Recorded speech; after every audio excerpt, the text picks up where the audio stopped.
Hey there, reader. How's your day going so far? What time is it where you're reading from? I'm always curious about where in the world my stories reach.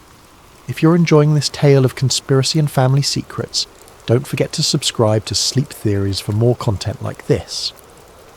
Eli Monroe's 15th birthday began like any other day in his privileged life. Sunlight streamed through the tall windows of the Monroe estate, casting long shadows across Italian marble floors. From his bedroom, Eli could see the manicured lawns stretching toward the private lake that bordered their property. The small upscale town of Ravenswood seemed to exist in a different reality from the rest of America, untouched by economic downturns or social unrest. But Eli knew better than to take his comfort for granted. His father, Alexander Monroe, had taught him that privilege came with responsibility. "We're stewards, not owners," he would say. Alexander's philanthropic efforts had built hospitals in developing nations and funded research into technologies that would reshape humanity's future. At least, that's what the press releases claimed. Eli admired his father more than anyone. Alexander was a commanding presence, tall, with silver-flecked dark hair and eyes that seemed to evaluate everything they saw. People instinctively deferred to him, whether corporate CEOs or world leaders. They orbited him like planets around a sun. Happy birthday, son. Alexander stood in Eli's doorway, already dressed in a tailored suit despite the early hour. 15, a significant milestone. "Thanks, Dad." Eli smiled, but something in his father's tone made him uneasy. Alexander had used his business voice, the one reserved for board meetings and media appearances. "I have meetings until this afternoon, but we'll celebrate properly tonight.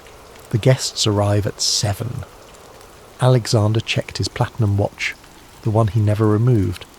"I've left something in my study for you, a small gift to start the day." After his father left, Eli went to the study, a room he rarely entered without permission. The space smelled of leather-bound books and the bergamot cologne his father wore. On the mahogany desk sat a small box wrapped in matte black paper with a silver ribbon. Inside was an antique pocket watch. Unlike his father's sleek timepiece, this one was ornate, with intricate engravings covering its gold case. Eli turned it over and froze. Engraved on the back was a symbol he'd never seen before, an eye inside a triangle surrounded by 7 stars arranged in a specific pattern. The craftsmanship was extraordinary, each line precise and deliberate. The watch felt heavy in his palm, as if weighted with unseen significance. Eli slipped it into his pocket, but as he turned to leave, something caught his eye. The bookshelf behind his father's desk wasn't flush with the wall. A sliver of shadow revealed a gap. Curious, Eli pulled at the shelf.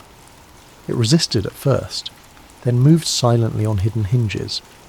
Behind it was a small recess containing a wall safe. He should have walked away. Later, looking back on this moment, Eli would recognize it as the point where everything changed, where innocence gave way to suspicion and the foundations of his world began to crack. But at 15, with the confidence of youth and a lifetime of security behind him, Eli saw only a puzzle. And he had always been good at puzzles. The safe required a 6-digit code. Eli thought for a moment, then entered his birthday. Nothing. His father's birthday. Nothing. Then he tried the date his mother had first been hospitalized for her nervous condition, a date he'd seen on medical forms. The safe clicked open. Inside was a leather journal, several USB drives and a silver key. Eli grabbed the journal, hands trembling slightly, and flipped it open. The pages contained handwritten notes in his father's precise script, but the language was unfamiliar, symbols mixed with text in a code he couldn't decipher. However, interspersed throughout were names he recognized: senators, tech billionaires, foreign dignitaries who had dined at their table.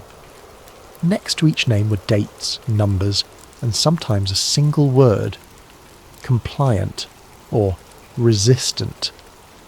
A noise from the hallway startled him. Quickly, Eli replaced everything except one USB drive labelled simply The Path, which he slipped into his pocket alongside the watch. He closed the safe and swung the bookshelf back into place just as Mrs. Winters, their housekeeper, passed by the study door. "There you are, Eli," she said with a smile that didn't quite reach her eyes. "Your mother is asking for you." Sarah Monroe's suite was on the east wing of the house, as far from Alexander's quarters as possible. The space was bright and airy, designed to feel like a retreat. Medical equipment had been disguised within elegant furniture, and nurses were instructed to dress like household staff. His mother sat by the window, her once vibrant beauty now fragile. She turned when he entered, her smile genuine but thin. "My birthday boy," she said softly. "Come sit with me." Eli kissed her cheek and took the chair opposite hers. Her hands were cold when she clasped his. "I have something for you," she said, reaching into her sweater pocket. She pressed a small stone into his palm, smooth and black with flecks of gold. "Obsidian, for protection." "Protection from what, Mum?" Sarah glanced toward the door before answering. "From blindness, from becoming what they want you to become." "Who's they?" Her grip tightened. "You're starting to see, aren't you? I can tell. You have my eyes. Really looking, not just seeing what you're shown." Before Eli could respond, Nurse Lambert entered with a tray of medication. "Time for your morning dose, Mrs. Monroe." His mother's face hardened. "Not today. It's my son's birthday." "Doctor's orders." Lambert's tone was pleasant but firm. Sarah released Eli's hand. "Go, we'll talk later." But they wouldn't, and somehow Eli knew it. Every time his mother started making statements like this, her medication was adjusted, and she'd spend days in a fog. That evening, the Monroe estate transformed for Eli's birthday celebration. Lanterns lined the pathways to the garden pavilion, where tables had been arranged around a dance floor. A small orchestra played as guests arrived. Business associates of his father, local officials, and a carefully selected group of Eli's classmates from Ravenswood Academy. Eli stood alongside his father, greeting guests with practiced politeness. His new watch was in his pocket, its weight a constant reminder of the morning's discovery. "Eli?" Charlotte Weber approached, her blonde hair elaborately styled. The daughter of a state senator, she moved in the same social circles as the Monroes. "Happy birthday." "Thanks for coming," he replied automatically, his mind elsewhere. Charlotte studied him. He seemed distracted, just taking it all in. His father placed a hand on Eli's shoulder. "Why don't you show Charlotte the new installation by the lake? The light sculptures just came alive." It was a dismissal, Eli realised. Alexander wanted a private word with Senator Weber, who had just arrived. As they walked toward the lake, Charlotte linked her arm through his. "Your parties are always so formal, like we're at a diplomatic reception instead of a birthday." "That's just how my dad does things." "Your father scares me a little," she admitted. "He's so intense, like he's evaluating everyone." "He's just analytical," Eli defended, but he understood what she meant. Alexander observed the world as if it were a chessboard, and everyone else mere pieces to be moved. After escorting Charlotte to the lake, Eli circled back toward the house. He needed a moment alone. The weight of the watch and USB drive seemed to grow heavier by the hour. He slipped into the quiet of the main house, away from the party. As he passed his father's study, he heard Alexander's voice through the partially open door. "We'll initiate the next phase after the equinox," his father was saying. "The board is prepared and the pieces are in position." A pause, then, "My son can never know." "Not until we're certain he's ready. The bloodline must continue, but only under our terms." Eli's heart hammered against his ribs. He flattened himself against the wall as his father concluded the call and approached the door. "The burden of knowledge," Alexander murmured to himself as he exited, missing Eli in the shadows. "Some are never ready to carry it." When Eli returned to the party, everything looked different. The smiling faces, the casual conversations, the apparent normalcy. It all seemed like an elaborate performance, and at the centre was his father, orchestrating every moment. Alexander raised a glass. "A toast to my son, Eli, on his 15th birthday. May he continue to make us proud as he grows into the legacy before him." Everyone applauded, and Eli smiled mechanically, the word legacy echoing in his mind. For the first time, he He wondered what exactly that legacy might be. As the guests departed hours later, Alexander squeezed Eli's shoulder. "I'm proud of you tonight. You carried yourself like a true Monroe." "Thanks, Dad." Eli hesitated. "The watch, it's unusual. What's the symbol on the back?" There's something flickered in Alexander's eyes, caution perhaps. "An old family crest, nothing more. A reminder of who we are and where we come from." He straightened Eli's tie. "Remember, in this world, there are those who lead and those who follow. We were born to lead." Later that night, alone in his room, Eli examined the watch again.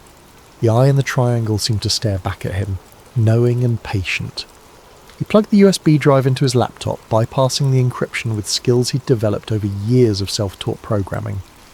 The drive contained hundreds of files, most protected by additional security layers. But one document opened easily, a simple text file titled Initiate. "If you are reading this, you have taken the first step on the path, but know this. Once seen, the truth cannot be unseen. Once known, it cannot be unknown. Are you certain you wish to continue?" Eli's finger hovered over the keyboard. Then he typed a single word. "Yes." The screen went black, then displayed a single line of text. "Confirmation accepted. Contact protocol initiated." Eli stared at the screen, heart racing. What had he just done? What was the path? When his computer suddenly shut down, Eli felt a chill that had nothing to do with the room's temperature. He got up and locked his bedroom door, then went to the window. The grounds were dark now, the party over, but near the estate's perimeter he noticed a figure standing motionless, looking up at the house, at his window. Eli stepped back quickly, drawing the curtains. The watch in his pocket seemed to burn against his thigh. He took it out, staring at the mysterious symbol once more. The 7 stars caught the lamplight, gleaming like eyes in the darkness. Something his father had said at the party came back to him. We were born to lead. But led what? And whom? For the next week Eli watched and waited. He observed his father with new eyes, noting how Alexander retreated to his study at precisely 11 p.m. each night. How certain calls were taken only in private. How visitors sometimes arrived without using the main gate, their cars appearing in the back courtyard without explanation. Eli began mapping the house, not the home he thought he knew, but the one that existed beneath the surface. He discovered subtle security cameras hidden in decorative mouldings, motion sensors disguised as light fixtures, an entire surveillance system operating alongside the standard security his father had explained away as necessary precaution for a family of our standing. But the locked room behind the bookshelf remained his primary focus. On Friday evening, Alexander announced he would be travelling to Zurich for an urgent meeting. 3 days, no more, he told Eli over dinner. Mrs. Winters will ensure you have everything you need, and De Grayson will check on your mother. When his father's car disappeared down the long driveway the next morning, Eli put his plan into action. He had observed Mrs. Winters' routine carefully. She always took Saturday afternoons to visit her sister in the neighbouring town. The day nurses changed shifts at 3, leaving a 20-minute window where surveillance of the main house would be minimal. At precisely 2:50 p.m, Eli entered his father's study. This time he went directly to the hidden door, sliding it open with confidence born of necessity. The safe yielded to the same code as before. Alongside the journal and remaining USB drives was something he hadn't noticed during his rushed first visit. A small silver key with an unusual tooth pattern. It matched nothing in the main house. That much he knew. Pocketing the key and one of the USB drives, Eli was about to close the safe when he noticed a seam in its back panel. He pressed it, and the panel slid aside to reveal another compartment containing a single folder labelled Monroe Succession Subsoy Protocol. In Caesar was a document detailing a training regimen, physical, intellectual and psychological, for someone identified only as the successor. Benchmark assessments were scheduled at ages 10, 15 and 18, with a final initiation at 21. Eli's blood ran cold as he recognised dates from his own life. His sudden transfer to Ravenswood Academy at age 10, the battery of aptitude tests his father had insisted on for his 15th birthday, disguised as college preparation. They weren't tests, they were assessments. A final page contained signatures from a council of 7, the names encoded, but the signatures present. And at the bottom, in his father's unmistakable handwriting, I confirm that my son, Elias Alexander Monroe, will be prepared for ascension by the prescribed date. The bloodline will continue. Eli photographed everything with his phone, then returned the documents and closed the safe. As he slid the bookshelf back into place, his gaze fell on the books themselves. He'd never paid attention to them before, assuming they were the financial and historical texts his father collected. But now, looking closer, he saw titles that seemed out of place in a businessman's library. Ancient mystery schools, symbolic geometry of power, bloodline prophecies of the ancient world. One volume stood out, thinner than the others, bound in dark leather with no title on its spine. When Eli pulled it from the shelf, he discovered it wasn't a book at all, but a disguised panel. Behind it was a small lever. Heart pounding, Eli pulled it. A subtle click came from within the wall. Then, behind Alexander's desk, a section of wood panelling recessed and slid aside, revealing a narrow passage. Eli hesitated only briefly before entering, smartphone flashlight illuminating the way. The passage extended about 15 feet before opening into a room approximately the size of his bedroom. Unlike the warm woods and rich colours of the main house, this space was stark. The walls were white, lined with corkboards covered in maps, photographs and documents connected by coloured strings. A large table dominated the centre, bearing what looked like architectural models of government buildings. Filing cabinets lined one wall, each drawer labelled with a year, but it was the far wall that drew Eli's complete attention. It displayed a world map overlaid with symbols similar to the one on his watch. Pins marked locations on every continent, and beneath the map was a timeline labelled The Grand Design 2025-2050. Photos of world leaders, presidents, prime ministers, influential CEOs were arranged in a hierarchy. Some had been crossed out with red marker, others had gold stars beside them, while some displayed question marks. Beside each photo were notes in his father's handwriting: controlled, resistant but leverageable, requires replacement. At the very top of this pyramid was a symbol, the all-seeing eye. Below the hierarchy was a separate section labelled Bloodline Succession, containing photographs of what appeared to be generations of the Monroe family. At the bottom was Eli's own school portrait, with the notation, potential confirmed, final preparation phase initiated. A computer terminal sat on a desk in the corner, its screen dark. Beside it lay a leather-bound journal similar to the one in the safe, but larger. Eli opened it and found page after page of entries in the same coded language, interspersed with diagrams of celestial alignments and what looked like ritual configurations. Certain pages contained photographs of men in formal attire, his father among them gathered around an altar-like table. In each photo they wore medallions bearing the all-seeing eye. Eli's hands trembled as he documented everything with his phone. The room contained too much information to process at once, but one thing was clear. His father wasn't just a successful businessman and philanthropist. He was part of something much larger and more secretive. The word formed in Eli's mind, though he tried to reject it. Illuminati. The stuff of internet conspiracy theories and sensationalist novels. Yet here was evidence that couldn't be explained away, his father's direct involvement in what appeared to be a global network of influence and control. As Eli prepared to leave, something on the desk caught his eye. A USB drive identical to the one he had taken from the safe, but this one was labelled Surveillance Subject EM, his initials. Pocketing this drive as well, Eli exited the secret room, making sure to return everything to its original position. As he pulled the bookshelf lever to close the hidden door, he heard footsteps in the hallway outside the study. He barely had time to ensure the main bookshelf was closed before the study door opened, revealing Mrs. Winters. "Eli," she said, surprise evident in her voice. "I thought you were with your mother." "I was looking for a book," he lied, indicating the shelves. "Dad mentioned a history of economic theory I should read." Mrs. Winters' gaze moved past him to the bookshelves, checking for disturbances.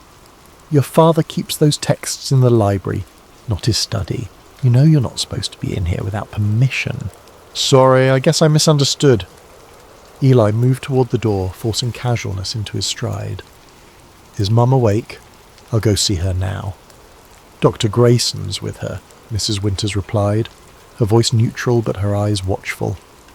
He's adjusting her medication. Perhaps visit later. Eli nodded and left, feeling Mrs. Winters' gaze on his back as he walked away. Had she suspected anything? Was she one of them? Part of whatever organisation his father belonged to? For the first time, Eli felt the weight of paranoia. If what he'd seen in that room was real, then anyone might be part of this network. Teachers at his school, family friends, perhaps even Charlotte's father, Senator Weber, who always deferred to Alexander despite his own political power. In his room, Eli locked the door and immediately connected the new USB drive to his laptop. Unlike the Path drive, this one opened without encryption, perhaps because whoever monitored him never expected him to possess it. The contents froze him in place, video files, hundreds of them dating back years. Eli clicked on one from when he was 12. It showed him sleeping, the camera positioned somewhere near his ceiling. Another showed him at school, filmed from what must have been a hidden camera in the classroom. There was footage of him playing tennis, studying in the library, even having private conversations with friends. Every aspect of his life had been monitored and recorded.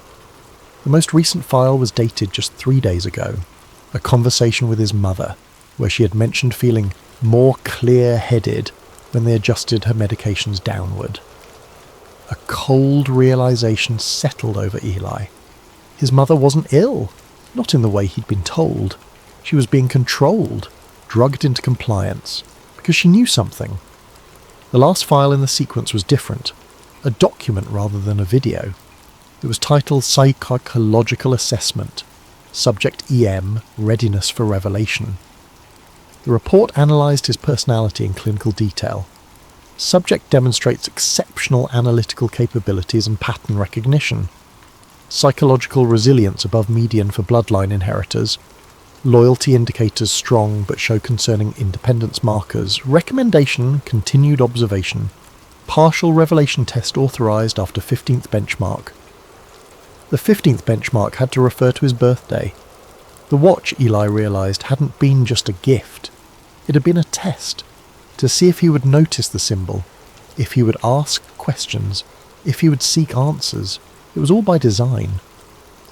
A notification appeared on his screen, an email from an address consisting only of numbers, 777 securenode.net. The subject line read, "They're watching you now." The body contained a single line. "Clear your browser, remove the drives. Meet tomorrow, Northridge Mall Food Court, 1 p.m. Come alone or don't come." Eli stared at the message, his heart racing. How had they known? Who was this person? The magnitude of what he'd discovered threatened to overwhelm him. His entire life, a controlled experiment. His father, part of a secret organisation with a global reach. His mother, silenced for knowing too much or trying to escape. And now, someone on the outside had contacted him. Eli did as instructed, clearing his browser history and removing the drives. He hid them along with the silver key in a hollowed-out physics textbook on his shelf. Then he sat on the edge of his bed, the antique watch heavy in his palm. The 7 stars surrounding the all-seeing eye seemed to pulsate in the dim light. Not random stars, he now realised, but a constellation, a map guiding those who knew how to read it. For the first time since he could remember, Eli felt afraid in his own home. The walls that had once represented safety now felt like a prison. Every corner potentially watched, every conversation possibly monitored. He looked up at the crown moulding where the walls met the ceiling. Was there a camera there too? Had they already seen him access the hidden room? Was his father being contacted even now? Paranoia crept in like a fog, distorting his perception. Even the familiar sounds of the house, the distant hum of the climate control system, the occasional footsteps of staff, now seemed menacing. That night, Eli barely slept. When he did, his dreams were filled with watching eyes and endless corridors leading deeper into the heart of the Monroe estate. Corridors that hadn't existed before, but now seemed to multiply, creating a labyrinth from which he couldn't escape. Just before dawn, he woke to a sound at his door, the softest click of the latch. He lay perfectly still, controlling his breathing as the door opened just enough for someone to peer inside. Through slitted eyes, he saw Mrs. Winter's silhouette. She watched him for a long moment, then closed the door silently. They were already suspicious. The web was tightening. Tomorrow he would meet his mysterious contact. But tonight, he needed to see his mother, before they increased her medication and sent her back into the fog. The food court at Northridge Mall buzzed with midday activity. Teenagers lounging over fries, parents with young children, elderly mall walkers resting between laps. Eli had chosen a table with a clear view of all entrances, his back to the wall, 1:05 p.m. His contact was late. Eli had managed to visit his mother the previous evening, finding her more lucid than usual. When he'd mentioned the watch, her eyes had widened with recognition. "Hide it!" she'd whispered urgently. "They use it to mark those chosen for the path." "Who are they, Mum? What is the path?" Sarah Monroe had gripped his wrist with surprising strength. "Your father wasn't always one of them. We were young, idealistic. Then they recruited him, promised him power beyond anything we'd imagined." Her voice dropped further. "But power demands sacrifice." Before she could explain further, Nurse Lambert had entered with the evening medication. His mother had given him one last desperate look before obediently taking the pills. As Eli waited in the mall, those words echoed in his mind. Power demands sacrifice. What had his father sacrificed? What would be expected of Eli himself? "Don't look up when I sit down." The voice startled him. A man had appeared opposite him, middle-aged, unremarkable in appearance, dressed in the universal business casual of suburbia. He could have been a teacher or an accountant. "You're Marcus Vale." Eli kept his voice low. The man's eyebrows rose slightly. "You've done some digging." "Not enough to find your name. It was on the USB drive, a list of purged associates. Your name was there with others," Marcus nodded. "So you have access to more than just your father's study. Impressive. How did you know to contact me?" "I've been watching the Monroe estate for years, waiting." Marcus unwrapped a sandwich he'd purchased as a cover. "I saw you find the watch. Saw you enter the study after Alexander left. You triggered silent alarms you didn't know existed." Eli's stomach dropped. "Then my father doesn't know yet. I intercepted the alert through channels I still have access to, redirected it, but that won't work twice." Marcus took a bite of his sandwich, the picture of casualness. "You have questions, ask them quickly." "The Illuminati, it's real." It wasn't a question, but Marcus nodded. "Not by that name, not officially. They call themselves the Order of the Eternal Eye. Illuminati is what outsiders named them centuries ago. And my father is one of them. Not just one of them. Alexander Monroe sits on the Council of Seven, the highest authority within the Order." Marcus studied Eli's face. "The same council that determines world events, market crashes, which leaders rise or fall. The same council that has monitored you since birth, preparing you to take your father's place eventually." The enormity of it threatened to overwhelm Eli. "And my mother?" Something like compassion flickered across Marcus's features. "Sarah Chambers, before she married your father, was brilliant. A geopolitical analyst recruited alongside Alexander. They were partners in every sense, but while Alexander embraced the Order's methods, Sarah grew disillusioned. They're drugging her. To control her, yes. She tried to take you and run when you were 5. The Order intervened." Marcus lowered his voice further. "Her nervous condition is manufactured. The medications ensure compliance and create doubt about her mental stability should she ever speak out." Anger flared in Eli, hot and sudden. "Why are you telling me this? Why now?" "Because in 3 days, at the equinox, the council performs its renewal ritual. Your father has put your name forward for first witness status, the beginning of formal induction." Marcus's eyes hardened. "Once you witness the ritual, there's no turning back. You'll either join them fully or be eliminated as a security risk." "Why would you help me? What's in it for you?" "I was like your father once. Believed in the Order's mission, to guide humanity from the shadows, to prevent our self-destruction through controlled evolution. Marcus's face darkened. Then I saw what that really meant. The necessary sacrifices. The lives destroyed to maintain control. He reached into his jacket and withdrew a small device resembling a portable hard drive. This contains evidence of the Order's operations for the past 50 years, financial manipulations, engineered conflicts, suppressed technologies, medical experiments. He slid it across the table. Including what they did to your mother. Eli stared at the device, afraid to touch it. If the Order is as powerful as you say, how have you survived this long? I haven't stayed in one place more than 3 months. I use technologies they don't know I took, and Marcus hesitated. I had help from others who wanted out. There are more like you. There were. His emphasis on the past tense told Eli everything. What am I supposed to do with this information? I'm 15. Age means nothing to them. The Monroe bloodline has been part of the Order for 7 generations. You've been trained without knowing it. Your education, your social circles, even your recreational activities designed to shape you into what they need. Marcus checked his watch. We've been here too long. The Order doesn't punish curiosity. It erases it. As if on cue, Eli noticed 2 men in dark suits enter the food court, their movements too purposeful for casual shoppers. Marcus saw them too. They're earlier than expected. You need to make a choice now, Eli. Walk away, forget this conversation, and prepare to take your place in the Order. Or take the device and find a way to expose them. They'll kill me. They'll try. Marcus stood, adjusting his jacket. There's a service corridor behind the Chinese restaurant. It leads to an employee parking area. Go now, while I distract them. He handed Eli a business card with only a phone number. Memorize this, then destroy it. Call only in absolute emergency. Before Eli could respond, Marcus was walking away, deliberately passing near the suited men. He nodded to them in recognition, drawing their attention as Eli slipped toward the Chinese restaurant. The service corridor was where Marcus had indicated. Eli pushed through the door marked Employees Only, and found himself in a utilitarian hallway leading to a loading dock. He exited into bright sunlight, momentarily disoriented by the transition.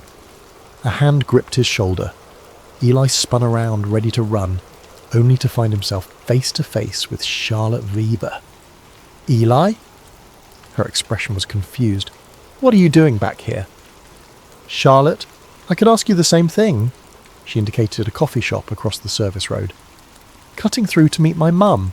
You look like you've seen a ghost. Eli forced his breathing to steady. Was this a coincidence, or was Charlotte part of it too? Senator Weber worked closely with his father. Charlotte had always been in his social circle, their families connected through business and politics.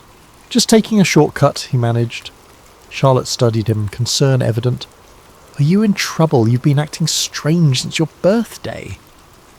Before he could answer, the service door burst open. One of the suited men emerged, scanning the area before spotting Eli. Mr. Okra, Mr. Monroe, the man called, his tone professionally pleasant. Your father asked us to escort you home. There's been a situation. Charlotte looked between Eli and the man. Who's that? Security. Eli made a split-second decision. Charlotte, I need you to do something for me. He pressed Marcus's device into her hand. Keep this safe. Don't tell anyone you have it. I'll contact you when I can. Eli, what? Please, he whispered urgently. It's important. She nodded, slipping the device into her purse as the security man approached. Mr. Monroe, we should leave immediately. Eli nodded, keeping his expression neutral. Of course, my father's safety is paramount. The man's slight hesitation told Eli he'd guessed correctly. They were using Alexander as the pretext to bring him home. Charlotte, please tell your father I'll miss our discussion group this week, Eli said meaningfully. The Webbers had no such group, but he needed to establish communication.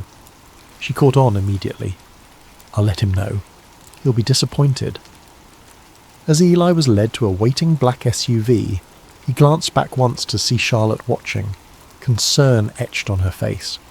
He had just made her a target too, but also potentially an ally outside the watchful eyes of the Order. In the vehicle, the security man, who introduced himself only as Reed, maintained a professional SOTS. The other suited man was nowhere to be seen. "Where's your colleague?" Eli asked casually. "Continuing his assignment," Reed replied without elaboration. Marcus. They had either captured or were still pursuing him. The drive back to the Monroe estate took 20 minutes, during which Eli texted Charlotte under the guise of checking social media. "Sorry about that. Family security overreacts sometimes. Everything okay?" Her response came quickly. "All good. Got what you needed. Call me later?" Relief flooded through him. At least the evidence was safe for now. When they arrived at the estate, Eli was surprised to find his father's car in the circular driveway. Alexander had returned early from Zurich. Reed escorted him inside where Mrs. Winters waited in the foyer. "Your father is in his study," she said. "He wishes to see you immediately." The journey down the hallway felt like walking to an execution. Eli's mind raced, analysing options. Deny everything, pretend ignorance, confront his father with what he knew. Alexander Monroe stood at the window of his study, back to the door silhouetted against the afternoon light. He didn't turn when Eli entered. "Close the door," he said quietly. Eli did as instructed, then waited. The silence stretched between them, heavy with unspoken accusations. Finally, Alexander turned. His expression wasn't angry as Eli had expected, but sad. "You accessed my private study while I was away." "Yes." There was no point denying it.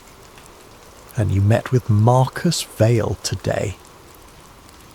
Eli's heart sank. They had been watching him more closely than he'd realised. "He contacted me," Eli admitted. Alexander nodded, as if this confirmed something.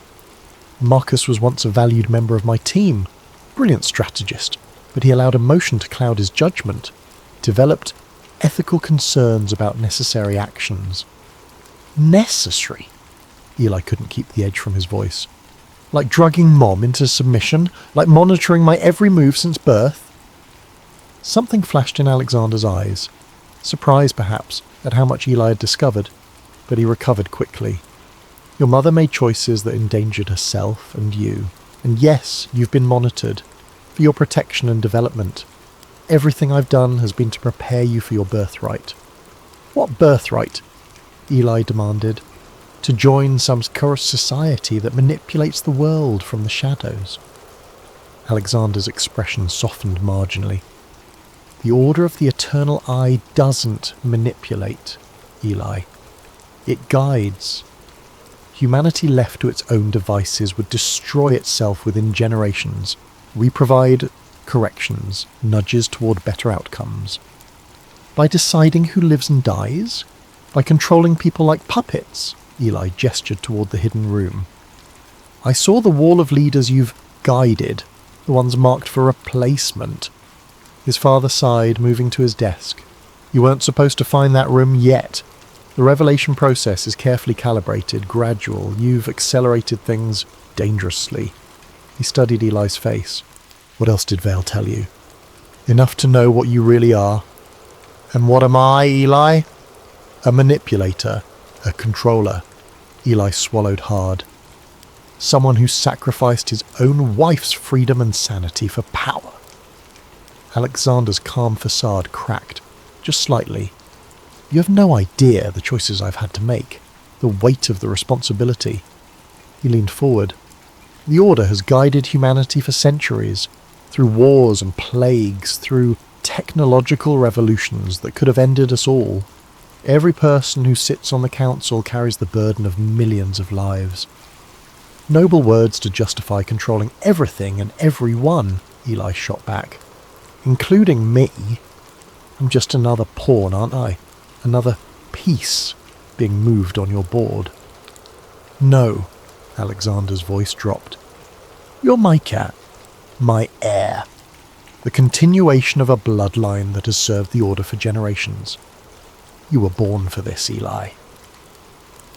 The words hung in the air between them. Eli thought of the surveillance footage, the psychological assessments, the carefully orchestrated experiences that had shaped his entire life. "And if I refuse?" he asked quietly. Alexander's expression hardened. That's not an option I'm prepared to discuss. The equinox ceremony is in 3 days. You will attend as first witness, the beginning of your true education. He picked up a folder from his desk. Veil has filled your head with distortions and half-truths. After the ceremony, you'll understand our true purpose. And Mom, will she be allowed to understand too, or will you keep drugging her into submission? Your mother's condition requires management, Alexander replied stiffly. When you take your place in the order, perhaps you'll comprehend the necessary sacrifices we all make. The word triggered Eli's memory of his mother's warning. Power demands sacrifice. Alexander checked his watch, the platinum one that never left his wrist. We'll speak more tonight. For now, I suggest you reflect on everything you've learned. Consider the responsibility of the legacy before you. His tone softened slightly. This isn't how I wanted you to discover your heritage, Eli, but perhaps your initiative proves you're more ready than we thought. It was a dismissal. Eli turned to leave, then paused at the door. The watch you gave me, what does it really mean? Alexander's lips curved in the ghost of a smile. It means you're seen, Eli, by those who truly matter in this world. That night, Eli slipped into his mother's suite, while Nurse Lambert took her dinner break. Sarah sat by the window as usual, but her eyes were clearer than they had been in months. They're reducing my medication, she explained when Eli commented on it, for the ceremony. They want me lucid enough to witness your initiation. Mom, I need to understand what's happening, what the order really is. Sarah glanced toward the door before answering. They believe they're humanity's shepherds, guiding us toward optimal outcomes. They control markets, politics, technological development.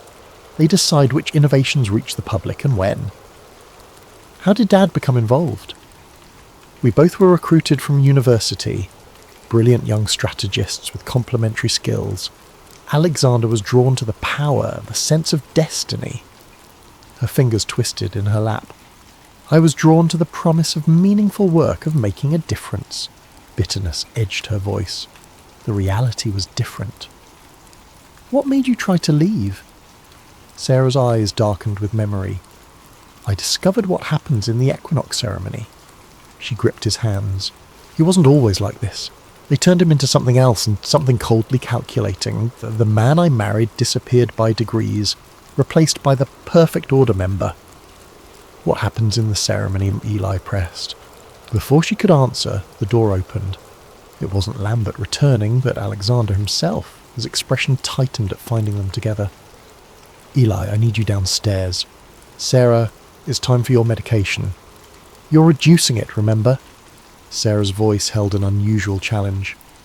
For the ceremony, so I can watch our son take his first steps toward becoming you. Alexander's jaw tensed. Nurse Lambert will administer the correct dosage. He turned to Eli. Now please. Eli squeezed his mother's hand before following his father downstairs to the study. Rather than entering, Alexander continued down the hallway to a part of the house Eli seldom visited, his father's private quarters. The suite was minimalist compared to the ornate styling of the main house. Clean lines, neutral colours, everything arranged with mathematical precision. Alexander led him into what appeared to be a meditation room, where 7 chairs were arranged in a circle around a small table bearing a single candle. Tomorrow you'll meet the other council members, Alexander explained. Tonight is your formal introduction to the path. I've already been introduced, Eli countered. Through your surveillance and psychological assessments. Alexander nodded, unfazed by the accusation. Those were preliminary measures. The true introduction requires something more binding. From a cabinet, he withdrew a small wooden box inlaid with the now familiar eye symbol. The test of blood confirms your worthiness to begin the path. Inside the box lay an ornate dagger, its handle wrapped in leather darkened by age and use. Alexander lifted it reverently. Every Monroe for 7 generations has proven their commitment with this blade. He extended it toward Eli. A symbolic sacrifice, blood freely given to the order. Eli stared at the dagger. And if I refuse? Then you reject your heritage and all it offers. Alexander's voice hardened. Including protection. The threat wasn't subtle. Eli took the dagger, its weight substantial in his palm. The blade gleamed in the candlelight. A single cut across the palm, Alexander instructed. As you do so, recite, I offer my blood to the path, my mind to the order, my life to the eye. Eli held the dagger, thoughts racing. Each choice now seemed to close doors behind him while opening others ahead. If he refused, his father would know decisively that he rejected the order. If he complied, he might gain time and access, valuable if he hoped to understand and eventually expose what was happening. Slowly, deliberately, he drew the blade across his palm. Blood welled immediately. I offer my blood to the path, he recited, eyes locked with his father's. My mind to the order, my life to the eye. Alexander's expression glowed with satisfaction. He took Eli's bleeding hand and pressed it to a parchment that Eli hadn't noticed on the table.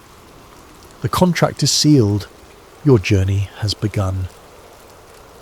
Later that night, alone in his room, Eli bandaged his still-throbbing hand. The cut had been deeper than he'd intended, leaving a wound that wouldn't heal quickly. Perhaps that was the point, a constant reminder of the commitment he'd made. He pulled out his phone and texted Charlotte. Need to talk. Urgent. Her reply came minutes later. Parents' charity event tomorrow. Can meet at Waterstone Park, 3 p.m. Eli needed to retrieve the evidence Marcus had provided. More importantly, he needed an ally outside the Order's reach, someone he could trust with what was coming at the equinox ceremony. Sleep came fitfully that night, disturbed by dreams of blood pacts and watching eyes. He woke before dawn, his wounded palm pulsing with each heartbeat. When he went to check on his mother after breakfast, he found her room transformed. The medical equipment was gone, replaced by formal furniture. Sarah herself was being attended by a stylist rather than a nurse, her hair and makeup being prepared with careful precision. Mom? Eli hesitated in the doorway. Sarah met his eyes in the mirror. They're preparing me for tomorrow's ceremony. Her voice was different, stronger, clearer, making sure I look the part of the devoted wife and mother. The stylist, a slim woman with an expressionless face, continued working without acknowledging Eli's presence. Where's Nurse Lambert? Her services won't be required for the next few days, Sarah replied carefully. I've been deemed stable enough to participate fully. Eli understood the subtext. They had taken her off the medications entirely, not for her benefit, but to ensure she was fully aware during his initiation. A psychological tactic, perhaps, letting her witness her son's absorption into the organisation she had tried to escape. I need to run some errands in town, Eli said. School project materials. Sarah's eyes flashed a warning. Be careful what you bring home, Eli. This house sees everything. The stylist paused her work, eyes narrowing slightly. Just normal school supplies, Eli assured them both. Nothing extraordinary. At 2:40 p.m, Eli arrived at Waterstone Park, having convinced Reed to wait in the car under the pretense of meeting classmates for a group project. The park was busy enough to provide cover, but not so crowded as to prevent private conversation. Charlotte was waiting on a bench near the lake, looking uncharacteristically serious. Eli, she said as he approached. What's going on? Dad came home yesterday talking about unusual activity at your house. He had a private call with your father that lasted an hour. Eli's heart sank, and Weber was almost certainly part of the order as well. Did you bring the device I gave you? Charlotte nodded, withdrawing it from her purse. I didn't look at it, but Eli, I'm scared. Dad's been acting strange since your birthday party, making cryptic phone calls. Yesterday he said something about an equinox preparation that didn't make sense. So Senator Weber was not just connected to the order. He was likely attending the ceremony. The web was wider than Eli had imagined. Charlotte, I need to tell you something that's going to sound insane. Eli took a deep breath. My father is part of a secret organization that calls itself the Order of the Eternal Eye. They manipulate world events from the shadows, and they've been grooming me to join them." To his surprise, Charlotte didn't laugh or dismiss him. Instead, her face paled. "The symbol," she whispered. "An eye in a triangle with the 7 stars." Eli stared at her. "How do you know that?" "I found a medallion in my father's safe last year. That symbol was on it." She looked out at the lake. "When I asked about it, he told me it was from a professional association and never to mention it again. Your father is part of it too." Eli confirmed what they both now realised. They call themselves the Order, but others have called them the Illuminati. Charlotte rolled her eyes despite the tension. "Like the conspiracy theories?" "Some of those theories are apparently true." Eli indicated the device. "This contains evidence. Financial manipulations, engineered conflicts, targeted assassinations, all orchestrated by the Order to maintain control." "Why would they tell you all this?" "They didn't. I discovered it myself. And tomorrow night, at the equinox ceremony, they're going to formally initiate me into their ranks." Eli lowered his voice. "I need to stop them somehow, expose them." Charlotte was silent for a long moment. "What do you need me to do?" "Keep this safe," Eli indicated the device. "If something happens to me, find a way to release the information. There's a man named Marcus Vale who tried to help me. They may have captured him already." "That's why you're telling me this?" "As insurance in case you disappear." Eli met her eyes. "Partly, but also because I don't know who else to trust. Everyone in my life seems to be part of this, or controlled by it." Charlotte tucked the device back into her purse. "My mum is taking me to my grandmother's tomorrow for the weekend. Dad said he had important business and couldn't come." She hesitated. "I could try to get into his office before we leave. See if there's anything about this ceremony." "It's too dangerous," Eli warned. "If they catch you..." "They won't." Charlotte's expression hardened with determination. "My father has been distant for years. Now I know why. If he's part of something like this, I want to know." As they parted, Charlotte surprised him with a quick hug. "Be careful, Eli," she whispered. "This all sounds bigger than us." "It is," he admitted, "but someone has to stand against it." When Eli returned home, he found the estate transformed. Staff he'd never seen before moved purposefully through the house, preparing for what was ostensibly a business retreat for his father's associates. Security had been doubled, with men like Reed positioned at every entrance. Eli was escorted directly to his father's study, where Alexander waited with a tall, austere man introduced only as Mr. Poirot de Grey. "Eli," Alexander greeted him.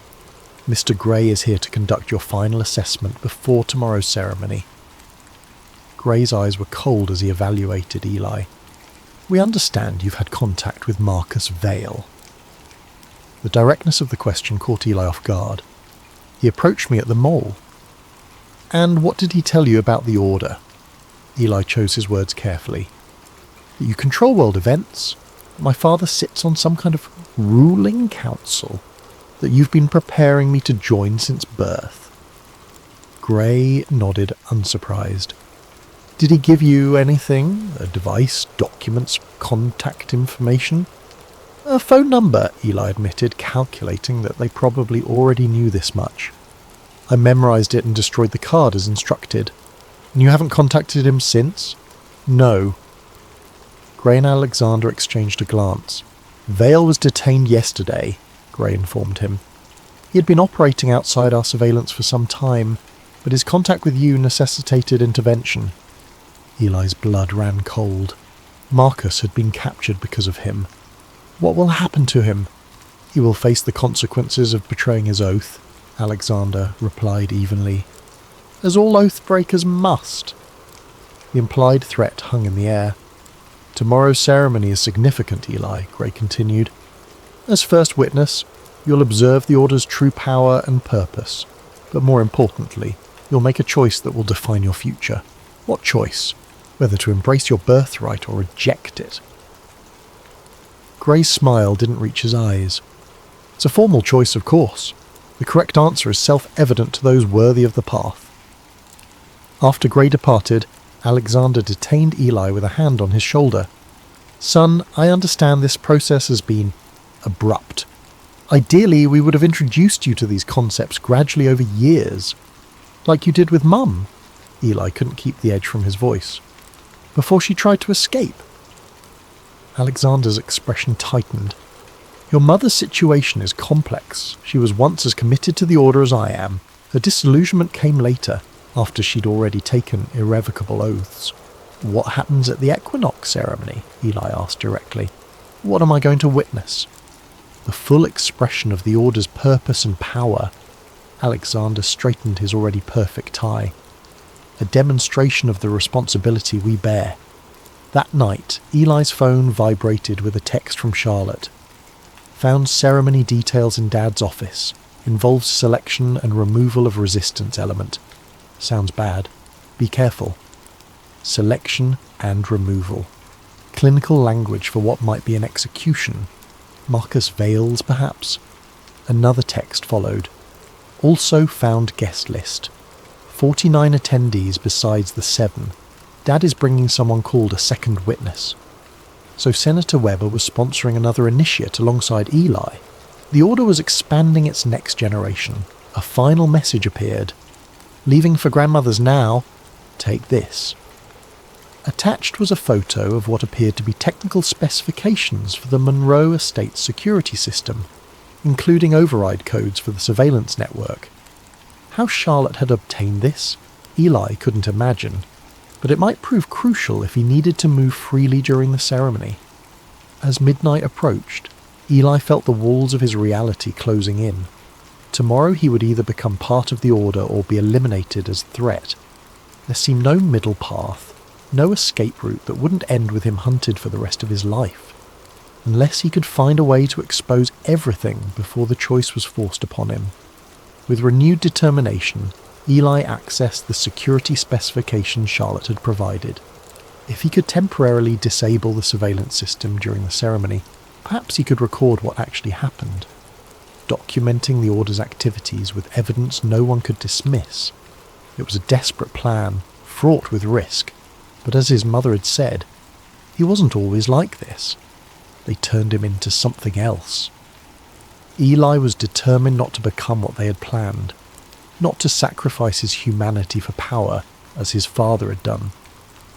That night, he returned to his mother's room, finding her alone for the first time in days. "Mom," he whispered, ensuring no one was within earshot. "I may have found a way out." Sarah's eyes widened. "There is no way out, Eli. Not for me. Maybe not for you either. I can expose them, record the ceremony somehow. They'll kill you." The words were flat, certain. "Not if I'm protected." Eli hesitated. "The evidence Marcus gave me. It's the leverage I need. If anything happens to me, it goes public."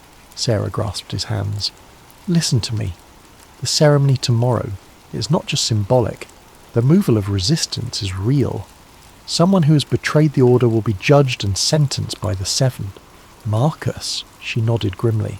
"And afterward, you and the other first witnesses will be asked to prove your loyalty." Her voice dropped to barely a whisper. "With blood." "I've already given blood," Eli said, showing his bandaged palm. "Not your blood," Sarah replied, her eyes haunted. "Theirs." Dawn broke over the Monroe estate, casting long shadows across grounds now patrolled by security personnel in dark suits. The atmosphere had changed overnight. The house no longer felt like a home, but a fortress preparing for a significant operation. Eli had slept little, his mind racing with what his mother had revealed. The ceremony wouldn't just be an initiation, it would culminate in an execution, with the initiates required to participate. A blood baptism to ensure their loyalty could never waver. They would ask him to kill Marcus Vale. As the household stirred to life around him, Eli executed the first part of his desperate plan. Using the security specifications Charlotte had provided, he accessed the estate's network through a back door in the guest Wi-Fi system.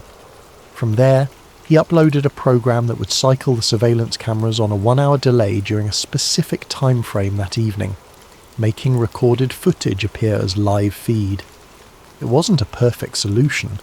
Anyone physically observing him would still see his actions in real time.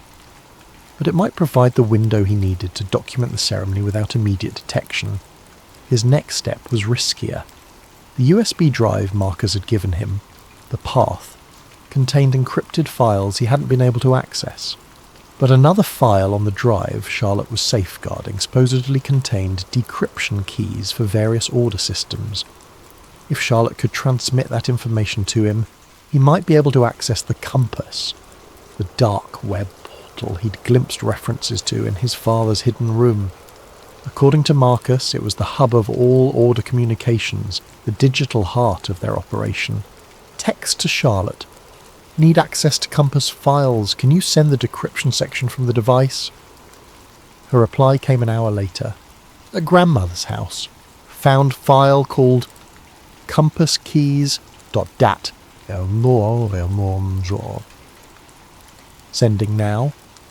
The file transfer completed just as Alexander summoned Eli to his study for preparatory instruction. Eli barely had time to hide his laptop before Reed appeared to escort him downstairs. The study had been transformed. The furniture had been rearranged to accommodate 7 high-backed chairs in a semicircle. In the centre stood a small podium bearing a leather-bound book embossed with the familiar eye symbol. Alexander was not alone. 6 other men and women of varying ages stood in conversation, falling silent as Eli entered. The Council of 7 assembled in person. "My son," Alexander said formally, "may I present my colleagues on the High Council of the Order of the Eternal Eye." Each council member was introduced only by title: the Archivist, the Sentinel, the Oracle, the Architect, the Keeper, and the Voice. Alexander himself bore the title of the Shepherd. "Today you stand at the threshold of true knowledge," said the woman introduced as the Oracle, a silver-haired figure with penetrating eyes.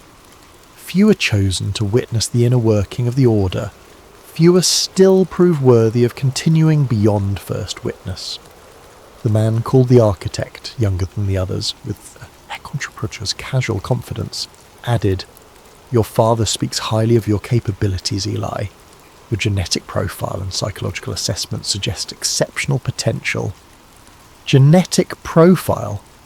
They had been studying him at levels he hadn't even imagined.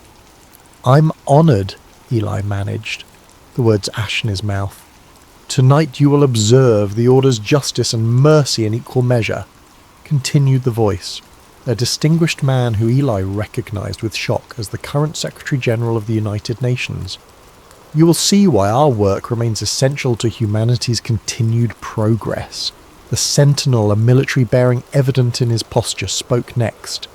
"You will also face your first true test of loyalty. The blood price must be paid by all who join our ranks." Alexander placed a hand on Eli's shoulder. "The ceremony begins at sunset. Until then, you are to study the first principles." He indicated the book on the podium. "You will be called when the time comes." As the council members departed, Alexander lingered. "I'm proud of you, Eli.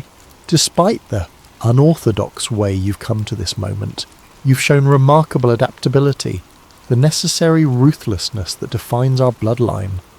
"Ruthlessness?" Eli couldn't help asking. "The willingness to do what must be done, regardless of personal feelings." Alexander straightened Eli's collar with unusual attentiveness. "Tonight will test that quality in you." When his father left, Eli immediately opened the ancient tome. The first principles were written in the same coded language he'd seen in his father's journal, but now an appendix provided the cipher for translation. The text outlined the Order's core beliefs: that humanity required guidance from those with vision beyond the common, that certain bloodlines carried genetic predispositions for leadership and insight, that the masses were incapable of managing their own evolution, that sacrifice was necessary for true progress. Page after page detailed the Order's structure, its methods of influence, its long-term goals for human development. What struck Eli most was the absolute conviction that their actions, manipulating economies, orchestrating political changes, even removing obstacles, were not just justified but necessary for human survival. They genuinely believed they were humanity's saviours, not its secret masters. While appearing to study diligently, Eli surreptitiously checked his phone. Charlotte had sent another message. Grandmother has old newspapers. Found article about tragic lab accident 10 years ago. 7 researchers died, all working on universal vaccine technology. 1 survivor, Marcus Vale. So that was why Marcus had turned against the Order. They had eliminated his colleagues, probably to control the release of a technology that would have benefited humanity but diminished pharmaceutical profits or power structures. With Reed stationed outside the study door, Eli had just enough privacy to quickly access the decryption key Charlotte had sent. He would have one chance later to penetrate the compass and find proof of the Order's activities. As afternoon faded toward evening, Reed entered to escort Eli to his room. "You're to dress for the ceremony," he instructed, indicating a garment bag laid across the bed. "The Sentinel will collect you at sunset." Inside the bag was a tailored black suit with subtle red piping. The 7 stars constellation was embroidered on the breast pocket in silver thread. Accompanying the suit was a pendant bearing the all-seeing eye, his first formal insignia of Order membership. Eli showered and dressed mechanically, mind racing through scenarios. As he fastened the pendant around his neck, he felt its weight like a noose. His door opened without a knock. The man called the Sentinel stood there, now dressed in ceremonial robes of deep blue, with silver symbols embroidered along the edges. "It is time, First Witness Monroe. Follow me." Eli was led not to his father's study, but down a staircase he'd never noticed before, hidden behind a panel in the main hallway.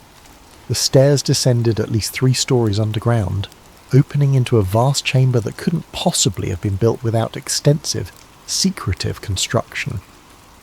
The space was circular, with tiered seating surrounding a central platform. 7 ornate chairs, thrones really, faced an altar-like table of black stone. Behind these was a large projection screen currently displaying the Order's symbol. The room was already filled with robed figures, 49 of them, as Charlotte had indicated. Each wore the eye pendant, though none as ornate as those worn by the 7, who now entered in procession. Eli was directed to stand beside a teenage girl he didn't recognize, presumably Senator Weber's second witness. She was pale with fear or excitement, her hands trembling slightly. "Elizabeth Weber," she whispered when she caught him looking. "Charlotte's cousin." Charlotte hadn't mentioned her cousin was being initiated alongside him. Perhaps she hadn't known. The implications were disturbing, how many families had been infiltrated by the Order across generations. The ceremony began with what Eli could only describe as a liturgy, call and response patterns between the 7 and the assembled members, pledging continued loyalty to the Order's mission of guiding humanity toward its optimal future. Alexander the Shepherd then rose to address the gathering. "Tonight we welcome 2 first witnesses to our inner circle. They come from bloodlines long dedicated to our cause. They have been assessed, tested, and found worthy of the knowledge we guard." The architect stepped forward next, but knowledge brings responsibility, and responsibility requires loyalty beyond question. He gestured, and a side door opened. 2 guards entered, half dragging a man between them. His face was bruised, his clothing torn, but Eli recognized him immediately. Marcus Vale. "This man was once our brother," continued the architect. "He shared our knowledge, our purpose, our vision, and he betrayed it all." Marcus was forced to kneel before the 7. Despite his obvious mistreatment, his eyes were clear and defiant as they swept the room, stopping momentarily on Eli with a flash of recognition. The voice spoke next. "Marcus Vale, you stand accused of breaking sacred oaths, revealing Order secrets, and conspiring to expose our work to the unworthy masses. How do you answer?" Marcus straightened as much as his restraints allowed. "I joined the Order believing we would help humanity. Instead, I watched you suppress technologies that could save millions. I watched you manipulate markets to maintain control while people starved. I watched you eliminate anyone who questioned your methods." His voice gained strength. "I broke my oath to you to keep my oath to humanity." Murmurs ran through the assembled members, quickly silenced by a gesture from the sentinel. "The accused has spoken," Alexander declared formally. "The council has deliberated. Our judgment is unanimous." He looked directly at Marcus. "Marcus Vale, you're found guilty of high treason against the order. The sentence is final removal." The oracle stepped forward, holding an ornate box similar to the one that had contained the blood dagger. "As is our tradition, the sentence will be carried out by those newly joined to our ranks to cement their commitment and ensure their silence." Eli's blood ran cold as the oracle opened the box, revealing 2 ceremonial daggers, larger and more lethal than the one he'd used for the blood oath. "First witnesses, step forward." Eli moved as if in a dream, aware that every eye in the room was upon him.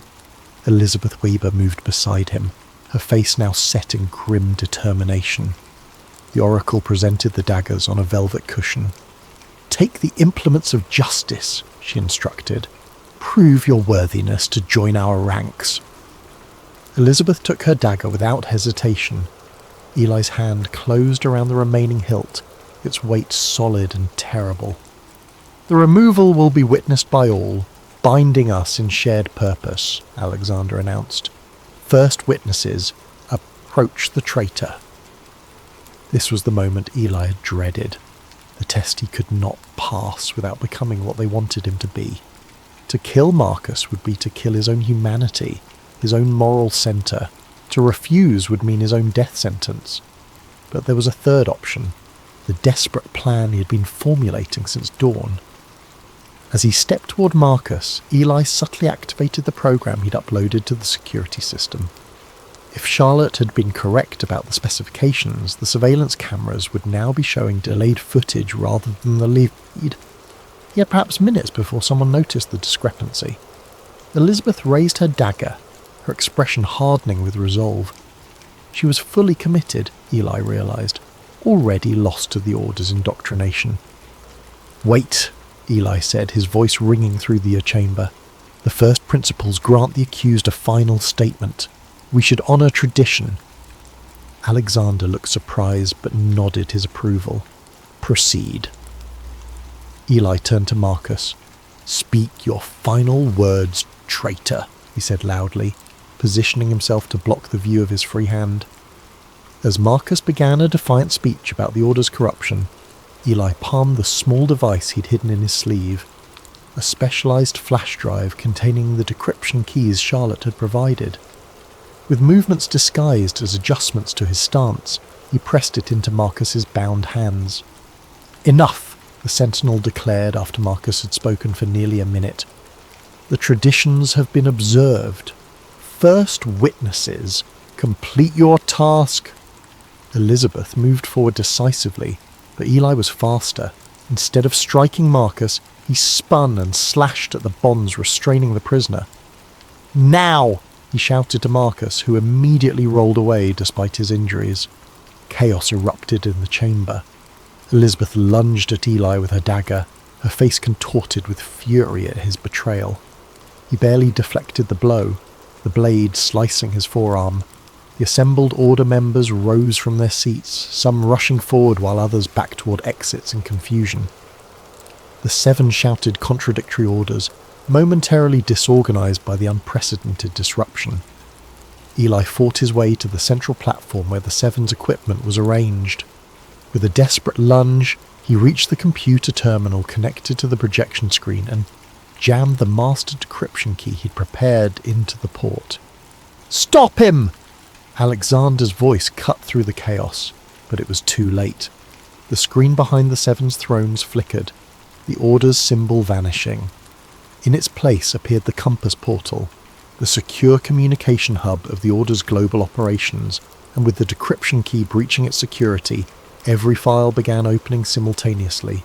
Financial transactions authorizing market manipulations, communication logs detailing political interference, research suppression orders, assassination authorizations. the Order's secrets projected 20 feet high for every member to see. "He's broadcasting!" the architect shouted in horror. "Kill the systems!" But Eli had locked out the controls.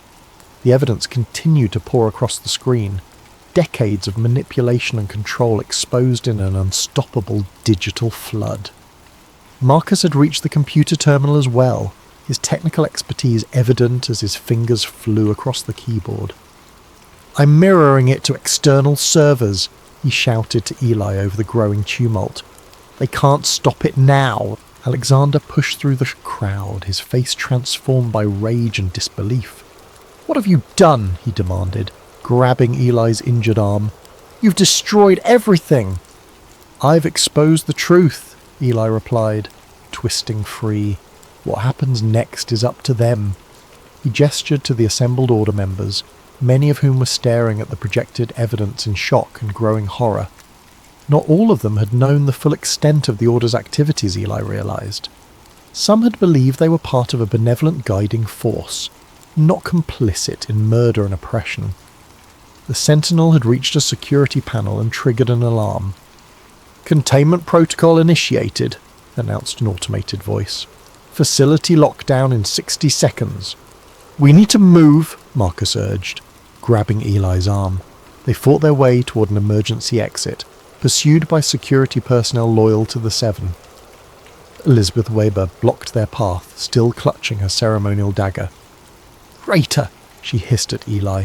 "We were supposed to lead together." "Wake up," he shot back. "They've been lying to all of us."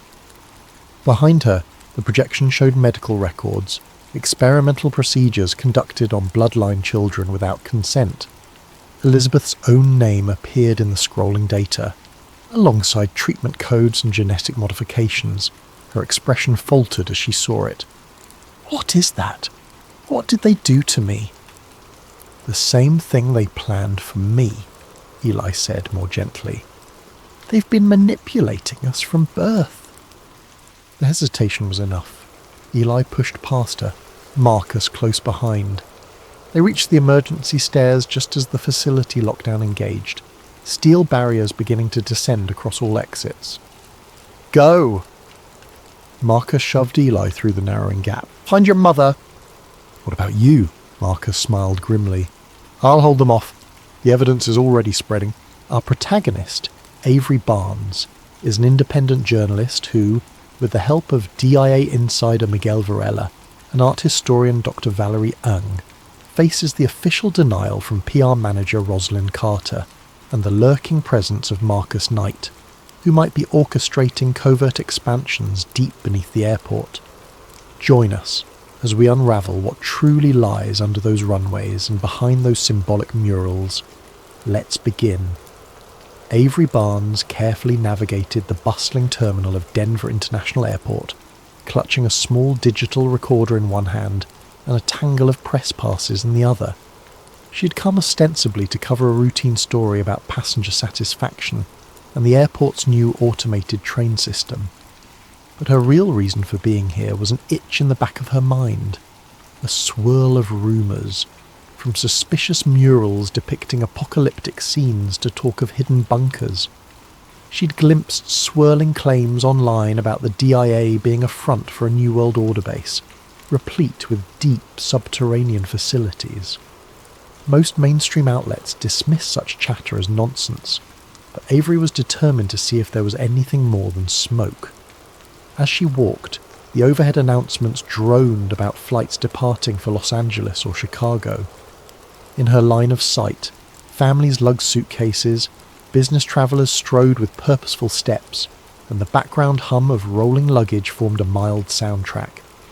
Overlooking it all was the airport's distinctive peaked roof, reminiscent of the Rocky Mountains. The modern architecture gave DIA an airy feel, but Avery noticed how even the bright lights and open spaces couldn't quell the sense of something off.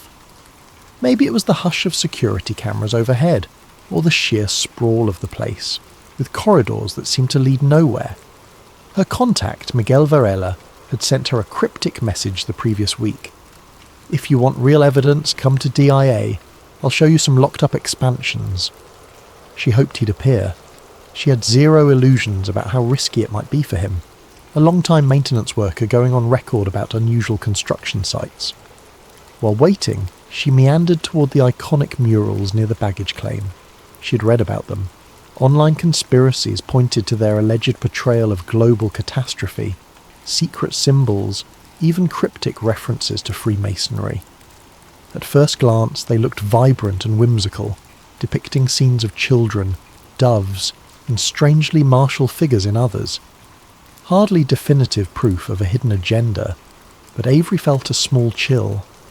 Something about the art was too surreal for an airport. A tap on her shoulder startled her. A young man in a plain uniform whispered, "Miss Barnes." She turned, meeting Miguel Varela's anxious gaze. He beckoned her to follow him away from the main corridor. They ducked into a side hallway seldom used by passengers.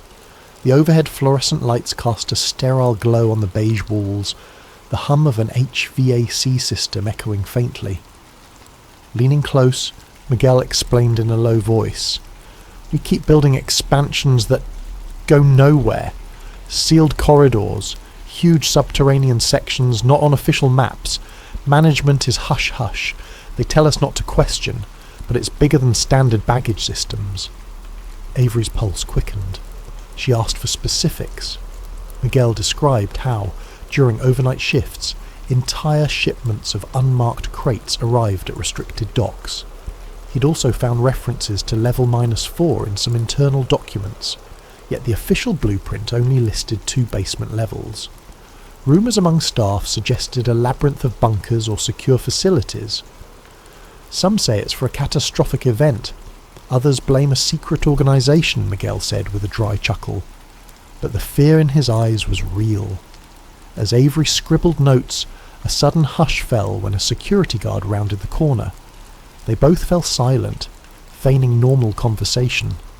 The guard passed by with only a nod, presumably noticing nothing amiss. After that brief scare, Miguel said he had a break in about an hour. He'd try to slip her into a maintenance corridor that might reveal part of the subterranean expansions. She agreed to meet him near a staff cafeteria, mind bristling with curiosity.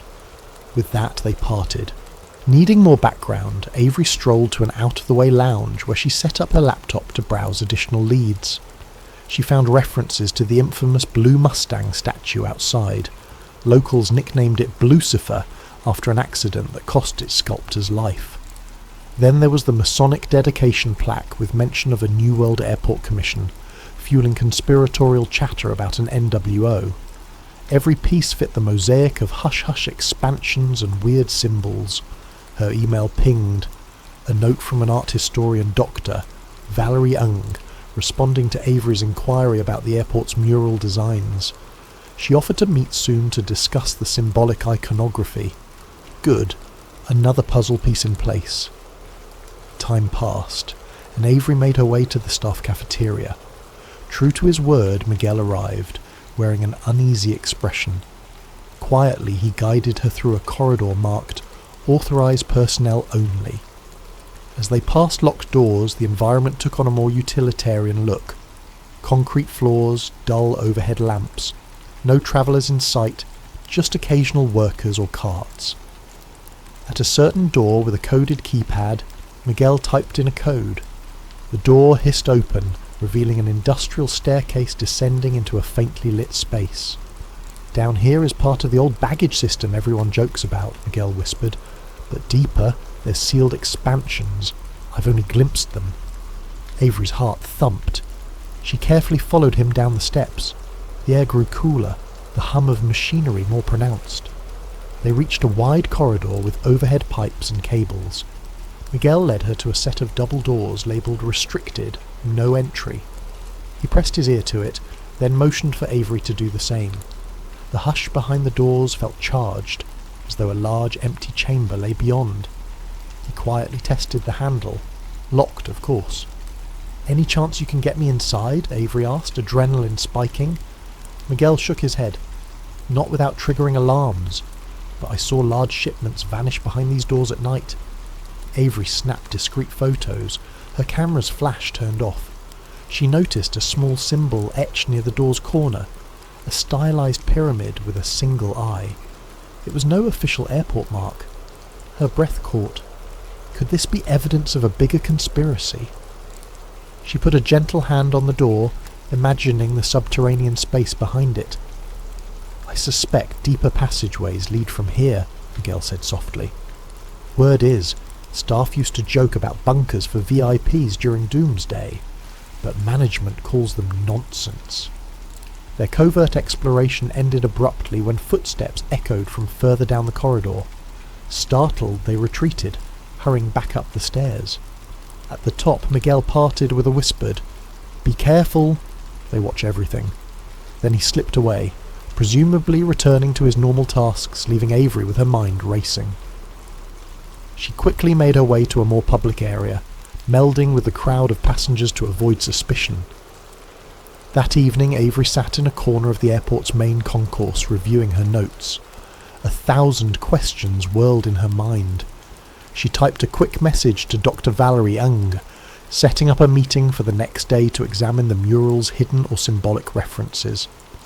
Meanwhile, she planned to request official comment from the airport's PR manager, Rosalind Carter, though she suspected only corporate spin in response. As she gazed at the busy travellers rushing to gates, she felt a swirl of paranoia. Who else might have noticed her wandering? Could there be watchers behind those tinted windows of the security offices? One thing was clear. Denver International Airport's rumoured mysteries weren't mere online jokes. Something truly lay beneath the terminal floors, something so guarded that even staff like Miguel only gleaned glimpses. Avery intended to find out precisely what. She could feel the tension, an unstoppable curiosity colliding with an institutional desire to keep it all under wraps. Folding her laptop, she steeled herself for the next day's challenges, half excited, half uneasy about what further secrets she might unearth in those labyrinthine corridors. Early the next morning, Avery Barnes prepared herself to meet Rosalind Carter, the Denver International Airport's senior public relations manager. She had arranged an official request for comment about new expansions, though her real goal was to see how Carter responded to inquiries about suspicious underground projects.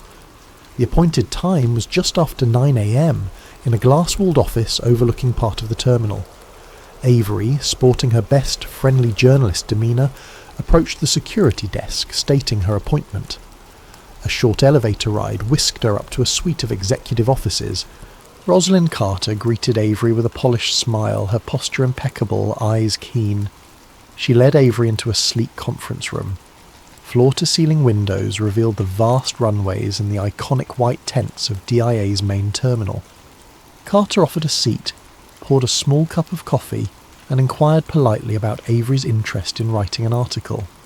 Avery explained she was focusing on the airport's continuing expansions and addressing some online rumours. Carter's tone stayed cordial, but had an undercurrent of practiced deflection. She spoke about ongoing improvements to enhance passenger experience, referencing new gates, updated baggage systems. When Avery gently probed about levels beneath the terminal or sealed corridors, Carter let out a short laugh. "We're aware of the conspiracies floating around, bunkers, secret societies, but truly, there's nothing beyond standard sub-basements for baggage handling and mechanical equipment." She flashed a perfect PR grin. "The airport is big, yes, but we only close off sections for maintenance or safety reasons, not for anything clandestine." Avery pressed a bit further. "What about employees who claim to have seen sealed expansions or shipments at odd hours?" Carter's smile tightened. She insisted that any off-hour shipments were typical supplies for ongoing construction or large-scale vendor deliveries. "We operate 24/7, Ms. Barnes. We have to. This is an international airport. That might look suspicious from the outside, but it's routine." She maintained impeccable composure, never letting a crack show. Her eyes, however, flickered with a trace of caution. Finally, Avery inquired about the airport's rumoured time capsule or Masonic plaque, referencing a New World Airport commission. Carter explained in clipped monotone. That was a local civic group from the 1990s, not some secret society. People read too much into a harmless plaque. The quickness of her answer felt rehearsed. She ended with a polite wrap-up. I'm sure your readers will find the real expansions quite ordinary once your piece is done. Let me know if you need more official statements. Avery concluded the meeting with a forced smile, suspecting Carter had meticulously avoided any direct responses to the deeper allegations. Leaving the executive suite, Avery felt both frustration and renewed suspicion. Carter's polished disclaimers were exactly what one might expect if the airport indeed had hidden compartments. She decided to reconnect with Miguel soon, to see if he could give her more tangible leads. Meanwhile, she had an afternoon appointment with Dr. Valerie Ung to discuss the mural's alleged symbolism. She hurried across the main concourse, scanning the crowds for watchers. A creeping sense of being followed nagged at her, though she spotted no one specifically. She chalked it up to paranoia. Dr. Valerie Ung suggested they meet in a quiet corner of the terminal near a large mural. With lines of travellers passing by, Avery found the professor, a petite woman wearing glasses, flipping through a folder of reference images. Dr. Ung greeted Avery with a handshake and wasted no time in pointing out certain details in the largest mural. Bold, dreamlike images of children from various cultures, a figure that seemed to represent war or destruction, arcs of colour signifying peace overshadowing conflict. Many interpret these as allegories for global unity after strife, Dr. Ung said, but some see coded references to a new world order rising from chaos. The painter's intention is ambiguous. He did talk about bridging differences, yet conspiracists fixate on the militant shapes or the anguished faces in the background. Avery studied the artwork's corners, noticing images of extinct animals, weeping mothers, and a menacing figure in a gas mask. It does look unnerving in parts, more intense than typical airport art. Dr. Ung nodded. Yes, a strange choice for a public terminal. Possibly the airport's commissioning board wanted to provoke thought. But I do see curious symbols. A stylized letter resembling the Freemason square and compass, hidden within a swirl, subtle enough to be unconfirmed. Some lines do read as coded messages if you look from certain angles. They stepped to the next mural, which depicted a peaceful scene of children celebrating around a blossoming tree. Dr. Ung pointed at a portion of the painting's corner. Here, the initials N-A. Officially, it stands for the artist's note referencing native Western art or something, but conspiracy folks tie it to the New World Airport Commission. Avery's mind churned. She recalled Carter's denial about that group. Everything felt connected by faint threads. She asked if Dr. believed the rumours about secret societies. The professor shrugged. Hard to say. Artistic coincidences happen, but the sheer volume of strange references does give me pause. Possibly a sponsor had a strong symbolic intention. That's the missing piece. Who guided these commissions? After analysing the final mural, Dr. Ung parted ways, leaving Avery with a deeper sense that the airport's art might be more than random. Avery typed quick notes, references to NWA, covert Masonic or Illuminati hints, talk of a future global cataclysm. It all dovetailed with the rumour of subterranean bunkers built for an elite group prepping for some meltdown. She stepped away, noticing how passers-by took photos of the murals, unaware of their alleged deeper significance. By late afternoon, Avery's phone buzzed. A short text from Miguel. Meet me at 8 p.m, staff door B19. I found something else. She felt a thrill of anticipation. Possibly new evidence about the sealed expansions. But caution soared too. She suspected Carter or some higher power might be vigilant. Already she'd glimpsed a uniformed guard following her for a moment earlier, though it might have been routine. She mentally prepared to keep a low profile.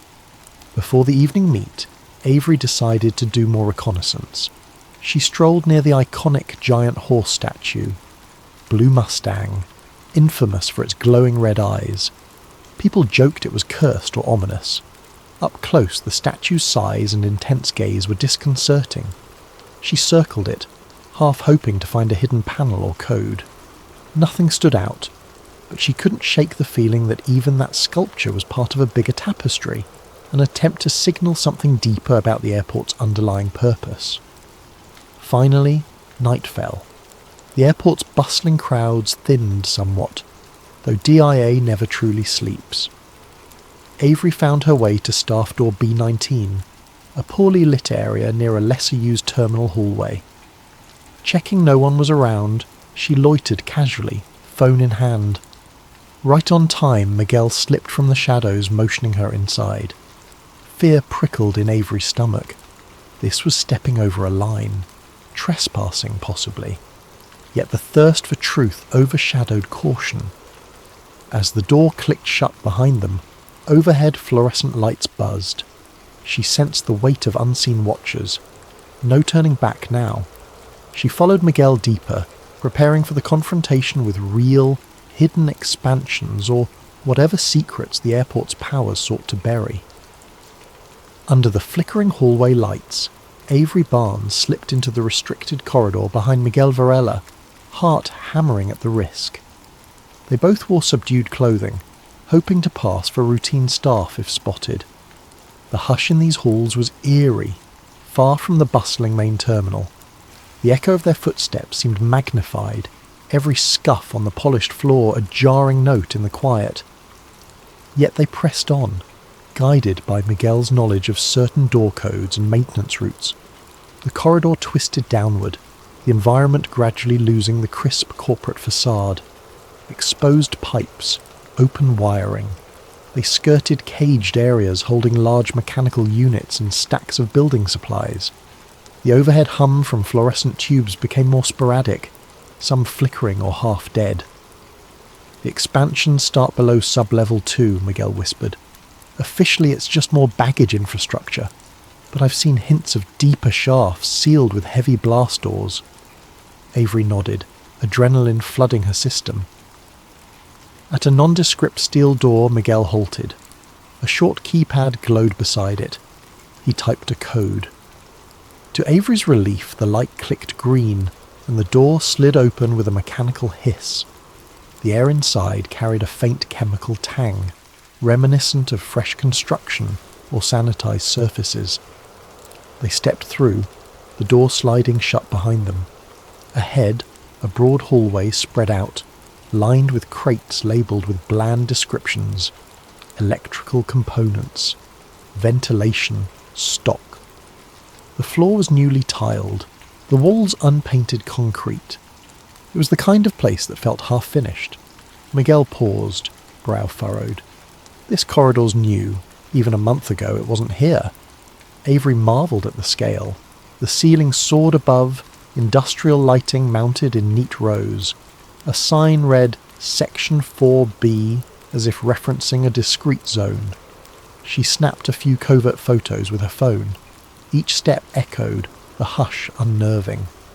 Eventually they reached a large metal door. It bore a sign that read, High Security, No Access, along with a card reader lock. Miguel frowned. I don't have clearance for that.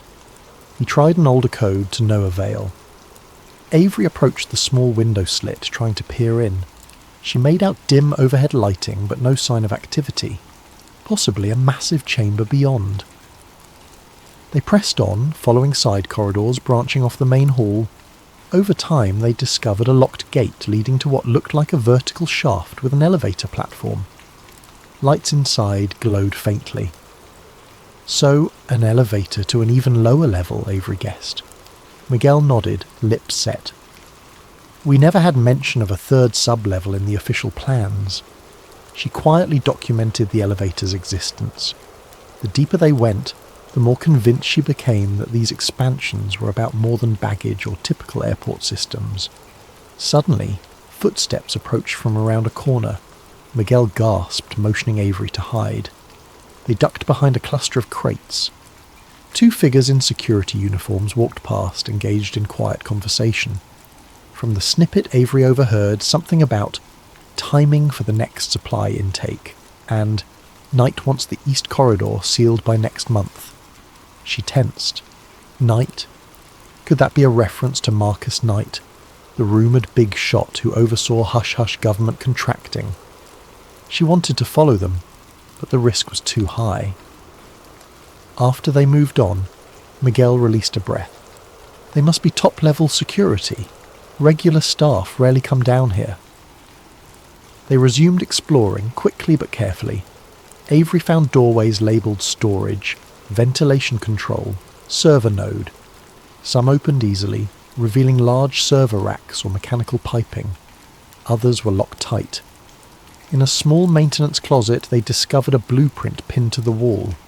It was partially covered by a coffee-stained sheet, but when they lifted it, they saw a rough schematic referencing S4 L3 access shafts, indicating multiple sub-level connections. The blueprint extended beyond the known basement levels, indicating large open areas labelled reserved. Avery's heart pounded. This was near proof of a massive subterranean facility. She snapped photos with trembling excitement. Real evidence. A beep from Miguel's phone broke the hush. Startled, he fumbled to silence it. Too late. Footsteps again. Close. They extinguished the small overhead closet light, crouching behind a large shelf. A figure stepped into the closet, shining a flashlight. They froze, hearts in throats. The flashlight beams swept across pipes, nearly grazing Avery's foot. Thankfully, the figure didn't notice them, perhaps assuming the beep was random noise. The beam lingered, then retreated. The door closed. Silence returned, but adrenaline left them shaking. They realised they had to retreat soon or risk capture. Before leaving, they uncovered an old crate with cryptic labelling. Emergency ration, Series G, plus a date years in the future. That spiked Avery's intrigue. Who stores rations labelled for use years away, as though planning for a doomsday scenario? She snapped another photo. It was almost too bizarre. The idea that the airport might be a hub for an elite survival plan was starting to feel less outlandish. They made for the corridor exit, but along the way, a keypad beeped from ahead. They ducked into a side recess, turning off their flashlights. 2 more security guards, each carrying sidearms, strode through. Avery recognised one from a distance. Rosalind Carter, the PR manager in an unmarked security uniform. She wore a stern expression, murmuring in an urgent tone to a colleague, "We can't let them leak any of these expansions." Knight is already reviewing the next shipments. The colleague responded, "We'll lock down all staff access. They can't wander in." Carter nodded, continuing down the hall. The revelation that Carter herself patrolled these restricted areas, wearing a different persona, hammered home how big this cover-up was. Avery and Miguel huddled, exchanging a silent, wide-eyed look. They had to get out fast. Slipping quietly back to the door they'd used to enter, they typed the code and returned to the more standard basement corridor. No one seemed to notice them emerging. Re-entering the main staff areas, they parted ways quickly.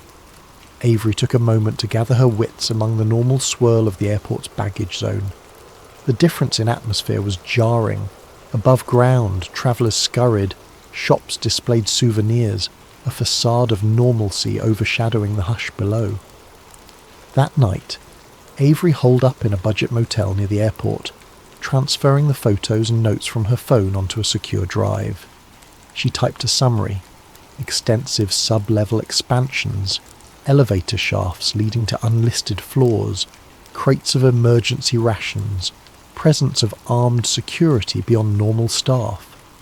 Meanwhile, Carter's secret involvement, referencing Knight's instructions. The puzzle was forming: an advanced shelter or a command centre for some higher power, possibly linked to the rumoured New World Order conspiracies. The question was how to confirm the final details. Miguel texted her, anxious. "We took big risks. Carter is suspicious.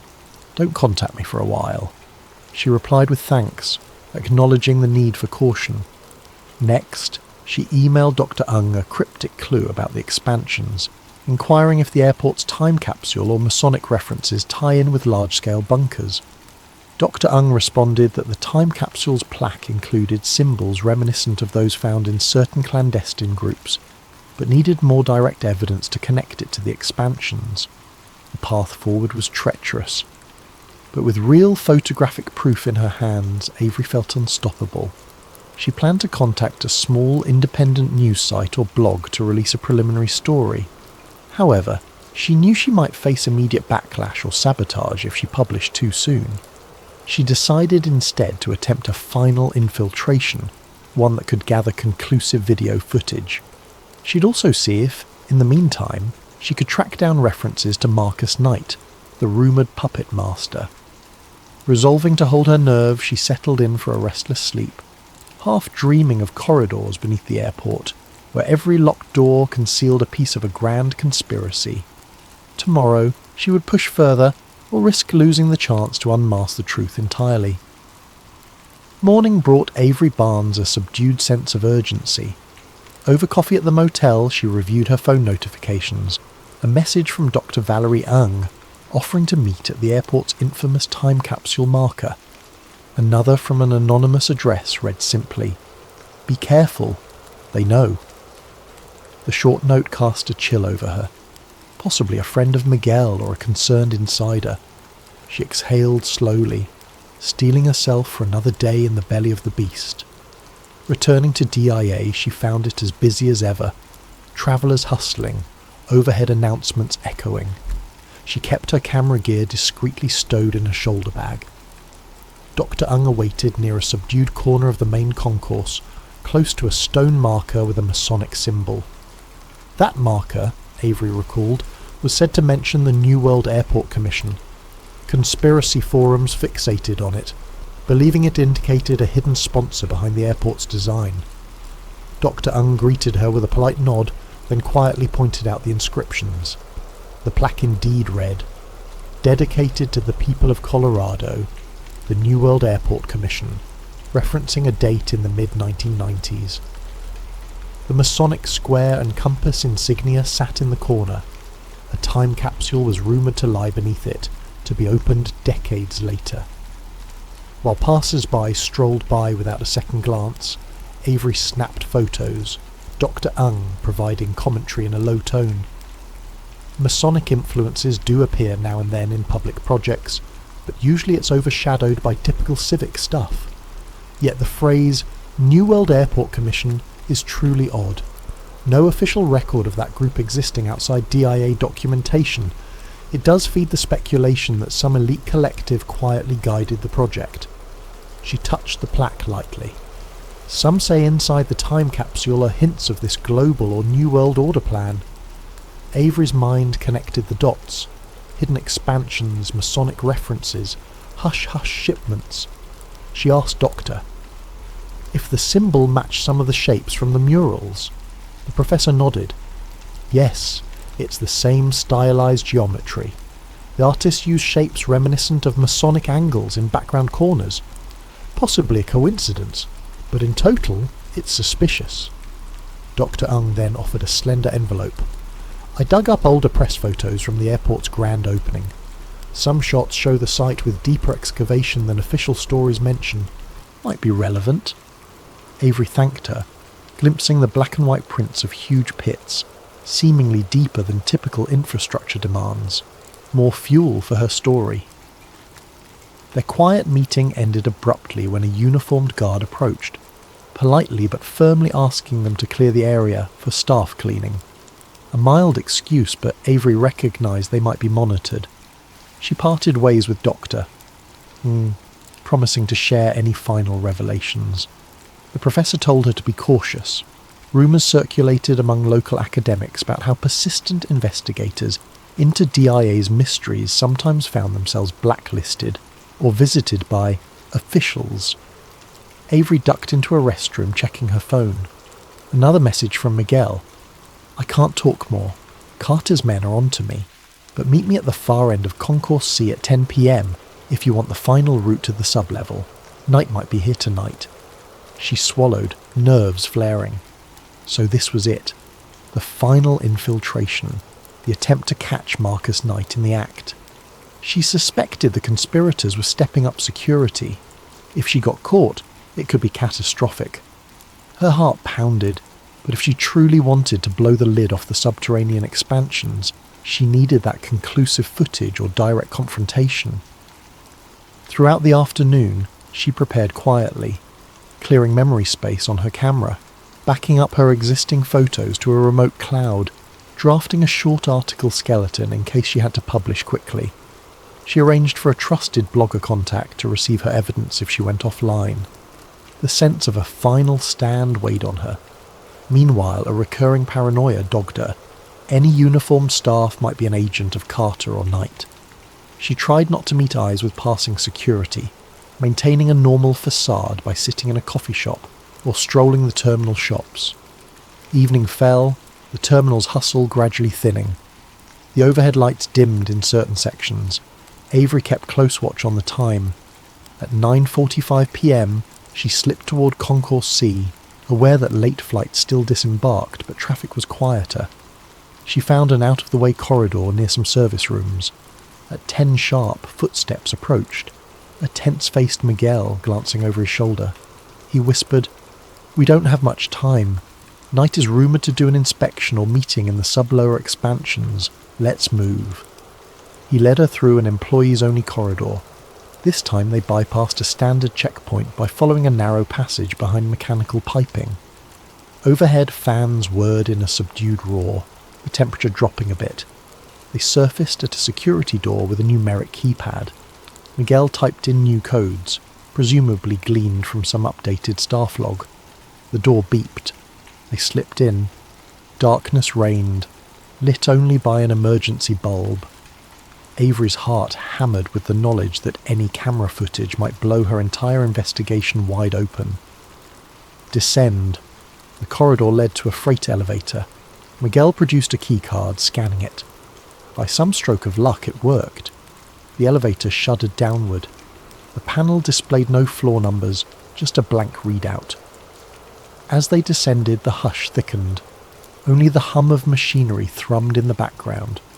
When the doors slid open, they stepped into a wide sub-level corridor quite unlike the standard basement. The space was furbished with advanced electronics and thick cables running overhead. The overhead lights had a faint flicker. Avery quietly turned on her camera, hoping to capture raw footage. Miguel pointed to a far corner with large metallic doors. That's a main security checkpoint deeper in. Knight might be inside. He motioned her to keep quiet. They advanced slowly, each step almost painfully loud. The corridor branched. They glimpsed crates labelled sustainment stock stacked high. Another sign read, "Personnel lockers, restricted." A series of tinted windows faced an interior chamber, dimly lit, where a handful of black uniformed guards conversed. Among them, Avery recognised the silhouette of Rosalind Carter. She was in heated discussion with a tall man in a sharp suit, Marcus Knight. Though she'd never seen him in person, his posture radiated authority. He tapped a folder on a table. The pair looked tense. Miguel and Avery hid behind a partially open door, camera angled to record. Over the quiet hum they caught fragments. "We need to expedite Phase 2.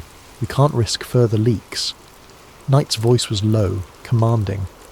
Carter responded, "We're sealing all sub-level access soon. That meddling journalist is here, but we'll intercept if necessary." The mention of journalist pinned Avery's heart with dread. They definitely knew about her. She kept filming, controlling her breathing. Then a beep and footsteps. A guard approached from behind, having spotted or sensed movement. Avery and Miguel froze, adrenaline spiking. The guard barked, "Hey!" In the split second of panic, Miguel hissed, "Run!" Avery clutched her camera, pivoting down a side corridor. The guard gave chase. Miguel tried to block him, pushing a rolling cart into his path. The guard stumbled, cursing. More voices shouted. Carter and Knight might have heard the commotion. Alarms beeped, a swirling red light illuminating the corridor. Avery found a door half ajar, darted inside. Another hallway, possibly an emergency exit route, leading to a flight of metal stairs. Behind her, footsteps pounded. She glimpsed a second guard, weapon drawn. The hush now overshadowed by harsh warnings. She took the stairs, hearing shouts to stop. Ears pounding, she pressed the camera to her chest, determined to keep the footage safe. The staircase wound up. She prayed it led to an exit, or at least an unguarded zone in the standard basement. She heard no sign of Miguel behind her. Fear clenched her stomach. He'd likely drawn the security away. She had to trust he'd find a way out. At last, she emerged into a smaller mechanical room. The door from there to the main baggage level was locked from the outside. She rummaged quickly, found a crowbar near a tool rack. Jamming it into the door's edge, she pried it open with a grunt. The metal screeched. She darted through, slamming it behind her, then found herself in the standard baggage zone. Workers there stared in confusion. She dashed into the open corridor, blending with a small crowd of late-shift staff. Her breath came in ragged gasps, but none recognised her as an intruder. She slowed to a brisk walk, heart in her throat. The alarm behind her soon died away. With surprising ease, she reached the passenger area. She discovered a cluster of travellers milling around a late flight. Security apparently hadn't locked down the entire airport yet. She took advantage, calmly heading to an exit, camera hidden under a jacket. Night air greeted her outside. She hopped into a taxi, telling the driver to step on it. Her entire body trembled from adrenaline. She had video footage, recordings of Knight's words, glimpses of the sub-level expansions. Possibly more than enough to confirm a major cover-up. But the cost was high. Miguel's fate worried her, and the conspirators might attempt a full meltdown to kill the story. In the midnight hush, Avery Barnes sat in her cheap motel room, laptop open, camera cable snaking from it. Her pulse still hammered from the infiltration. Shakily, she reviewed the footage. Shaky images of the corridor expansions, the crates labelled sustainment stock, and the glimpse of Rosalind Carter with a commanding figure, likely Marcus Knight, discussing Phase 2 and leaks. Despite the frantic camera movements, the content was unmistakable. This was real, tangible evidence that the Denver International Airport had advanced subterranean expansions well beyond typical infrastructure. The references to Phase 2 implied something deeper, some looming next step. She typed up a summary, carefully stringing the data together with pictures from earlier infiltration attempts, plus the blueprint she photographed. On a second phone, she tried calling Miguel. No response. Fear gnawed at her. As dawn broke, she reached out to a small but reputable online investigative news site, Watchlight Chronicles, run by a friend, Petra, who specialised in underreported stories. She emailed the preliminary article and attachments. Petra responded swiftly, half incredulous, half excited. "This is huge. We'll run it if you confirm authenticity, but be ready for blowback," the message read. Avery recognised it might put her in crosshairs. She typed back a calm acceptance. The story needed to see daylight. Sure enough, within hours of finalising the piece, Avery's phone lit up with calls from unknown numbers. She ignored them. Then a text from a local mainstream reporter friend asked if she'd truly found secret bunkers. The rumour was out, though not from mainstream outlets yet. Avery decided to do one better. She'd hold an informal press conference or a streaming session the next morning from a location near the airport. This direct approach might force DIA officials to respond publicly. She found a cafe near downtown Denver that offered a private back room. She scheduled an early press gathering, inviting a handful of local bloggers, small radio hosts, and a couple of bigger outlets who might be curious. She kept it low profile, but word travelled in certain circles. That night she barely slept, half expecting a black SUV to appear, whisking her away. But no one came. Perhaps Carter and Knight were unprepared for how fast Avery moved. Early next day, about a dozen folks gathered in that cafe's back room. Tired baristas served coffee to half-awake reporters. Avery pinned up a small selection of printed photos, the sealed expansions, the blueprint referencing sub-level S-4, the crates labelled suspiciously. She played a short video clip on a projector showing the corridor infiltration, though it was dimly lit and shaky. The audio snippet capturing Knight's mention of Phase 2 in hushed tones drew hushed murmurs from the watchers. A local TV cameraman quietly filmed. Some gasped at the mention of potential doomsday bunkers. A radio host asked if she was worried about legal ramifications. Avery admitted yes, but insisted the public had the right to know. Mid-presentation, Rosalind Carter unexpectedly arrived, stepping into the cafe. She wore a cool, composed expression. "Ms. Barnes," she said in a loud, disapproving tone, "what you're doing is reckless." The small crowd parted, tension thickening. Carter launched into damage control. These so-called expansions are standard mechanical sublevels. The cargo you see was typical emergency supply stock. DIA has no hidden bunkers. We regret Ms. Barnes trespassed. We'll be pressing charges for infiltration. But her voice trembled ever so slightly. Avery realised Carter's presence here indicated fear that the story might spiral. Avery calmly presented the official blueprint mismatches, the advanced security.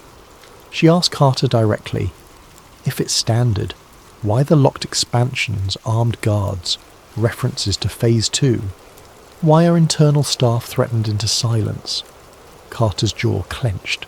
She repeated the scripted denial. The small group of reporters pressed her, demanding direct answers. Carter eventually retreated, tossing a final threat. "We'll speak more through official channels. DIA's attorneys will handle you." Then she left in a swirl of frustration.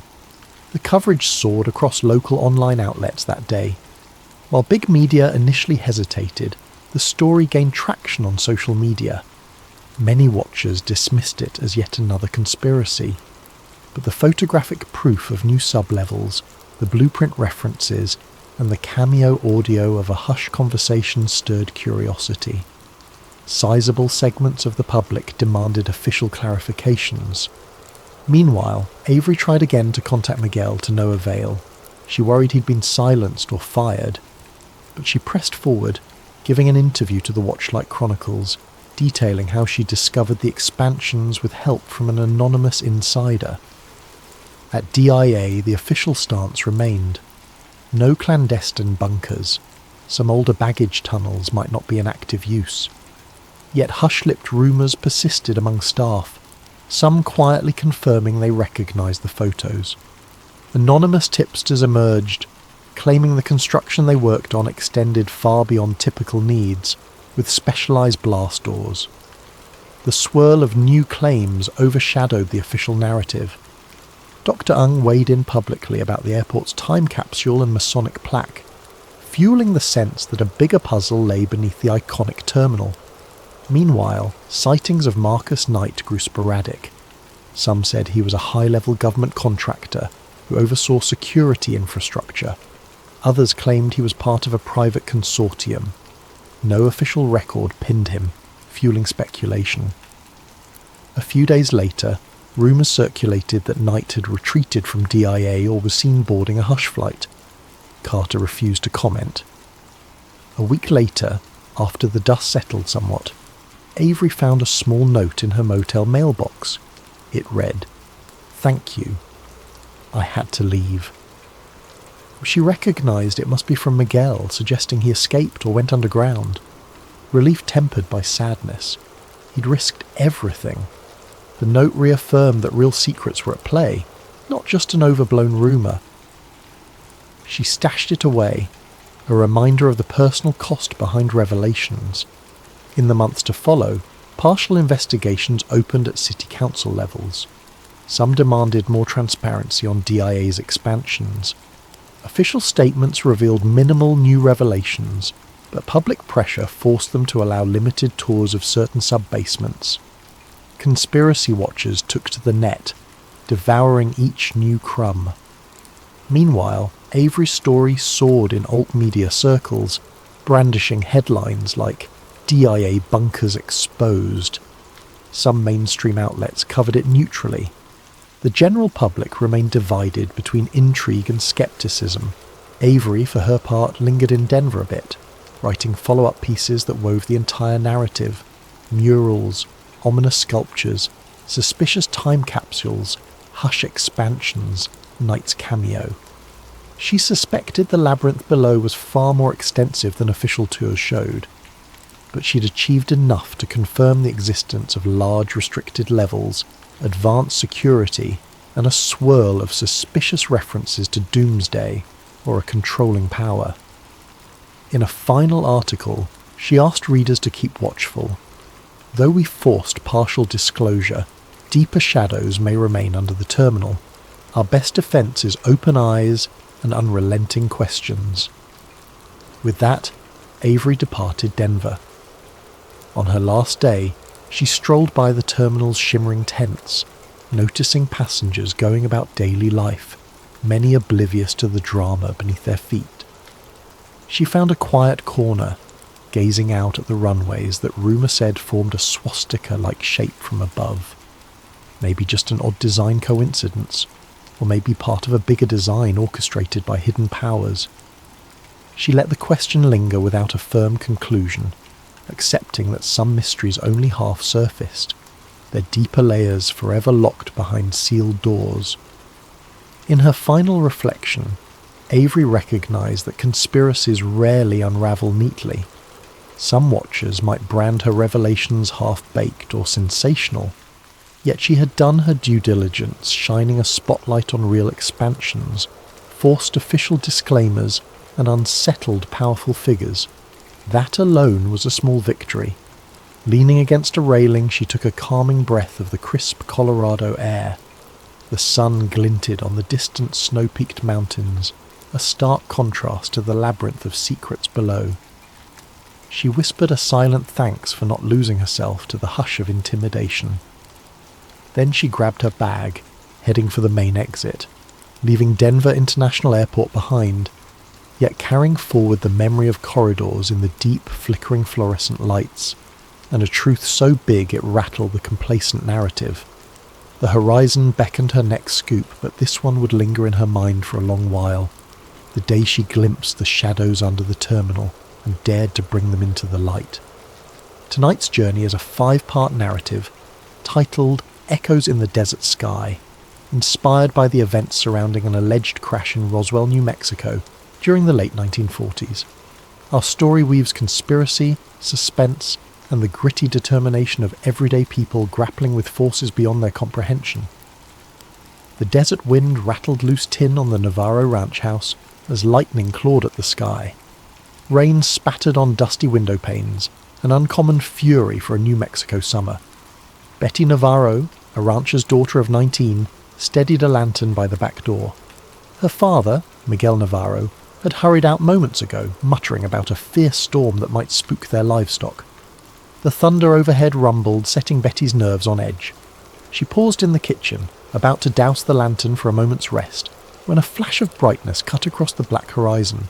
Not lightning, but something else. She dashed to the open doorway. A narrow, blazing streak arced overhead, sputtering sparks like metal scraping the atmosphere. It vanished behind a ridge just beyond the ranch fields, followed by a bizarre, echoing boom. The ground trembled. Betty's heart hammered. Could it be a plane crash?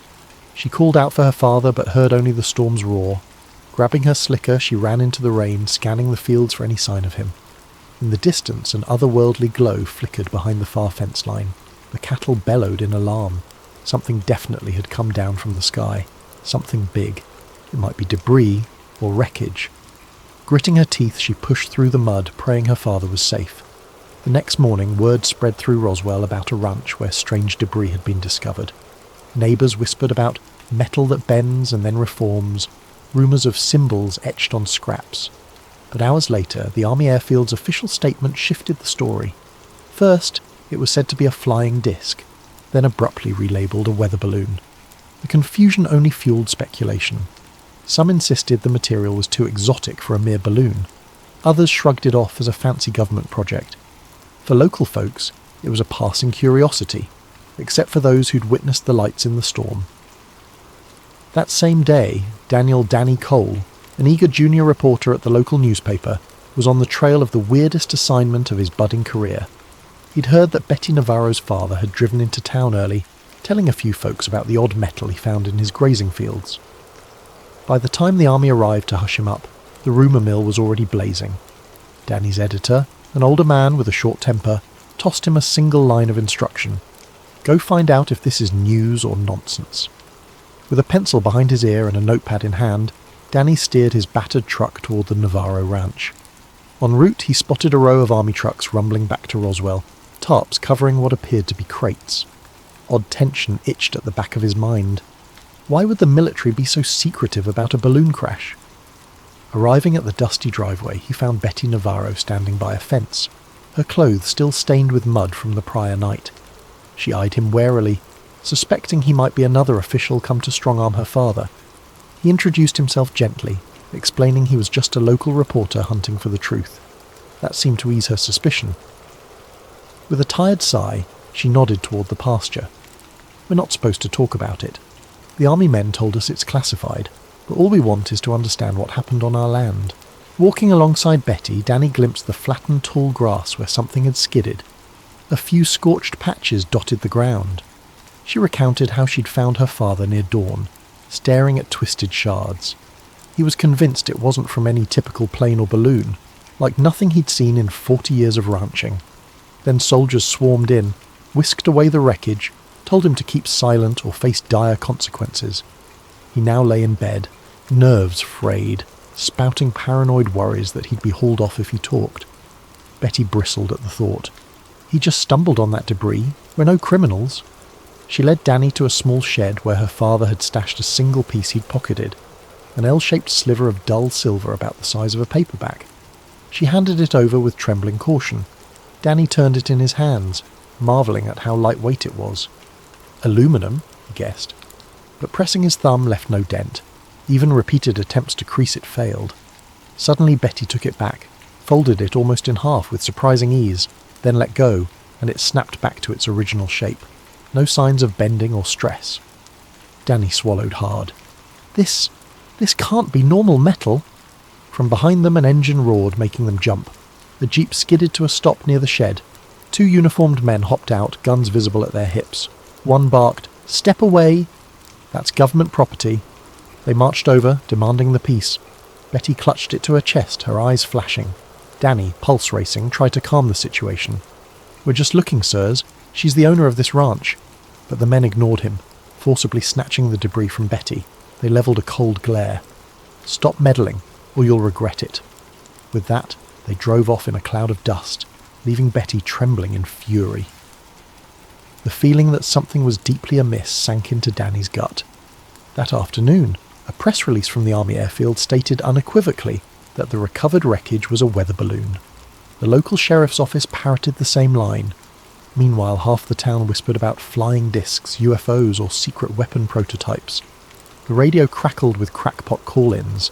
Danny's editor, spooked by the army's sudden interest, told him to drop the story. No sense stirring trouble, kid. But Danny's curiosity burned. The conflicting accounts, plus the bizarre behaviour of those soldiers, hinted at something bigger. This was no ordinary crash. Back in his small apartment, Danny typed out notes about Betty's testimonies, the odd metal fragment, the ominous warnings. He had no illusions that printing any of it in next morning's edition would be easy. Yet the sense that Roswell was at the centre of a swirling conspiracy made him determined. He needed more angles, more proof. The next step, find out if anyone else had glimpsed the lights or had scraps of wreckage. But as he mulled over names to contact, a knock hammered on his door. Peering through the peephole, he saw 2 strangers in plain suits. He opened the door a crack. One man hissed, "Cole? We know you've been snooping at Navarro's place. Let it go." The second man stepped forward, voice low and menacing. "You didn't see anything unusual. Remember that." Then they left, footsteps echoing in the hallway. Danny's pulse thundered. In one day he'd witnessed a crashed object of unknown origin, encountered bullying soldiers, and now faced intimidation at his own doorstep. He realised that whatever fell in Roswell wasn't just scraps of metal. It might be the key to a story that could upend everything the public had been told. The question was, How far were these unseen forces willing to go to keep a lid on it? And was Danny, a fledgling reporter, brave or foolish enough to push onward? Clutching his notes, he sat on the edge of his bed, mind racing. Something extraordinary had shattered that New Mexico sky last night, and the shadowy efforts to hide it were as real as the desert thunder still rattling in his memory. He decided, I won't be scared off. Tomorrow, he'd dig deeper, step by step, determined to uncover the truth. The day after the men in suits threatened him, Danny Cole woke early, consumed by a sense of purpose. He typed up what he had so far: the unusual debris with shape memory properties, the contradictory official statements, the intimidation attempts. But in rereading it, he realised the piece lacked definitive evidence. A sensational claim needed more than hearsay. He needed additional eyewitnesses or a smoking gun. Without that, his editor would never run the story, and the army might label him a crank. He headed first to the local sheriff's office, hoping for a chat with the deputy who'd initially tipped him off about the Navarro ranch. The station's waiting area smelled of stale coffee, but the deputy seemed cagey now, eyes darting as he spoke in hushed tones. Look, kid, I told you about the ranch because I figured something smelled fishy, but now folks from the army in some unknown suits have shown up, telling me to keep quiet. They're using words like national security. The deputy looked genuinely spooked, refusing to say more. Don't drag me deeper into this, Danny. I got a family. With that, the conversation ended. Next, Danny tried visiting local ranchers, who might have glimpsed unusual lights during the thunderstorm. Several admitted hearing a bizarre boom, or seeing flashes that didn't match normal lightning. But none had concrete proof. One ranch hand mumbled about metal scattered across the field, but the army confiscated everything the next morning. Another said she saw army trucks hauling large tarps. Still, speculation remained rumour level. Despite the swirl of talk, there was no tangible artefact to show. The net apparently had been cast wide. The army seemed determined to erase all physical traces of the crash. As Danny walked down Roswell's main street late that afternoon, a voice hissed from an alley. Psst! Cole! He glanced over, startled, to see a tall, lanky figure beckoning. Oliver Grayson, a local recluse known for odd theories about secret government tests. He wore rumpled clothes and clutched a rolled-up sheet of paper. I have something you'll want to see, he whispered. Danny approached warily. Oliver's eyes darted left and right, as though expecting watchers. Oliver led him to a dingy back room behind a boarded-up photography studio.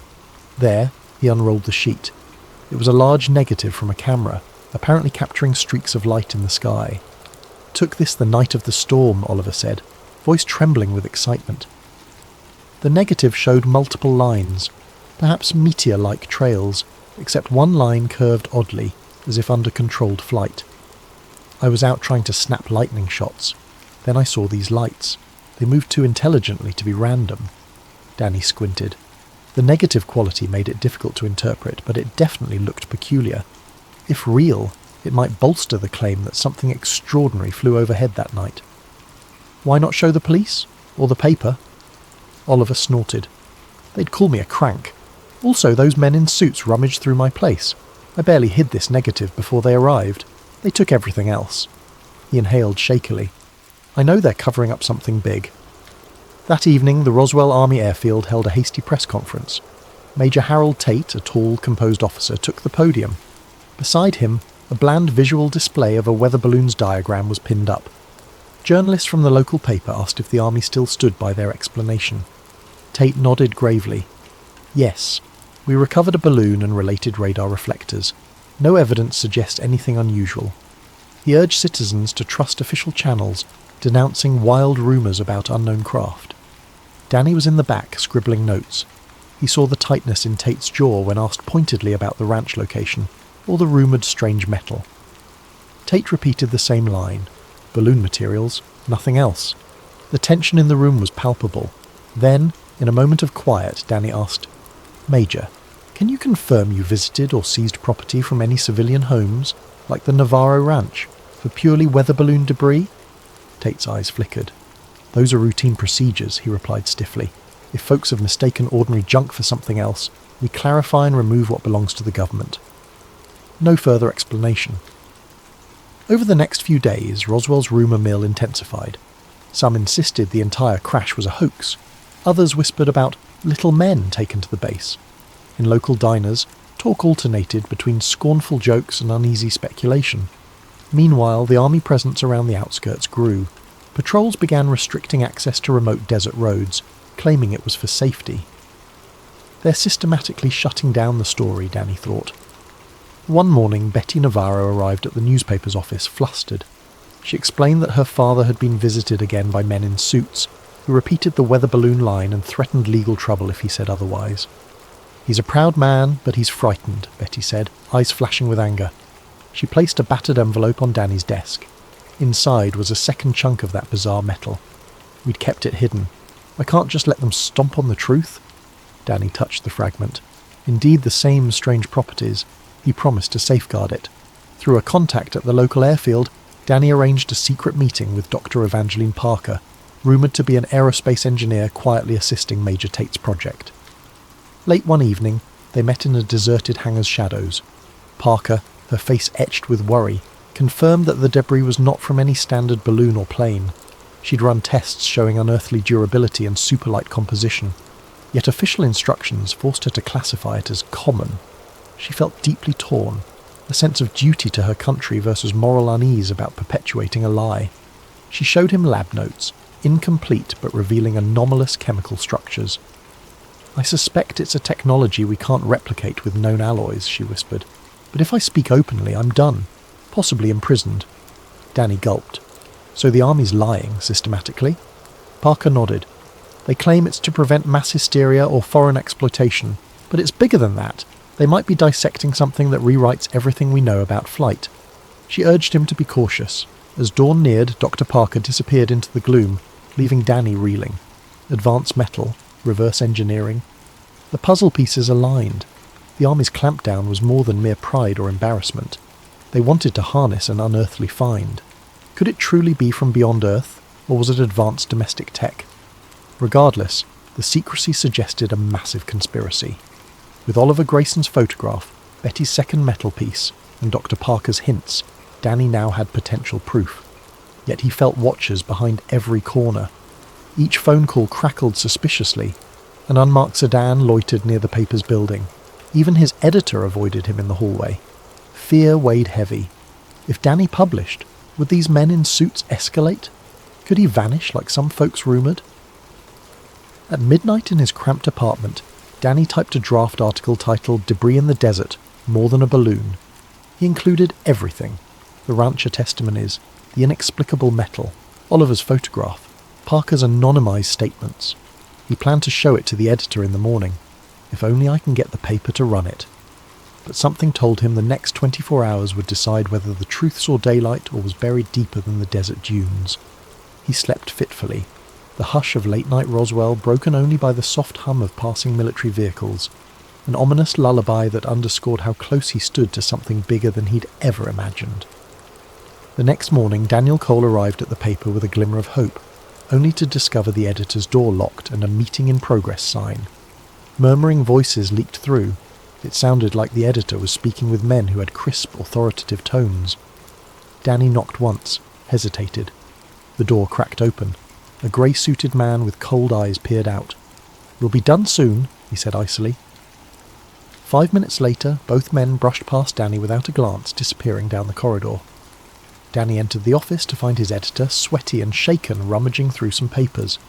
"Kid," the editor began, voice trembling, "I can't run your piece. These, army reps said it's national security. They threatened legal action if we print speculation." Danny's protest died in his throat, seeing the fear in the older man's eyes. He realised the story was effectively blacklisted from local press. "I'm sorry," the editor added quietly, refusing to meet Danny's gaze. "Write about anything else you want, just not this." With the local newspaper gagged, Danny's frustration peaked. That afternoon he found Oliver Grayson hunched in a corner booth at a dusty cafe. The frantic man shoved an envelope across the table, negatives from the prior night's attempt at photographing new lights. "Look at these," Oliver whispered, eyes darting. "I spotted more strange aerial objects over the ranch region, different from standard planes. I tried to call the radio station, but they brushed me off. The local press is compromised. We got to go bigger national. Danny studied the negatives in the dim cafe light. They were faint, but some lines indeed suggested unusual flight patterns. Could be illusions, but combined with Dr. Parker's statements and the metal shard, it formed a mosaic of evidence. We might have to contact a bigger outlet, Danny said, nodding, but the army's already breathing down my neck. Oliver shrugged, fear glimmering. They'll destroy me if they find out, but if we do nothing, they'll bury the truth forever. That night, Danny typed a detailed account from home, 8 pages typed single-spaced, hoping to mail it to a national wire service. The phone rang near midnight. He answered groggily. Static hissed. Then a mechanical-sounding voice said, "We see your typewriter blazing. Stop, or the next knock you hear won't be so polite." The line went dead. Adrenaline spiked. He dashed to his window, peering outside. Sure enough, a dark sedan idled across the street. This was an escalation. They were tapping his calls. I need to vanish if I want to get this out safely, he realised. He stuffed the typed pages, plus Oliver's negative prints, plus Betty's second metal shard into a satchel. Then he wrote a quick note to Betty, telling her to meet him at a deserted gas station near the highway at dawn. After a sleepless night, he quietly slipped out before sunrise. The sedan was still there, but the occupant apparently dozed off, or so Danny hoped. He guided his battered truck onto the dusty roads, heart pounding. At the designated spot, Betty arrived in her father's old pickup. She looked anxious, hair tied back. They compared notes. She'd had more visits from stoic men claiming the family best remain silent. They demanded the last piece of debris. She'd feigned ignorance. "We have to get this to someone who'll help," she said. "But who?" Danny decided to contact Dr. Evangeline Parker again. Maybe she had scientific colleagues outside the region who'd verify the artifact's authenticity. Betty agreed. They set out to find Parker at a secret location, a friend of a friend's empty barn on the outskirts, where Parker occasionally retreated for privacy. The drive felt surreal, desert wind whistling past. Both half expected a military checkpoint at any moment. They found Parker waiting in the barn's shadowy interior, eyes shadowed with fatigue. She had news. The base was intensifying its security. Major Tate was rumoured to have formed a special unit to track subversive elements in Roswell. She also claimed she'd seen glimpses of a second site where more debris had been stored, and possibly biological materials. She refused to elaborate, but her haunted expression said it all. "I'm done playing along," Parker murmured, scanning the artifact shard Betty extended. "We need to publish proof, or history might rewrite itself as a trivial balloon incident." Just then, a booming voice rang out. "Freeze!" A group of uniformed soldiers, led by none other than Major Harold Tate himself, emerged from behind bales of hay, their rifles aimed unwaveringly. The trio, Danny, Betty, Parker, raised their hands in alarm. Tate's eyes glinted with cold triumph. "Breaking onto private property, conspiring to steal government assets, you're all in serious trouble." He nodded at a subordinate who grabbed the metal shard from Parker's hands, sealed it in a pouch. Danny's breath caught. "We're simply verifying the truth, Major. You have no right." Tate cut him off with a sneer. "I have every right. This is a matter of national security. You meddle beyond your depth. People who push too far in matters like these often vanish." Betty bristled, fists clenched, but a soldier pointed a gun barrel her way. She glared silently. Tate motioned for them to be bound with zip ties. Another soldier rummaged through Danny's satchel, extracting the typed documents and Oliver's negatives. Tate eyed them, mouth twisting in disgust. "You journalists think you can decide what's best for the public. Sometimes they must be protected from truths that so panic." He gestured for a nearby soldier to confiscate everything. As Danny was shoved to the ground, he glimpsed Parker trying to maintain composure. She locked eyes with him. Some quiet signal passed between them. Then, unexpectedly, an old caretaker from the barn area stepped in, feigning confusion, stumbling with a lantern that spilled oil, igniting a small flame on the dusty floor. Soldiers panicked, distracted by the sudden smoke and possible barn fire. In the chaos, Parker lunged, snatching a single negative from the soldier's hand. She tucked it into her coat. Another swirl of dust, and the caretaker yanked a side door open, beckoning the captives to flee. Disoriented, Tate barked orders to secure the perimeter, but the smoke gave Danny, Betty and Parker precious seconds. They scrambled out the side door, stumbling across the yard to Betty's truck. Shots rang out, bullets whining overhead. Parker slid into the back, Danny hopped in the passenger seat. Betty gunned the engine, tyres spewing gravel as they roared away. Soldiers tried to chase them on foot, but the swirling desert dust obscured the pursuit. In the rearview mirror, Danny saw Tate's furious silhouette receding into the haze. Once they were miles away, hearts pounding, they pulled the truck onto a sidetrack.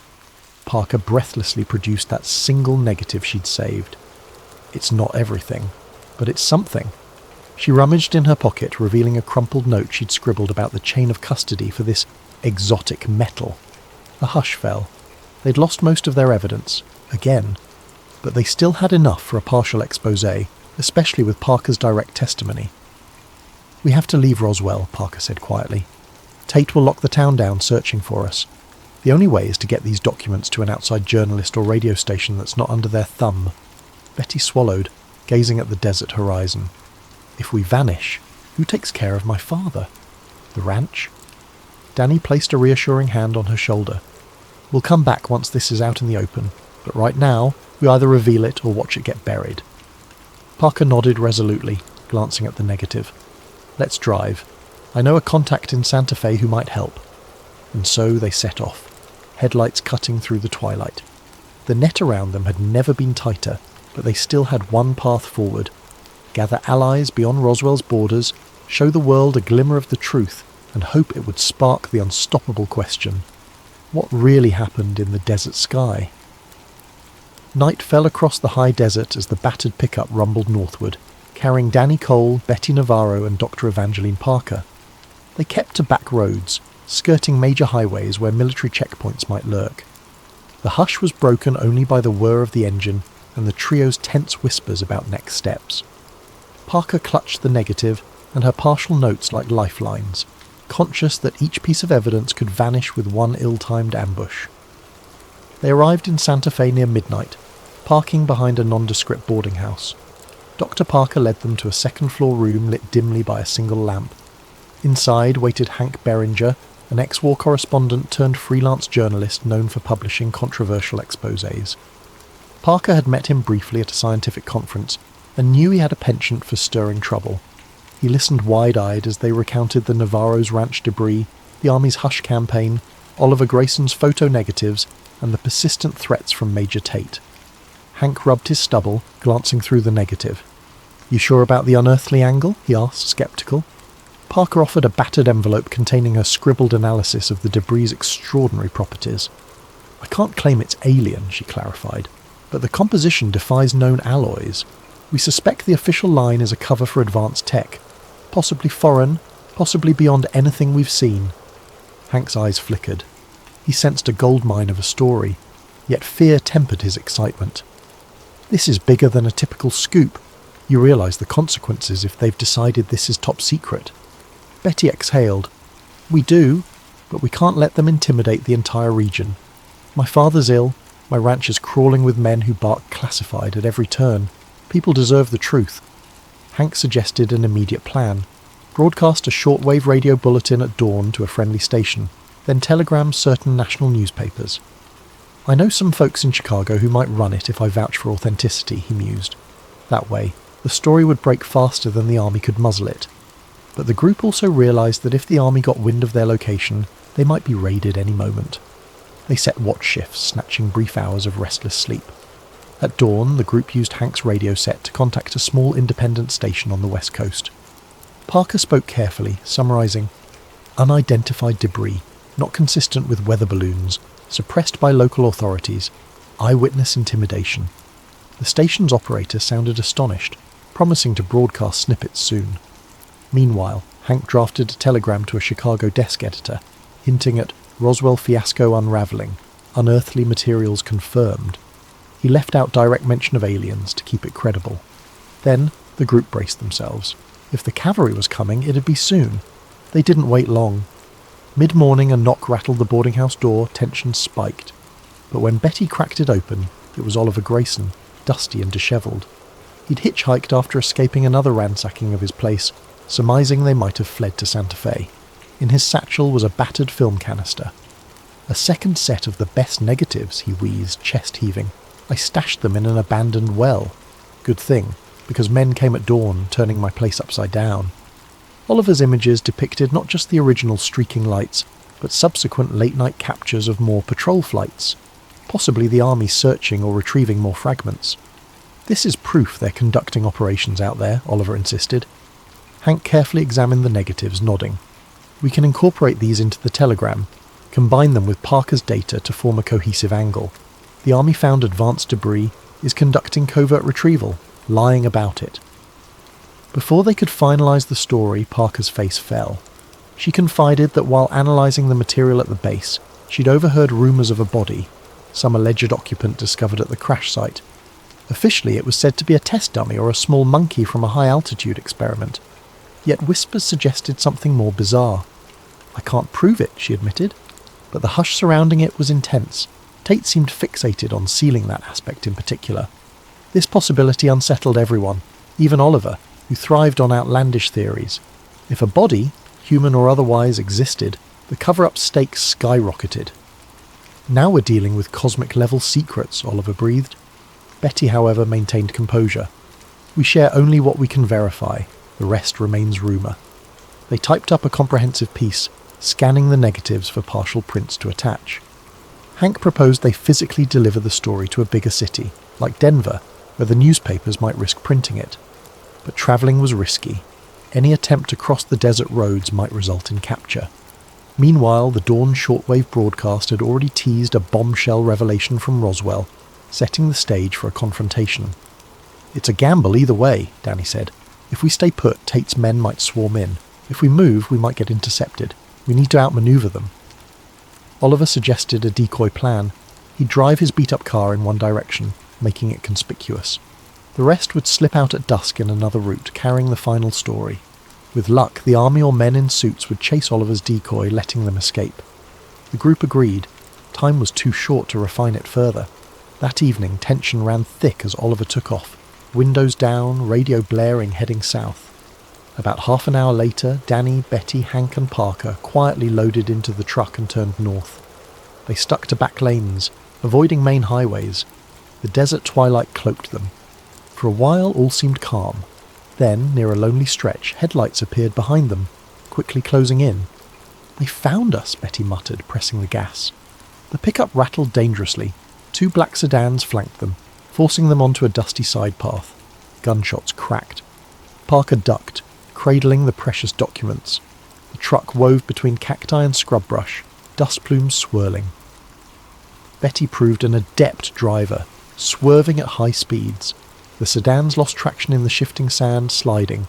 The truck seized that gap, bounding over a small ravine. The chassis groaned, but held. In the rearview mirror, Danny saw the sedans come to a halt, one stuck in the gully. The men leaped out, shouting, but the truck kept rolling away. Through it all, Hank clutched the seat, white-knuckled, muttering curses under his breath. At last, they rejoined a firmer dirt road. The headlights behind them had vanished. Each occupant exhaled in relief. They pressed on under starlight, aiming for a safe haven rumoured to be a small printing press in the next county. Somebody who might put out a short-run publication, or at least forward their story to a national wire.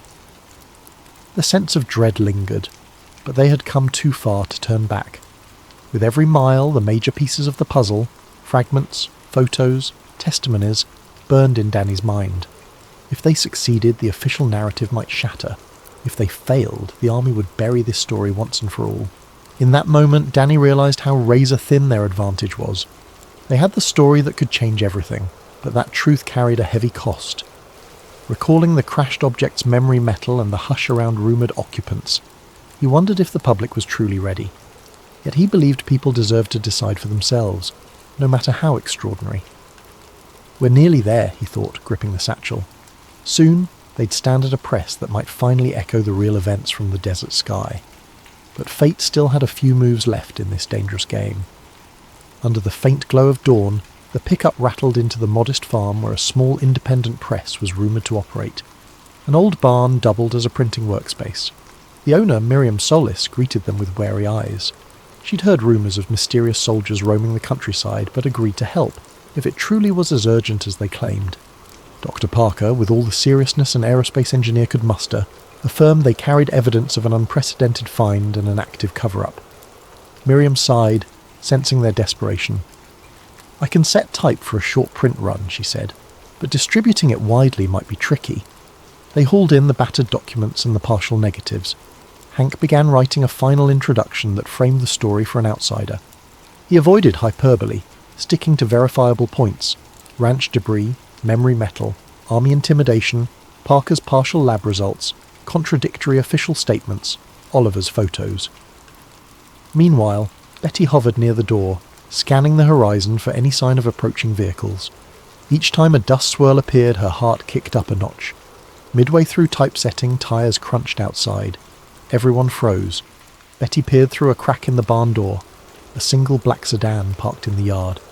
Out stepped Major Harold Tate, alone. He raised his hands as if to show no immediate threat, calling out calmly, "I know you're in there." Danny stepped out, jaw tight. The group formed a semicircle behind him: Betty, Parker, Hank and Miriam.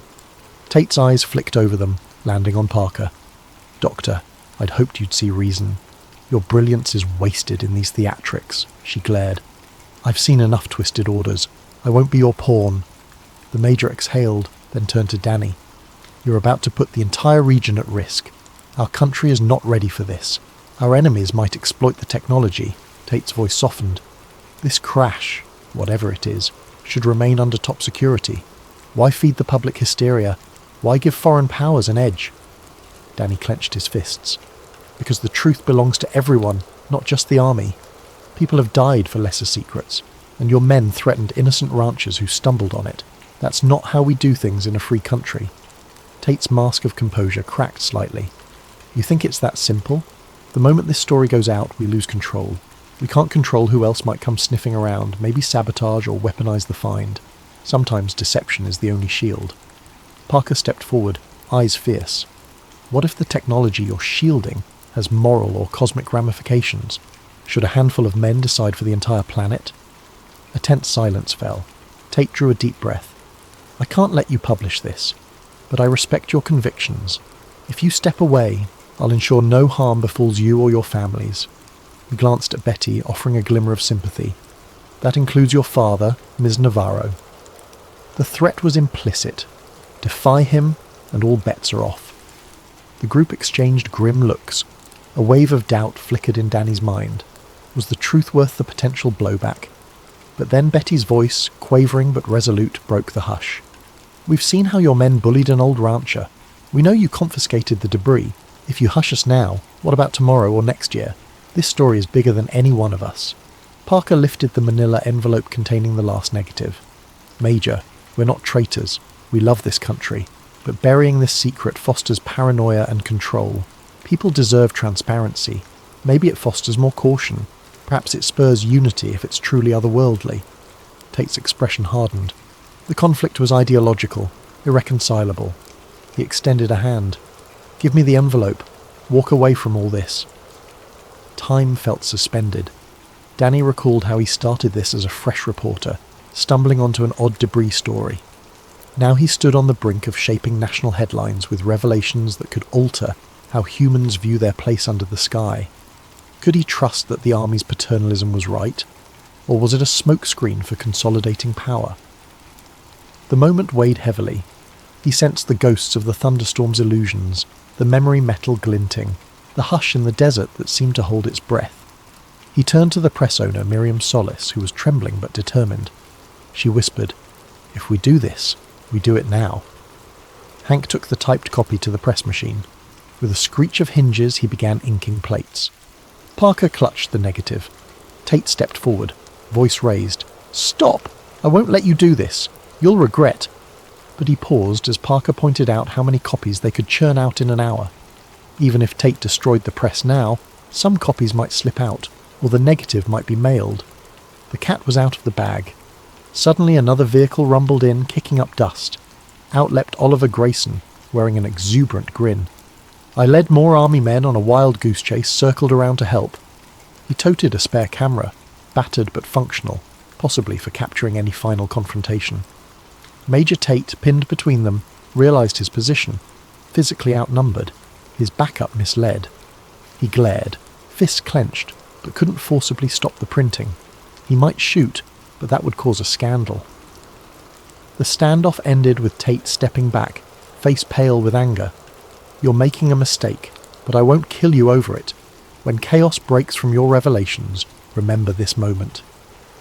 In the tension-laden barn, the press whirred. Sheets came out bearing headlines: unexplained debris, scientists denounce balloon claims. The story included Parker's partial analysis, Oliver's photo of strange lights, Betty's testimony about the ranch, Danny's chronicle of intimidation. Only a small local print run, but enough copies to mail to key radio stations, newspapers or allies. The group, fueled by relief and adrenaline, prepped envelopes. They distribute them discreetly, ensuring the news spread beyond Roswell's sphere of control. Major Tate stared, chest heaving. No bullets flew, no arrests occurred. He simply gave a final glare and turned away. The black sedan roared off. Possibly he'd craft a new strategy or blame incompetent subordinates. But at least for now, the honest story would surface. Danny's chest tightened with both triumph and a pang of worry. The army might spin fresh narratives, might brand them cranks or seditionists. Still, if the seeds of doubt were planted, public scrutiny might keep the army from fully smothering the truth. Within days, a handful of radio hosts read excerpts from the newly minted pamphlet on air.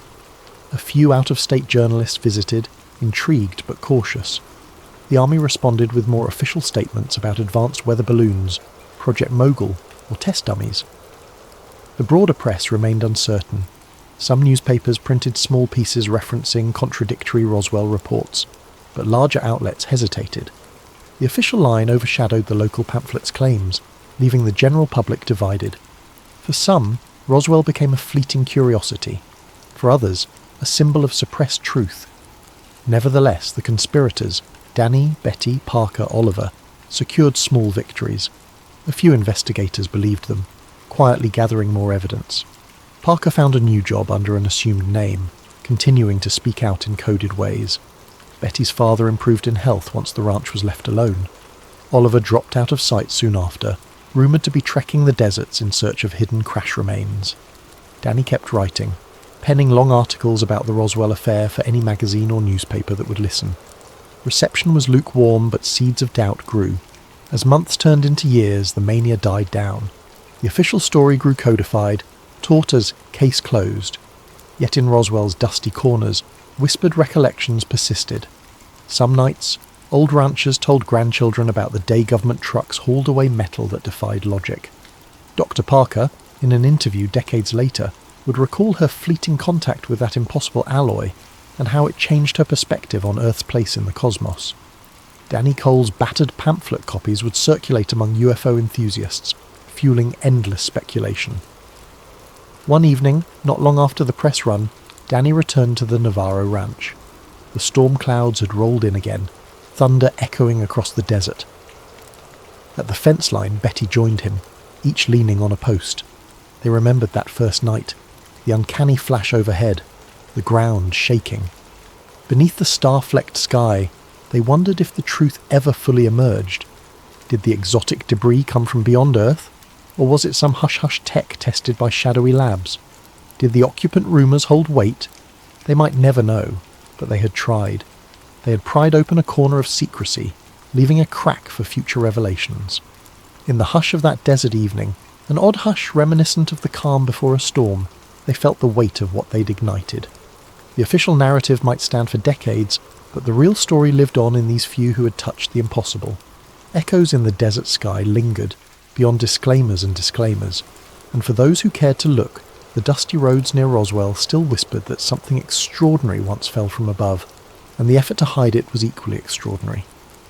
In the end, the story's impact was measured less by immediate media frenzy than by the subtle shift in public imagination. The seeds of suspicion and wonder blossomed into modern UFO lore. Others would pick up the thread, investigating anew.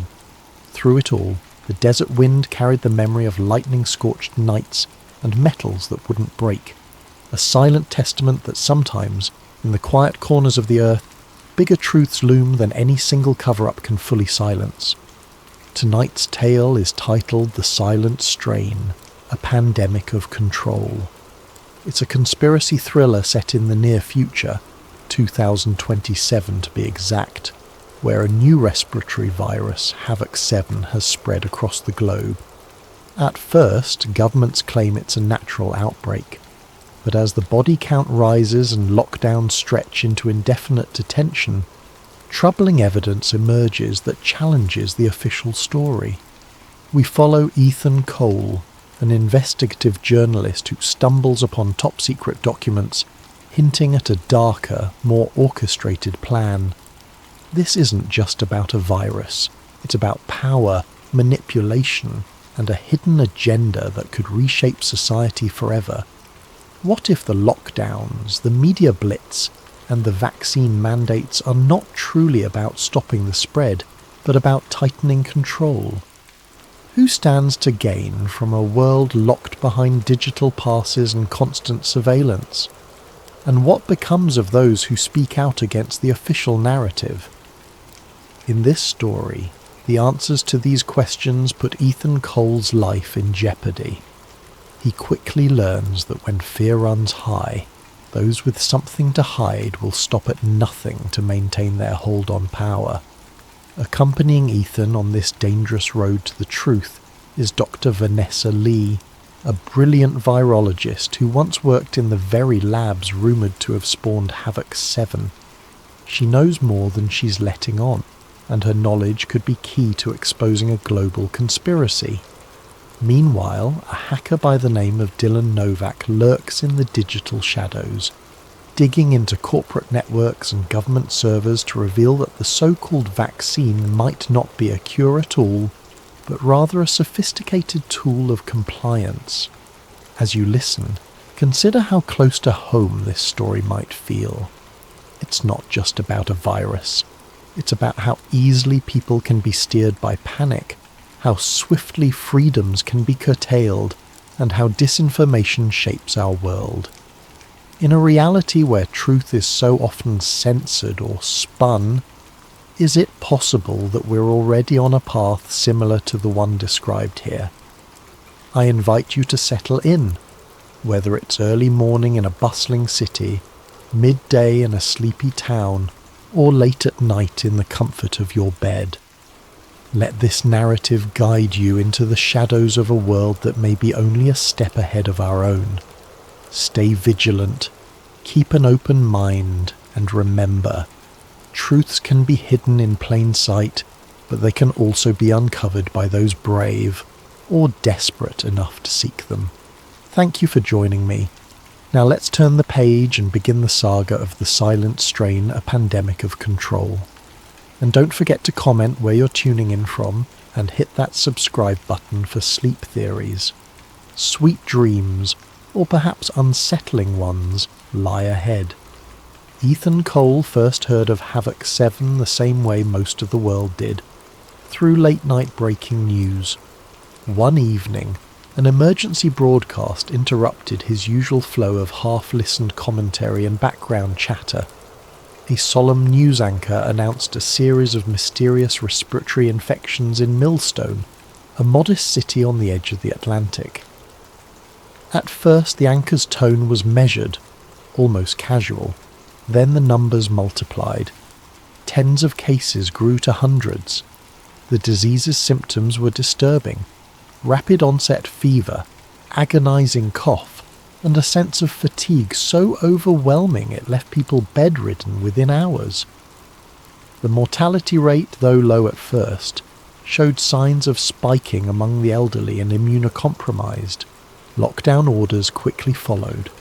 From Washington to Berlin, from Tokyo to Sao Paulo, governments declared states of emergency. Curfews were enforced, public gatherings were banned.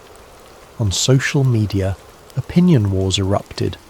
Some claimed the virus was a hoax, invented by the media or politicians seeking to score points. Others insisted it was the end of the world, urging friends and family to stay locked inside for months. Caught in the swirl of rumour and confusion, Ethan didn't know what to believe. But as a dedicated investigative journalist, he made it his mission to find out. Armed with a notepad, a tape recorder, and the grit that had come from years of chasing leads, Ethan set out to gather facts. He interviewed local hospital staff, eyewitnesses, and any official who would speak on the record. What he found was a curious pattern. Wherever Havoc 7 was reported, swift government presence followed. Unmarked black vans, military checkpoints, blocked roads. The official line was that these measures were necessary to contain the virus.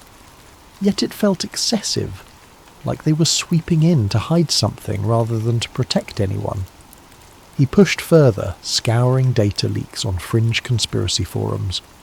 After days of searching, a peculiar file landed in his inbox. A heavily redacted government document titled Project G7 Recursion. Nearly half of its contents were blacked out, but scattered phrases jumped out at him. Gain of function, accelerated release, population compliance threshold. That single page all but confirmed his growing suspicion. Havoc 7 might not be natural at all. A whistleblower known only as KC had attached a brief note. "They're lying. Keep your eyes open. More to come." Ethan drafted an explosive article that night, detailing his findings. He noted the odd phrasing in the leaked document, speculated on the possibility of an engineered virus, and exposed the coordinated media campaign to vilify anyone who asked questions. The piece was set to publish on a small independent news site he sometimes freelanced for, one that prided itself on unfiltered reporting. But when he woke the next morning, the article was gone. The entire website had been wiped clean, replaced by an error message. His phone buzzed non-stop with calls from unknown numbers. Each time he answered, the line was silent. Then the calls stopped, just as abruptly as they had begun. A creeping sense of dread unfurled in his chest. If someone had gone to the trouble of erasing his work, that meant there was truth in it.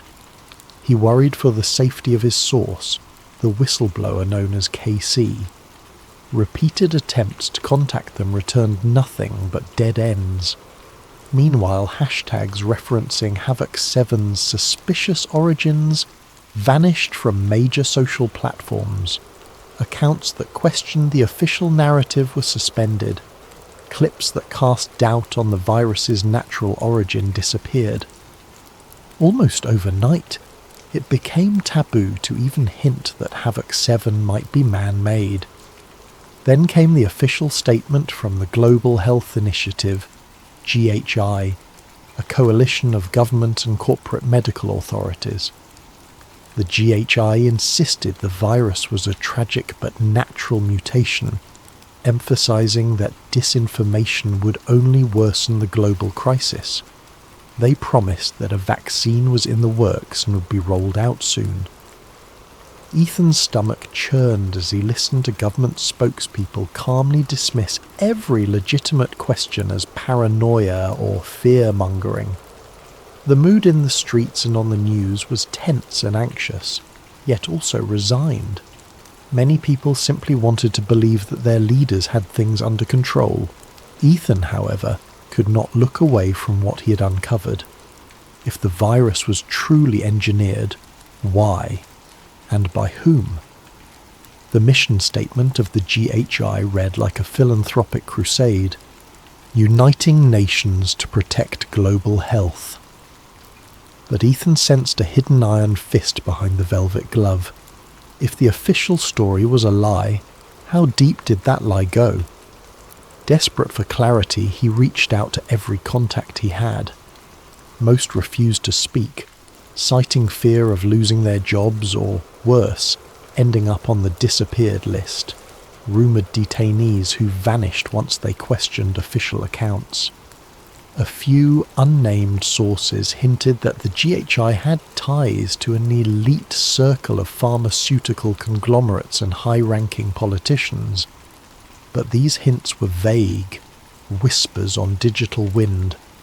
Then, without warning, a simple message arrived in Ethan's email. "I was there when Havoc 7 was made. I can prove everything. Meet me at the old water treatment plant Tuesday at midnight. V. Lee." The old water treatment plant on the outskirts of Millstone? was a relic of 20th century infrastructure, its rusted pipes and battered walls long decommissioned and forgotten. Arriving just before midnight, Ethan slipped through a chain-link fence and used his phone's flashlight to navigate the labyrinth of dark corridors and stagnant puddles. Every metallic clang made him jump. The hollow echo of his own footsteps heightened his paranoia.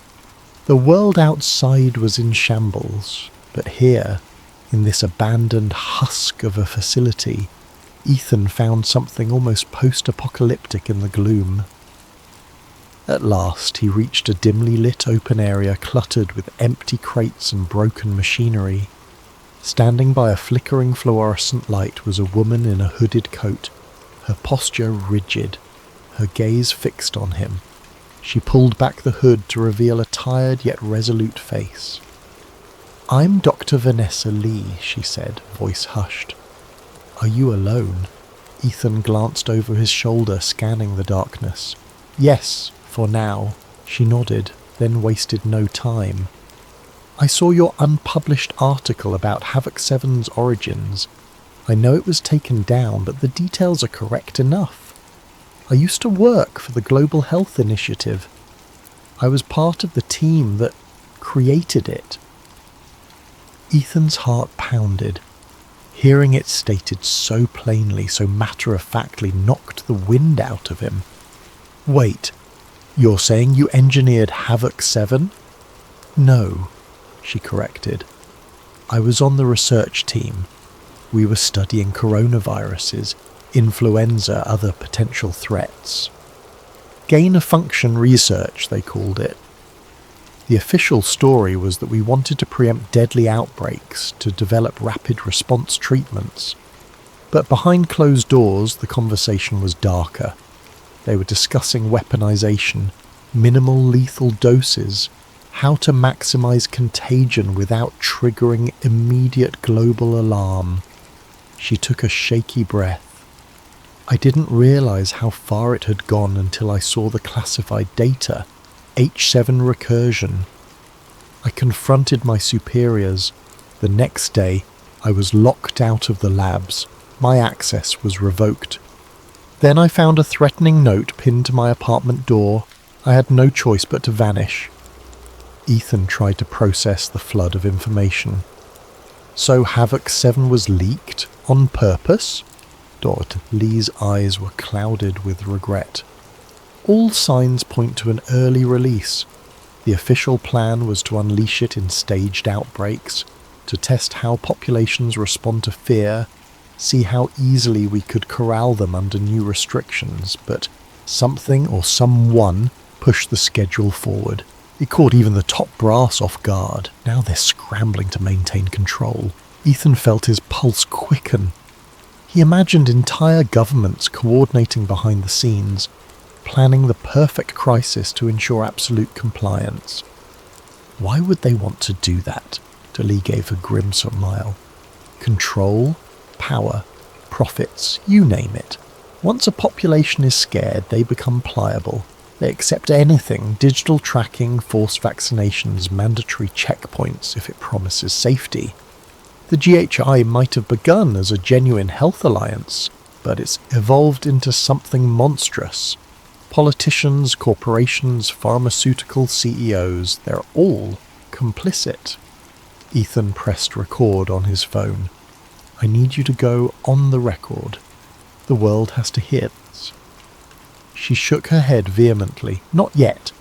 If I show my face, I'll be dead or disappeared. The GHI has eyes everywhere, but I can give you evidence. Encrypted files, lab notes, internal memos.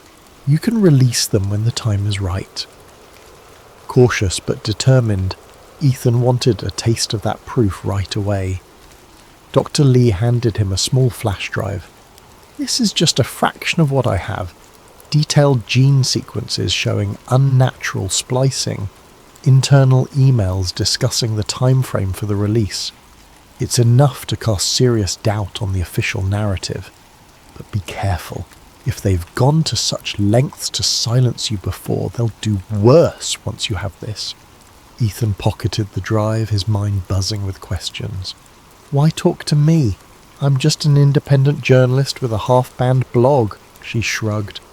You're also the only one stubborn enough to keep digging when the entire media establishment shut you down. My old colleagues are either too scared or too loyal to speak.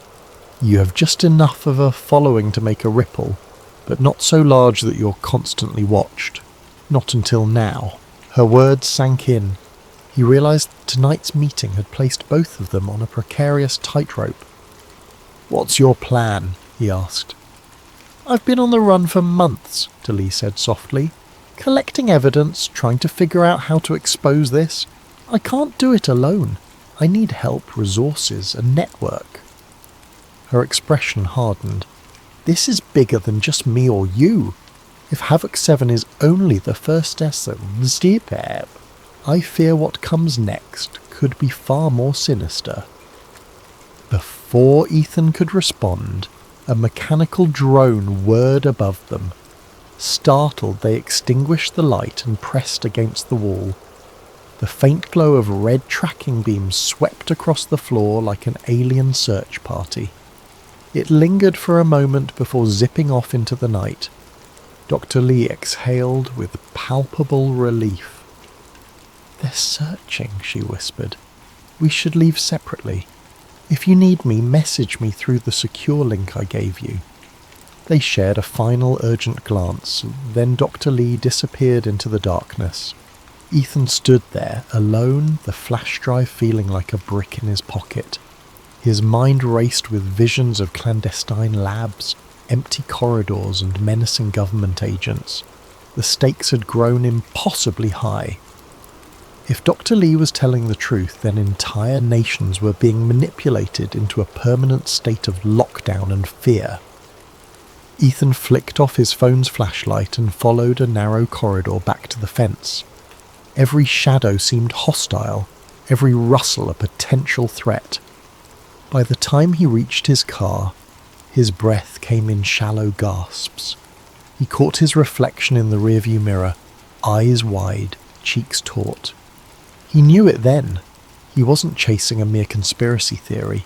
He was stepping into a battlefield of secrets. And if the GHI had begun manufacturing viruses and orchestrating pandemics, then indeed the entire world was at risk. With trembling hands, Ethan started the engine and drove off, fully aware that from this moment on, nothing in his life would ever be the same. The flash drive sat on Ethan's cluttered desk, a digital Pandora's box promising both answers and peril. After triple-checking his security software, he copied its contents onto an offline laptop. Lines of complex genetic code scrolled across the screen, along with email chains that read like pieces of a larger puzzle. He recognized enough medical jargon to confirm it wasn't random data. These were genuine lab memos and gene splicing logs. Words like enhanced transmissibility and adjuvant synergy leapt out at him. Document after document hinted at an orchestrated campaign to cultivate fear, and then position the GHI as the only salvation. Yet, as valuable as this trove was, Ethan couldn't fully interpret the data on his own. He knew a handful of fringe tech experts, but only one had the reputation and the nerve to handle something this explosive: Dylan Novak. Known online as Nova Cypher, Dylan was a self-styled digital freedom fighter, rumoured to have hacked into corporate giants and left cryptic messages urging transparency. Paranoid to a fault, Dylan never physically met with anyone. But he had a secure chat channel, one that Ethan had used once before when investigating biotech lobbying. Ethan, in chat. I've got something bigger than anything we've tackled before. Need your help reading complex scientific data, possible ties to a global conspiracy. Game? Dylan's response was instantaneous. Dylan, in chat. You mean the virus? Ethan's heart thumped. If Dylan was already on this trail, maybe they could make real progress. Exactly. Where do we start? Send me the files, I'll check for authenticity and decrypt any hidden layers. But be warned, once I open this, we're both on someone's radar. Ethan zipped the flash drive contents and sent them via an encrypted channel. Minutes later, Dylan replied with an ominous message. Holy. This is insane. The gene code definitely looks engineered. I can see unique markers that don't appear in any naturally evolving strain. Wait, there's more. Let me decode these additional file headers. Drummed his fingers anxiously on his keyboard, half expecting a knock at his door. He had watched enough whistleblowers get disappeared to know the risk. His mind flicked to Dr. Lee's warning. Another chat bubble popped up. Found something in these email strings, references to batch A17 vaccine results, negative efficacy, and rollout schedule. Looks like they've tested this vaccine in some undisclosed trials. The data shows no meaningful protection. 0. Possibly even negative outcomes, and they're still planning to mandate it globally. Ethan stared in disbelief. The official narrative was that the vaccine was humanity's lifeline, the only solution to end the wave of devastating infections. Entire economies hinged on distributing it. Yet these files indicated it was worthless. Worse, possibly harmful. Why would the GHI push a non-functioning vaccine? Dylan, continuing. There are references to a digital health passport system. The vaccine acts like a justification for mandatory check-ins, scanning, constant biometric monitoring. It's not about curing anything. It's about tagging everyone under a real-time surveillance grid. A chill crawled along Ethan's spine. People were lining up in droves for this shot, desperate to reclaim normalcy. Cities had banned unvaccinated individuals from public spaces. Families were torn apart by the debate, all for a shot that did little more than provide the government and corporations a convenient label to track compliance. My God, this is bigger than I ever imagined. You're telling me. The GHI's next move is to make the vaccine mandatory. They're going to tie it to bank accounts, travel permissions, even job opportunities. Anyone who resists will be deemed a public health threat and denied basic rights. Ethan's thoughts spun as he tried to imagine the global repercussions. This was a new world order, disguised as a humanitarian health measure. The fear induced by Havoc 7 was the perfect Trojan horse for ushering in digital tyranny. And Dr. Lee had been right about the virus's real purpose. If she had more evidence, then perhaps they could blow this wide open. But it dawned on him that the clock was ticking. If Dylan could unearth these details, the GHI's digital surveillance teams could do the same in reverse. It was only a matter of time before a black van rolled up outside his home. Final message of the night. I'll keep digging, but you need to find a secure place to lie low. Start building your story. If we can leak everything at once, we might stand a chance of forcing mainstream coverage before they can censor us. If you need me, I'll be watching. True to form, Dylan vanished from the chat. Ethan found himself alone, hunched over his keyboard, eyes burning from lack of sleep. Outside, the streetlights cast elongated shadows across the pavement, as if hinting at the creeping darkness enveloping society. He snapped his laptop shut, grabbed a duffel bag and stuffed in clothes, a burner phone and a notebook. From the window, he could see the neighbour's window flicker with the bluish glow of a TV broadcasting the same message repeated on every channel. Get vaccinated. Stay home. Save lives. The words now took on a menacing undertone, as if they were a coded directive to comply. Or else. His mind raced with questions. Where to hide? Who to trust? Did he dare contact Dr. Lee again? He decided that for now, staying in his own apartment was an invitation to be silenced. He picked a new destination every few hours just to keep ahead of any watchers. By morning, he was far from home, holed up in a grimy motel that took cash only. Flicking on the TV for background noise, he caught another GHI press conference. Director William Greer appeared behind a podium calmly dispensing platitudes about the vaccine's safety and necessity.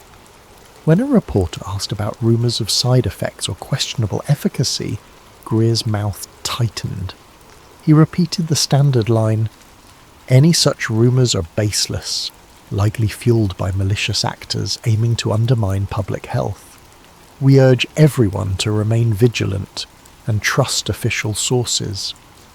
Ethan felt bile rise in his throat. The staggering audacity of it all. How effortlessly they labelled skeptics as traitors. How seamlessly they turned scientific debate into a witch hunt. He powered off the TV and sank into thought. The evidence was damning, but releasing it too soon without a solid platform could see it scrubbed from the internet before it even gained traction. He needed a high-impact strategy, something that would force the world to pay attention. And so, as the sun rose over the motel's vacant lot, Ethan's course sharpened. He would expose the GHI's conspiracy, no matter the cost. The real question was whether he could do it before they found him first. The next week blurred into a game of cat and mouse for Ethan. He changed motels every 2 days, avoiding any establishment with security cameras. He used burner phones to contact Dr. Lee and Dylan, rotating SIM cards like a seasoned fugitive. Somewhere along the line, a quiet transformation happened. Ethan Cole, once a mere journalist seeking the biggest scoop of his career, had become a hunted man with a moral imperative to unveil a global deception. Every so often, Delee would send cryptic updates. She'd discovered more anomalies in the virus's structure, further proof it was lab-engineered. She hinted at factions within the GHI itself. Some believed they were serving humanity by guiding the masses through fear. Others were in it purely for profit and control. But no matter the justification, the outcome was the same. A worldwide state of enforced compliance that looked more and more like martial law. Meanwhile, Dylan's hacks yielded a trove of new files, internal memos about media control, secret deals with top news networks to quell dangerous misinformation. The GHI had carefully groomed certain internet influencers and celebrities to promote the official line, drowning out dissenting voices. The web was awash with posts using identical phrases and hashtags, pushing the message that faith in the system was the only way to end the crisis, and people, exhausted by anxiety and eager for normalcy, ate it up. Then 3 nights ago, Ethan's luck finally ran out. He'd ventured out to grab takeout when he spotted 2 men in dark suits stationed by his motel's entrance. Their gazes were cold, scanning each passerby. Though they wore no official insignia, they carried the stance of government operatives. The enforcers, Ethan thought. Rumour had it they operated under the direct orders of Director William Greer himself, a man who oversaw the global Havoc 7 task force with an unsettling calm. Ethan slipped into an alley and circled around the back of the motel to retrieve his bag. He narrowly avoided their notice, hearing them speak in clipped tones about tracking the journalist's phone. They must have discovered at least one of his burner numbers. He fled into the night, seeking refuge anywhere with a crowd, train stations, bus terminals, busy streets, until finally he found a deserted safe house recommended by Dylan. Panic threatened to overwhelm him, but a single objective remained clear. The evidence had to go public. Soon. Every passing hour gave the GHI more time to clamp down on the internet and root out whistleblowers like Dr. Lee. It was Dylan who suggested the idea, hijacking a government broadcast. If they could override a national emergency feed, They could forcibly stream their data dumps and expose the GHI in real time. It was a risky plan bordering on impossible, but desperation fueled their creativity. Dylan's plan hinged on an old broadcast satellite array located near the capital. It once served as a backup system for civil defense alerts. The government rarely used it now, relying on fiber networks. If Dylan could hack into the array remotely, while Ethan physically accessed the control panel, they might hijack a direct feed to millions of televisions and radios across the country. Timing was crucial. The GHI's own announcements aired daily at 8 p.m. local time. If they patched in just as the scheduled broadcast began, they could piggyback on the official channel for maximum impact. Dr. Lee insisted on contributing. She prepared a concise, horrifying presentation. A timeline of the virus's creation, the project documents, the lab splices, and most damning of all, the internal emails mocking the public's gullibility. The final slide showcased the vaccine's dismal efficacy data. If the broadcast succeeded, the world would see undeniable proof of the greatest deception in modern history. On the night of the operation, Ethan parked half a mile from the old array, tucked behind an abandoned barn. The sky was an endless stretch of black, the moon hidden by thick clouds. He jogged across a field until he saw the silhouette of a massive satellite dish looming against the night. High fences surrounded it, topped with razor wire. He cut through the fence at a less visible corner, heart pounding with adrenaline. From his earpiece came Dylan's voice. "We're in position, but I'm seeing increased security on the network. They might suspect something. Hurry!" Ethan found the control shack behind the dish locked tight. A crowbar pried it open. Inside, dusty panels glowed faintly, humming with dormant power. Using instructions Dylan had given him, Ethan typed commands into the archaic console. The screens flickered to life, unveiling system logs that hadn't been accessed in years. "Okay," Ethan whispered, starting the link. A beep signalled the connection's establishment. "We've got about 90 seconds before the GHI broadcast begins," Dylan said, voice backling with tension. "Once they switch to their feed, I'll reroute it through here, funnel in the evidence, and override their stream.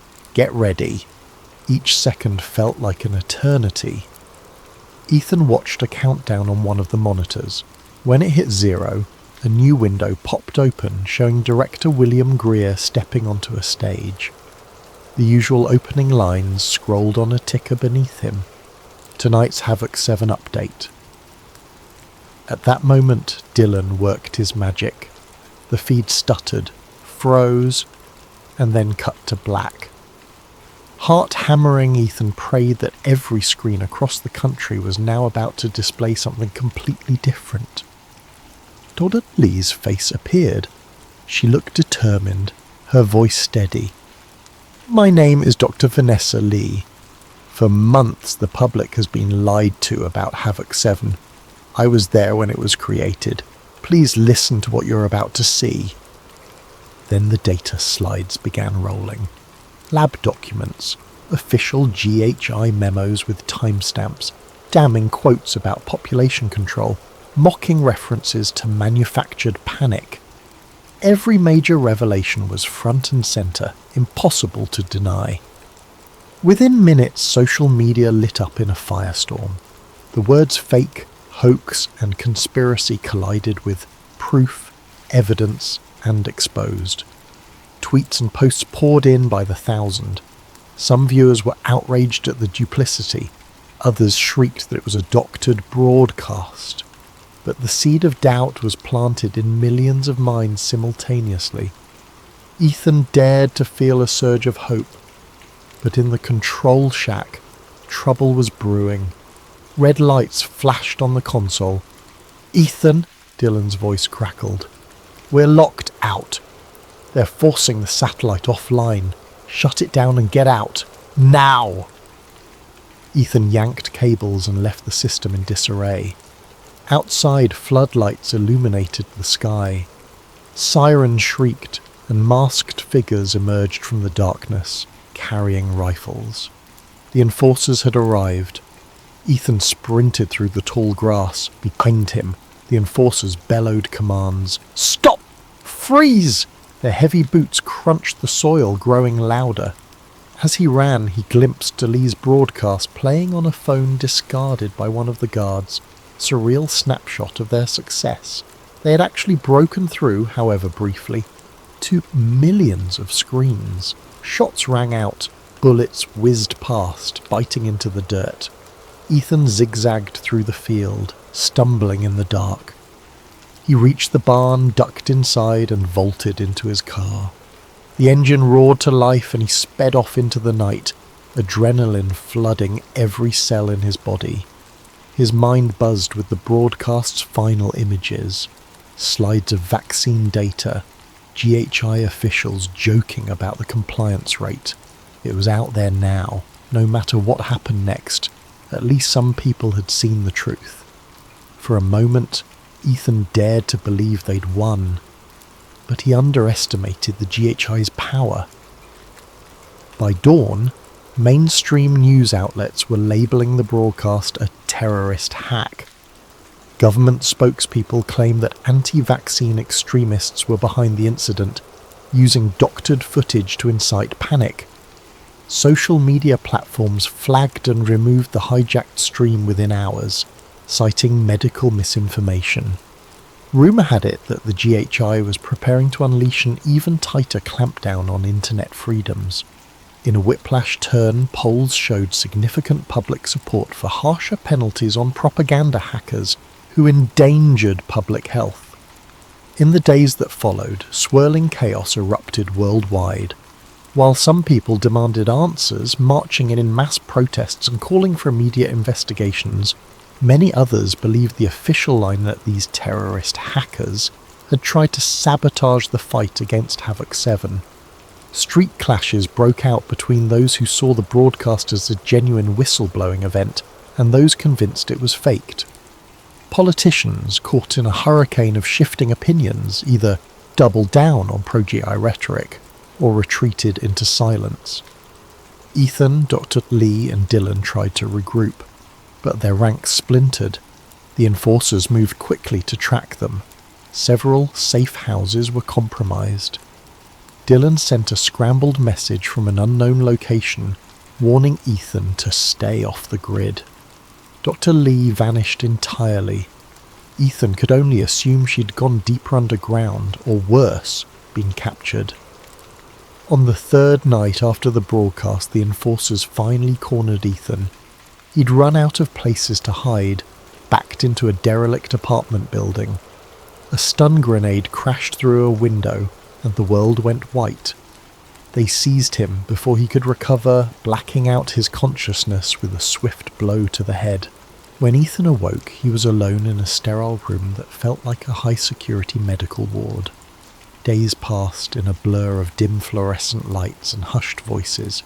He sensed the edges of sedation, a chemical haze that dulled his resistance. Occasionally a man would appear, a dignified figure in a tailored suit, silver hair combed immaculately. Director William Greer. He'd ask Ethan questions about his sources, about Dr. Lee, about Dylan's whereabouts. Ethan kept silent or spat defiance. Greer only smiled thinly and left, instructing staff to increase sedation. Eventually Ethan lost track of time. His reality narrowed to the beep of machines, the footsteps in corridors, the glint of needles in his veins. He remembered nightmares of repeated questionings, of flickering monitors that displayed propaganda on loop. But one day something changed. They moved him to a more comfortable room, gave him clean clothes, allowed him to shower. Then out of nowhere, they told him he was going home. 3 days later, the country watched a live television broadcast featuring Ethan Cole, clean-shaven, clad in a crisp suit and tie. Sitting at a polished table, he read from a prepared statement. "My name is Ethan Cole. Recently, I was involved in an incident that disrupted vital health communications. I regret my actions, which were based on faulty data and manipulated by extremists who sought to undermine public safety. The Global Health Initiative remains our best hope to combat Havoc 7. I urge all citizens to put their trust in the official guidelines and disregard any unfounded rumours about the virus's origin. His eyes were glassy, his tone robotic. The statement ended with a scripted apology, praising Director Greer for his steadfast leadership. News anchors immediately repeated it, thanking Ethan for clearing up the confusion. Social media accounts that had once proclaimed Ethan a hero now erupted in frustration and heartbreak, calling him a sellout or a victim of mind control, but the mainstream narrative was set. The fiasco was over, the hackers had been silenced, and the GHI would continue its noble mission of safeguarding humanity. The final shots of the broadcast showed Ethan walking off the stage beside Director Greer. For many, that image confirmed everything. The man who once pursued the truth was now just another mouthpiece for the establishment he had tried to expose.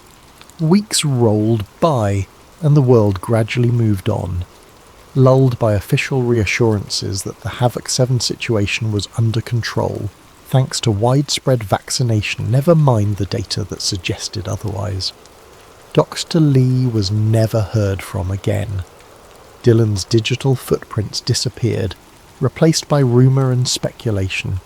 Some believed he was still out there, quietly gathering intel for one last reveal. Others said he'd been caught and quietly executed. The only certainty was that the wave of panic subsided into a grim acceptance. Then a new, unsettling headline made its way across news tickers. Mysterious strain discovered, Havoc 8 under investigation. Government officials hastened to calm the public, insisting it was a mild offshoot of Havoc 7 and that the existing vaccine would protect against it. But behind closed doors, murmurs of new lockdowns and fresh mandates began circulating. Some recognised the pattern, but they were drowned out by a public too weary to fight another round of restrictions. A resigned sigh seemed to sweep through entire populations. Here we go again.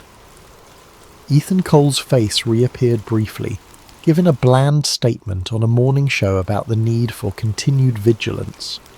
He looked healthy, yet there was a vacancy in his eyes that gave the impression his fire had been extinguished. Perhaps that was the scariest part of all, that a once passionate voice for truth could be so thoroughly subsumed into the very machine he'd tried to bring down.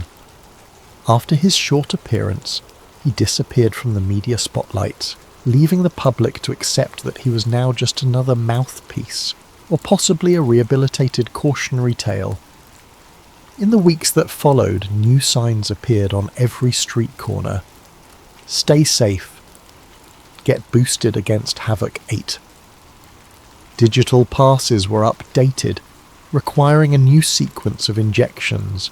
People lined up, repeating the cycle. The few who dared protest were quickly shouted down or mysteriously vanished. Online, the dialogue devolved into the same old arguments, a revolving door of hashtags that never led to real change. Life marched forward, an entire globe stepping in tune to the rhythm of cyclical fear and official reassurances. Havoc 8, Havoc 9, who knew where it would end? But one thing was certain: the more crises emerged, the more people surrendered their freedoms in exchange for the illusion of security. Even those who remembered Ethan Cole's initial revelations found their memories drowning in the relentless tide of day-to-day survival. And so humanity drifted, lulled by the next promise of salvation, willingly or unwillingly blinded to the possibility that they were pawns in a far larger game. The cycle had repeated, the truth once again buried. And somewhere, in a dark room bathed in fluorescent light, men in suits congratulated themselves on their success at steering the world according to their design. Meanwhile, Outside, the silent strain continued to spread, less a virus and more a contagion of fear, swirling in an endless loop of compliance. The New Mexico desert had a way of stripping everything down to essentials. No pretense could survive long under that relentless sun.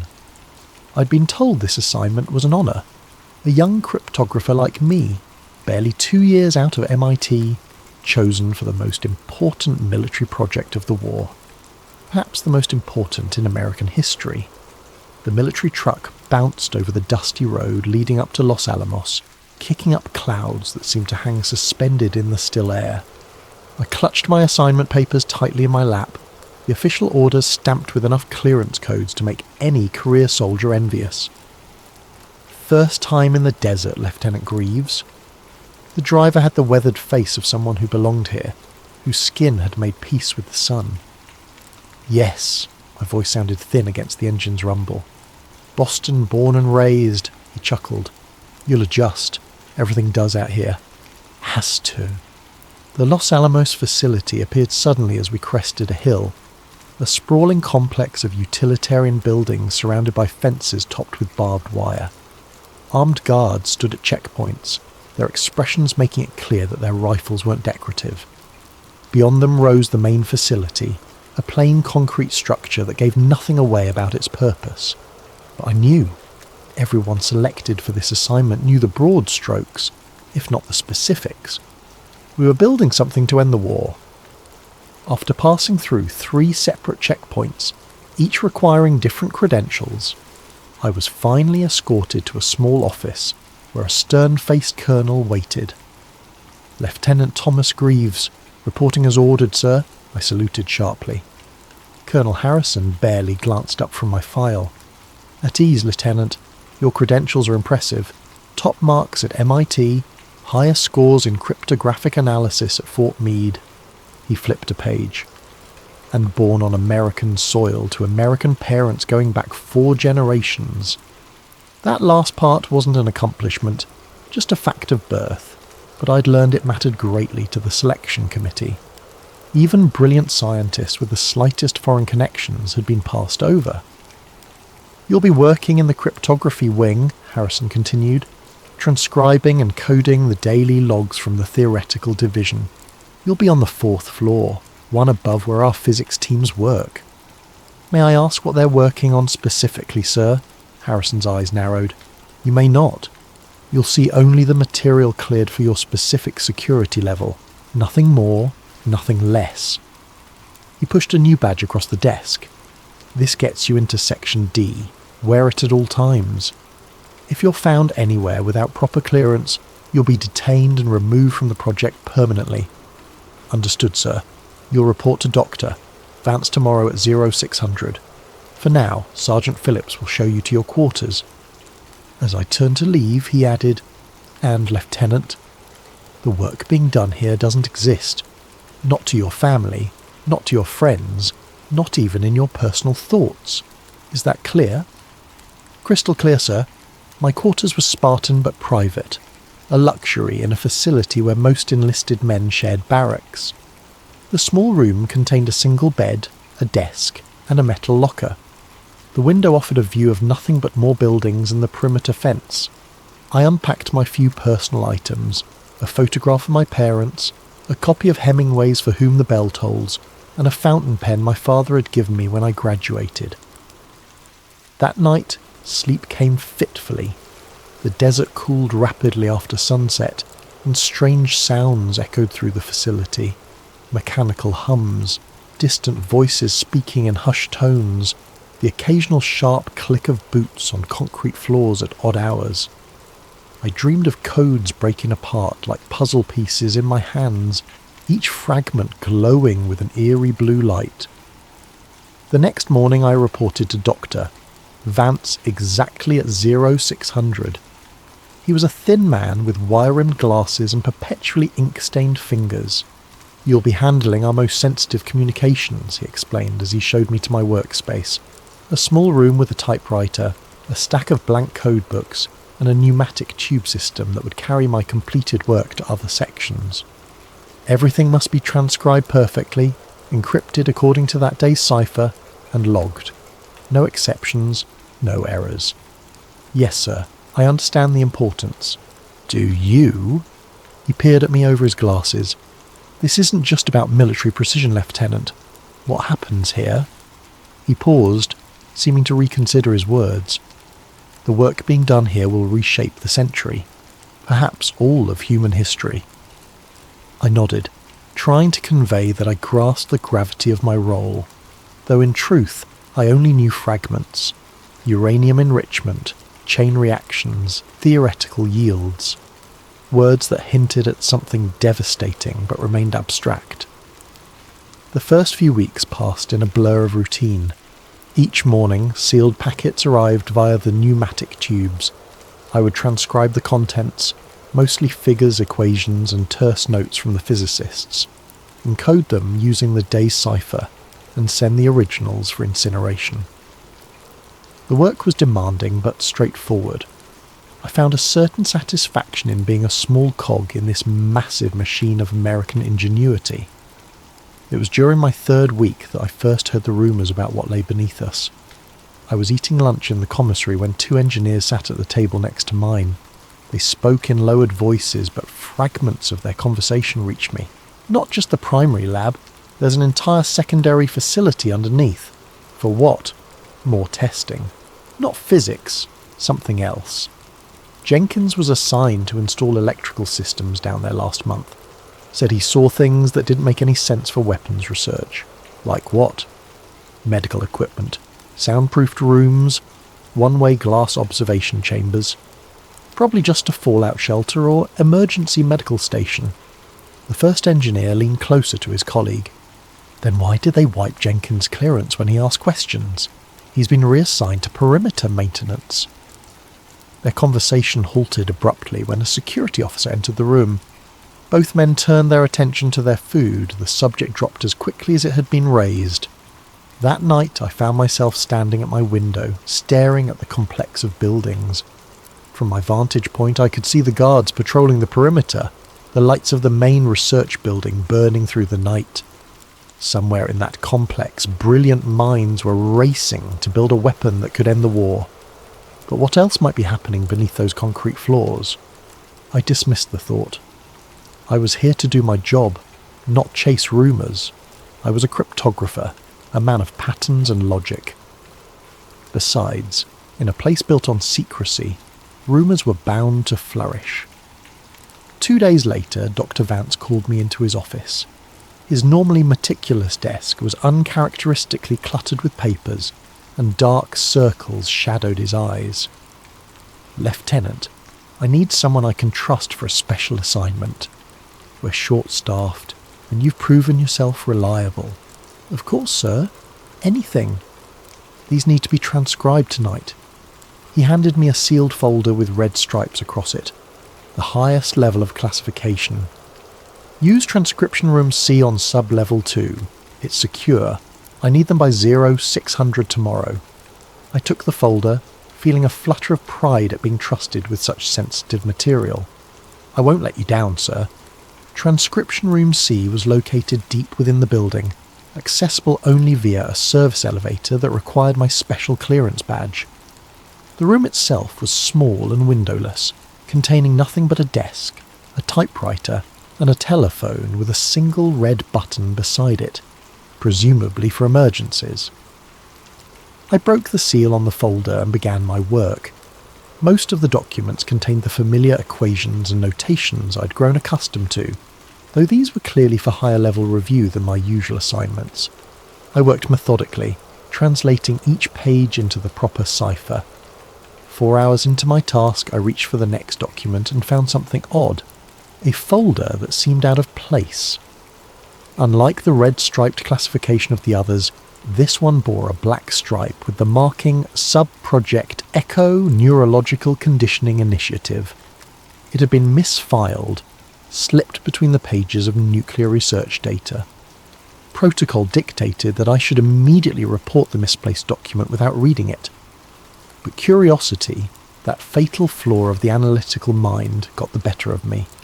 I opened it. What I found inside had nothing to do with nuclear physics. The first page of the misplaced file bore an official stamp: restricted access, level alpha, authorized personnel only. Below that, in precise typewritten letters, Sub-Project Echo. Quarterly Progress Report, March 1944. I should have stopped there. Should have resealed the file and reported it. But something in the clinical language of that cover page sent a chill through me that had nothing to do with the room's temperature. I turned to the next page. Executive Summary. Trials of compound DLSD-25 continue to show promise in memory suppression and suggestibility enhancement. Subjects demonstrate 72% increased receptivity to implanted directives following administration. Resistance to interrogation reduced by 84% compared to control group. Recommendation: proceed to Phase 2 trials with increased dosage and extended conditioning protocols. The document continued with detached precision, describing experiments that seemed more like something from a Poe story than military research. There were detailed tables tracking subject compliance and psychological fracture thresholds.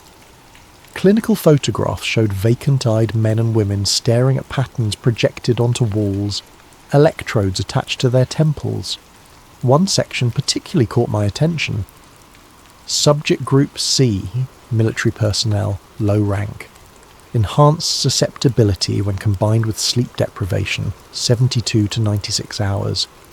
Memory modification successful in 8 out of 10 cases. 2 cases resulted in permanent cognitive impairment. Subjects terminated and listed as KIA in training accidents. My hands began to shake as I turned pages. This wasn't weapons research. This was something else entirely. Systematic experimentation on human minds. And according to the personnel logs attached, the test subjects included maintenance staff, 6, administrative personnel without family connections, 4, mess hall workers, 3, military personnel with no living relatives, 12, civilian contractors from local communities, 9, people who wouldn't be missed, people whose disappearances could be explained away. The most disturbing section detailed memory implantation protocols. Subject 23. Successfully accepted false memory sequence of childhood trauma after 14 days of conditioning. Subject now fully believes in fabricated event and has incorporated it into personal narrative.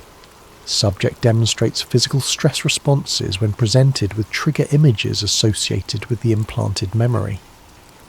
Conclusion: human memory architecture demonstrates significant malleability when proper chemical and psychological vectors are applied simultaneously.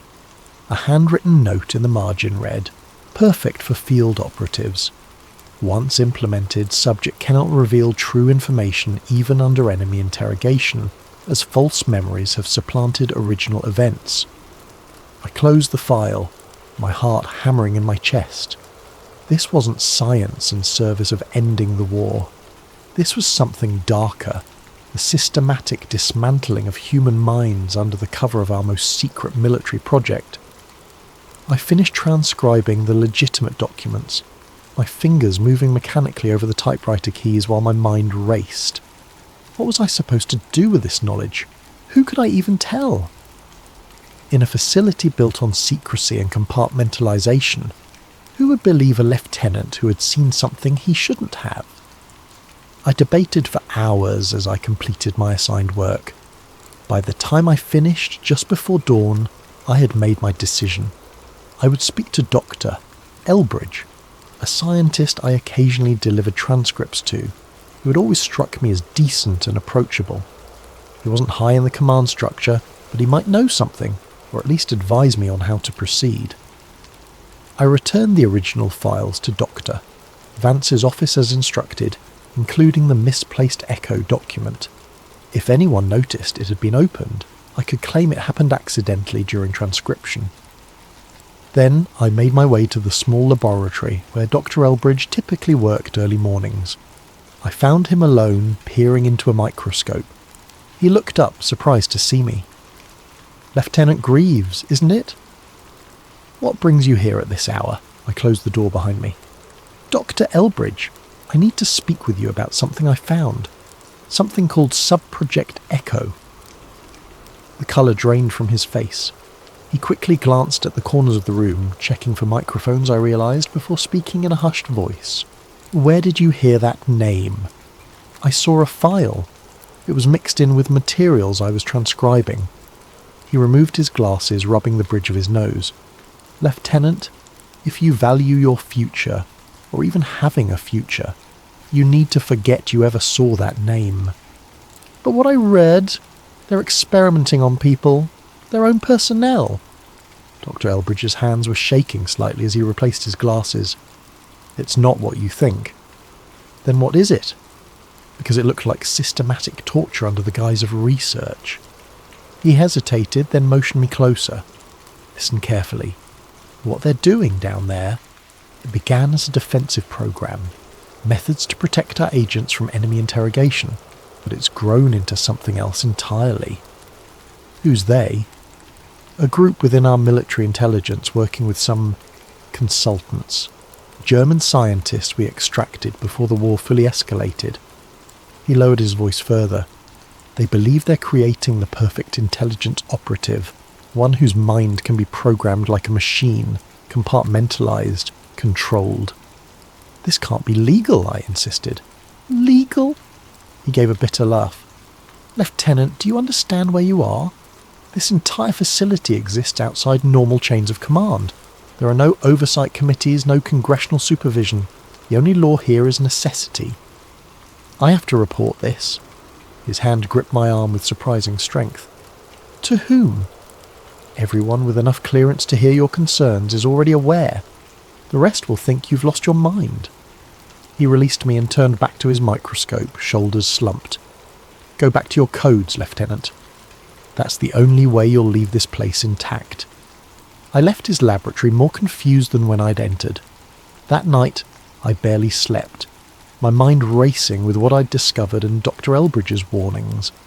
When I finally did drift off, my dreams were filled with images from the file, vacant eyes and clinical notations measuring the breaking points of human minds. The next morning, I reported for duty as usual, determined to maintain normalcy while I considered my options. But when I passed by Dr. Elbridge's laboratory, I found it empty. His equipment remained, papers still scattered across his desk as if he'd simply stepped away momentarily. But something felt wrong. I approached one of the technicians working nearby. Is Dr. Elbridge out today? Elbridge? He's been transferred. Orders came through last night. Transferred where? The technician shrugged. Above my clearance. They just said he'd been reassigned effective immediately. A chill ran through me. Did he pack his things? Don't think so. Security came and gathered his personal effects. I walked slowly to the laboratory door and peered inside. Dr. Elbridge's lab coat still hung on the back of his chair. No one leaves behind their lab coat during a planned transfer. And there, partially visible beneath a cabinet, what looked like scorch marks on the concrete floor, as if something had burned intensely in a small area. As I stood there, a hand fell heavily on my shoulder. I turned to find a security officer I didn't recognise, a hard-faced man in a uniform without typical military insignia. Lieutenant Greaves, you're needed for document review in Section F. I don't have clearance for Section F, I said automatically. The man smiled thinly. You do now. The security officer escorted me through parts of the facility I'd never seen before. We descended 2 levels below the main complex, the corridors growing narrower and less populated. Eventually we reached a heavy steel door marked simply Section F. Your new temporary assignment, the officer said, swiping a keycard. Director Holcomb will brief you. The room beyond was immaculately organised. Rows of filing cabinets, a large central table strewn with documents, and walls covered with maps and charts I couldn't make sense of. A grey-haired man in a civilian suit stood examining something on the table. Lieutenant Greaves, sir, the officer announced before departing, the door sealing with a heavy click behind him. Director Holcomb didn't look up immediately. When he finally did, his eyes were sharp and evaluating, as if taking my measure in that single glance. "Lieutenant, thank you for coming on such short notice." His voice was cultured, educated, not military. "Please, have a seat." I remained standing. "Sir, may I ask what this is about? I'm assigned to cryptography under Dr. Vance." "Yes, you were." He emphasised the past tense. "But we have a more pressing need for your skills." He pushed a folder across the table. "We've intercepted encrypted communications we believe relate to German espionage activities near this facility. Given your expertise in cryptographic analysis, you're uniquely qualified to assist." I eyed the folder suspiciously. "Sir, with all due respect, this seems unusual. Protocol dictates that reassignment requires proper documentation and chain of command approval." "These are unusual times, Lieutenant." Holcomb's smile didn't reach his eyes. "The documentation will catch up to the necessity. Now, shall we begin?"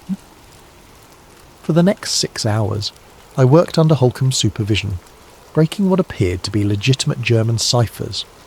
The work itself was straightforward enough, but something felt off. The messages, once decoded, contained information about troop movements that seemed oddly specific, yet ultimately inconsequential, as if designed to appear important while revealing nothing of actual value. Throughout the day, Holcomb asked seemingly casual questions about my background, my family, my education. Each query felt like a test, though I couldn't determine what he was testing for. "You handled that last cipher impressively," he remarked as I completed another translation. "Your mind works in patterns most people can't see." "Thank you, sir." "Tell me, Lieutenant, have you ever experienced déjà vu? That curious feeling that you've lived a moment before?" The question came from nowhere, catching me off guard. "I suppose everyone has at some point. Interesting phenomenon, isn't it? The brain misfiring, creating false certainty about events never experienced." He leaned forward. "The mind is remarkably susceptible to suggestion, to recalibration." A chill ran through me. The clinical terminology echoed the documents I'd seen. "Sir, about Dr. Elbridge." "Ah, yes, Dr. Elbridge." Holcomb's expression remained unchanged. "Unfortunate situation. Stress affects people differently. Some break under it." "Break, sir?" "He requested immediate transfer last night. Psychological fatigue, apparently. Not uncommon in our line of work." Holcomb checked his watch. "That will be all for today, Lieutenant. Report back tomorrow, same time." "Sir, my regular duties have been reassigned. You're with Section F now." As I was escorted back to the main level, my mind raced. Elbridge hadn't transferred voluntarily. I was certain of it. He'd been removed because I'd spoken to him, which meant I was being watched. But why assign me to Section F rather than simply eliminating me as well? The answer came to me as I reached my quarters. I wasn't being punished. I was being evaluated. That night, I began losing time. I was sitting at my desk, writing a letter to my parents, carefully vetted, containing nothing about my actual work, when suddenly the wall clock showed 3 hours had passed. My letter was complete, though I had no memory of finishing it. Worse, the handwriting in the final paragraph seemed subtly different, more precise than my usual script. I stood abruptly, knocking over my chair. A wave of dizziness swept over me, followed by a strange metallic taste in my mouth. Had I been drugged? I checked my water glass, my evening coffee cup. Nothing seemed amiss. Sleep brought no relief. My dreams were vivid and disjointed. Sterile rooms with bright lights, voices asking me questions I couldn't quite hear, patterns flashing before my eyes. I woke repeatedly, each time with the sense that someone had been in my room moments before. By morning, I was exhausted, but determined to maintain my composure. I couldn't show weakness, couldn't let them know I suspected anything. Whatever game was being played, I needed to appear cooperative while searching for answers. The next 3 days fell into a surreal pattern. By day I worked in Section F, breaking increasingly complex codes under Holcomb's watchful eye. By night, I experienced strange gaps in my memory, moments where consciousness simply ceased, only to resume some time later with no awareness of what had transpired in between. I began noticing other oddities throughout the facility, symbols scratched into the corners of elevator doors, tiny glyphs that resembled no language I recognised but which my eyes were constantly drawn to, repeating sequences of numbers in daily reports, the same 7 digits appearing across unrelated documents, too consistent to be coincidence. Men in civilian suits speaking German and French in hushed tones, falling silent when others approached. The most disturbing incident occurred on my 5th day with Section F. As I was returning to my quarters, I passed a corridor I'd never noticed before. A sign indicated it led to medical processing. Something compelled me to follow it. The corridor ended at a small reception area where a nurse sat behind a desk. Upon seeing me, she smiled pleasantly. "Lieutenant Greaves, right on time for your screening." I hadn't scheduled any medical appointment. "There must be a mistake." "No mistake, Lieutenant. Please follow me." Her tone brooked no argument. Before I could protest further, 2 orderlies appeared beside me. Though they wore standard medical uniforms, their builds and alertness suggested military training. I was led into an examination room unlike any I'd seen before. Complex equipment lined the walls, machines with dials and readouts I didn't recognise. A reclining chair sat in the centre, fitted with restraints. "Please change into this and take a seat," the nurse said, handing me a hospital gown. "Doctor, Mercer will be with you shortly." My instincts screamed danger, but I was deep within a secure military facility. Running would only confirm whatever suspicions they harboured. I changed slowly, buying time to think. Dr. Mercer arrived moments later, a thin man with cold eyes and precise movements.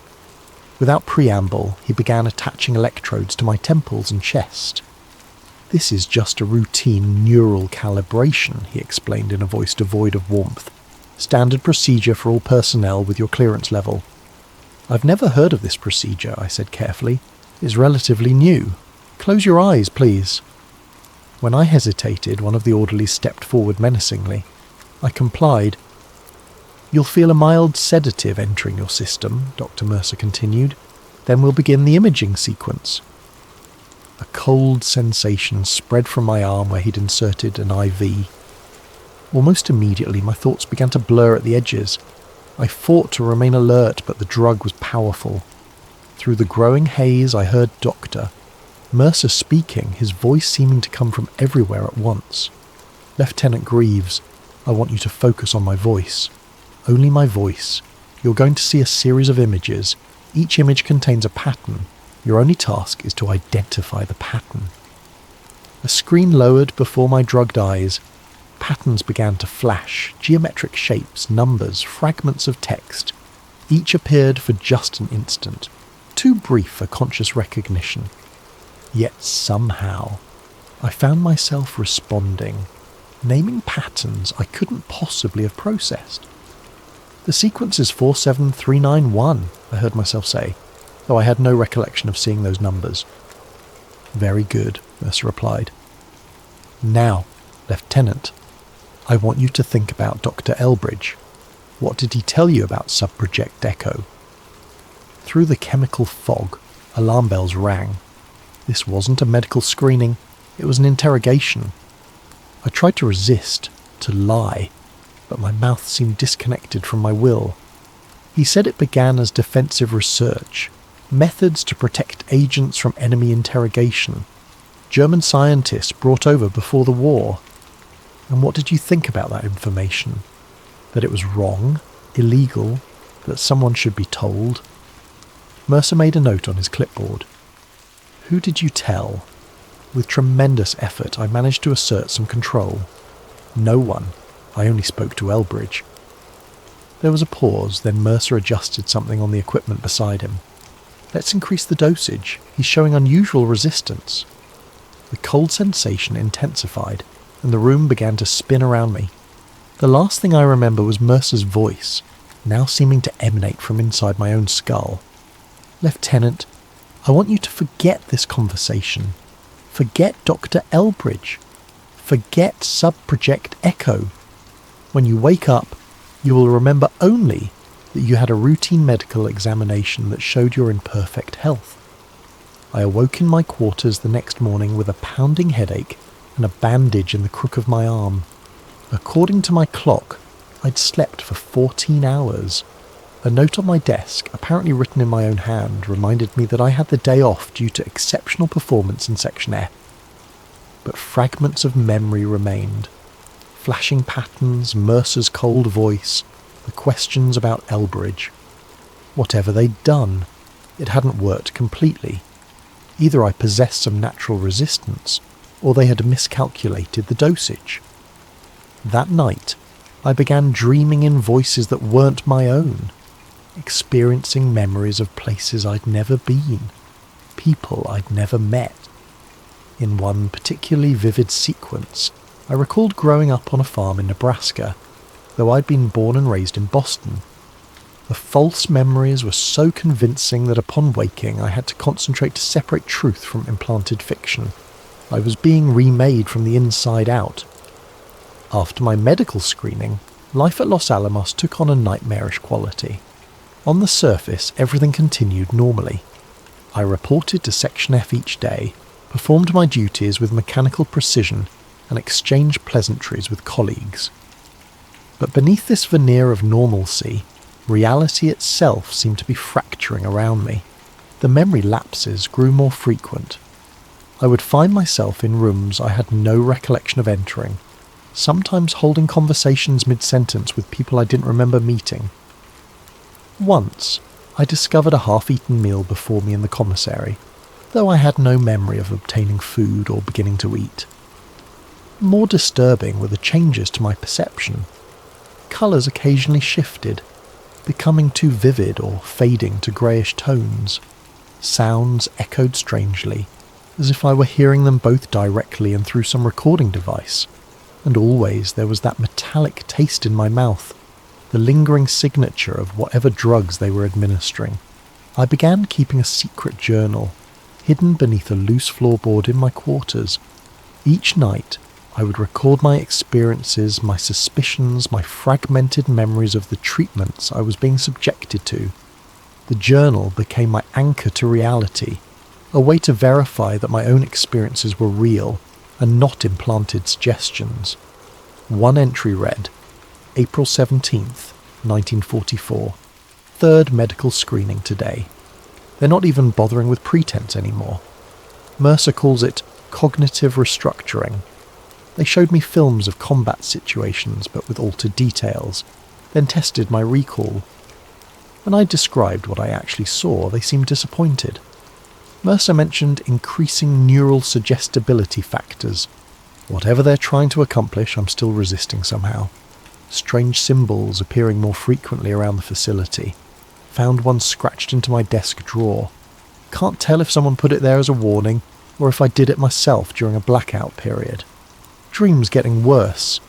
Last night dreamed I was someone named David Marshall, an artillery officer in North Africa. Could recall specific details about a battle near Kasserine Pass, unit designations, commanding officers, the terrain. I've never been to Africa, never known anyone named David Marshall. Where are these memories coming from? One morning, I found myself staring at my reflection in the small mirror above my sink. The face looking back seemed simultaneously familiar and foreign, still recognisably me, but somehow altered. Thinner, perhaps. The eyes different somehow. Had they changed my appearance, or was my perception of myself being manipulated? I began testing myself, establishing baselines to detect tampering.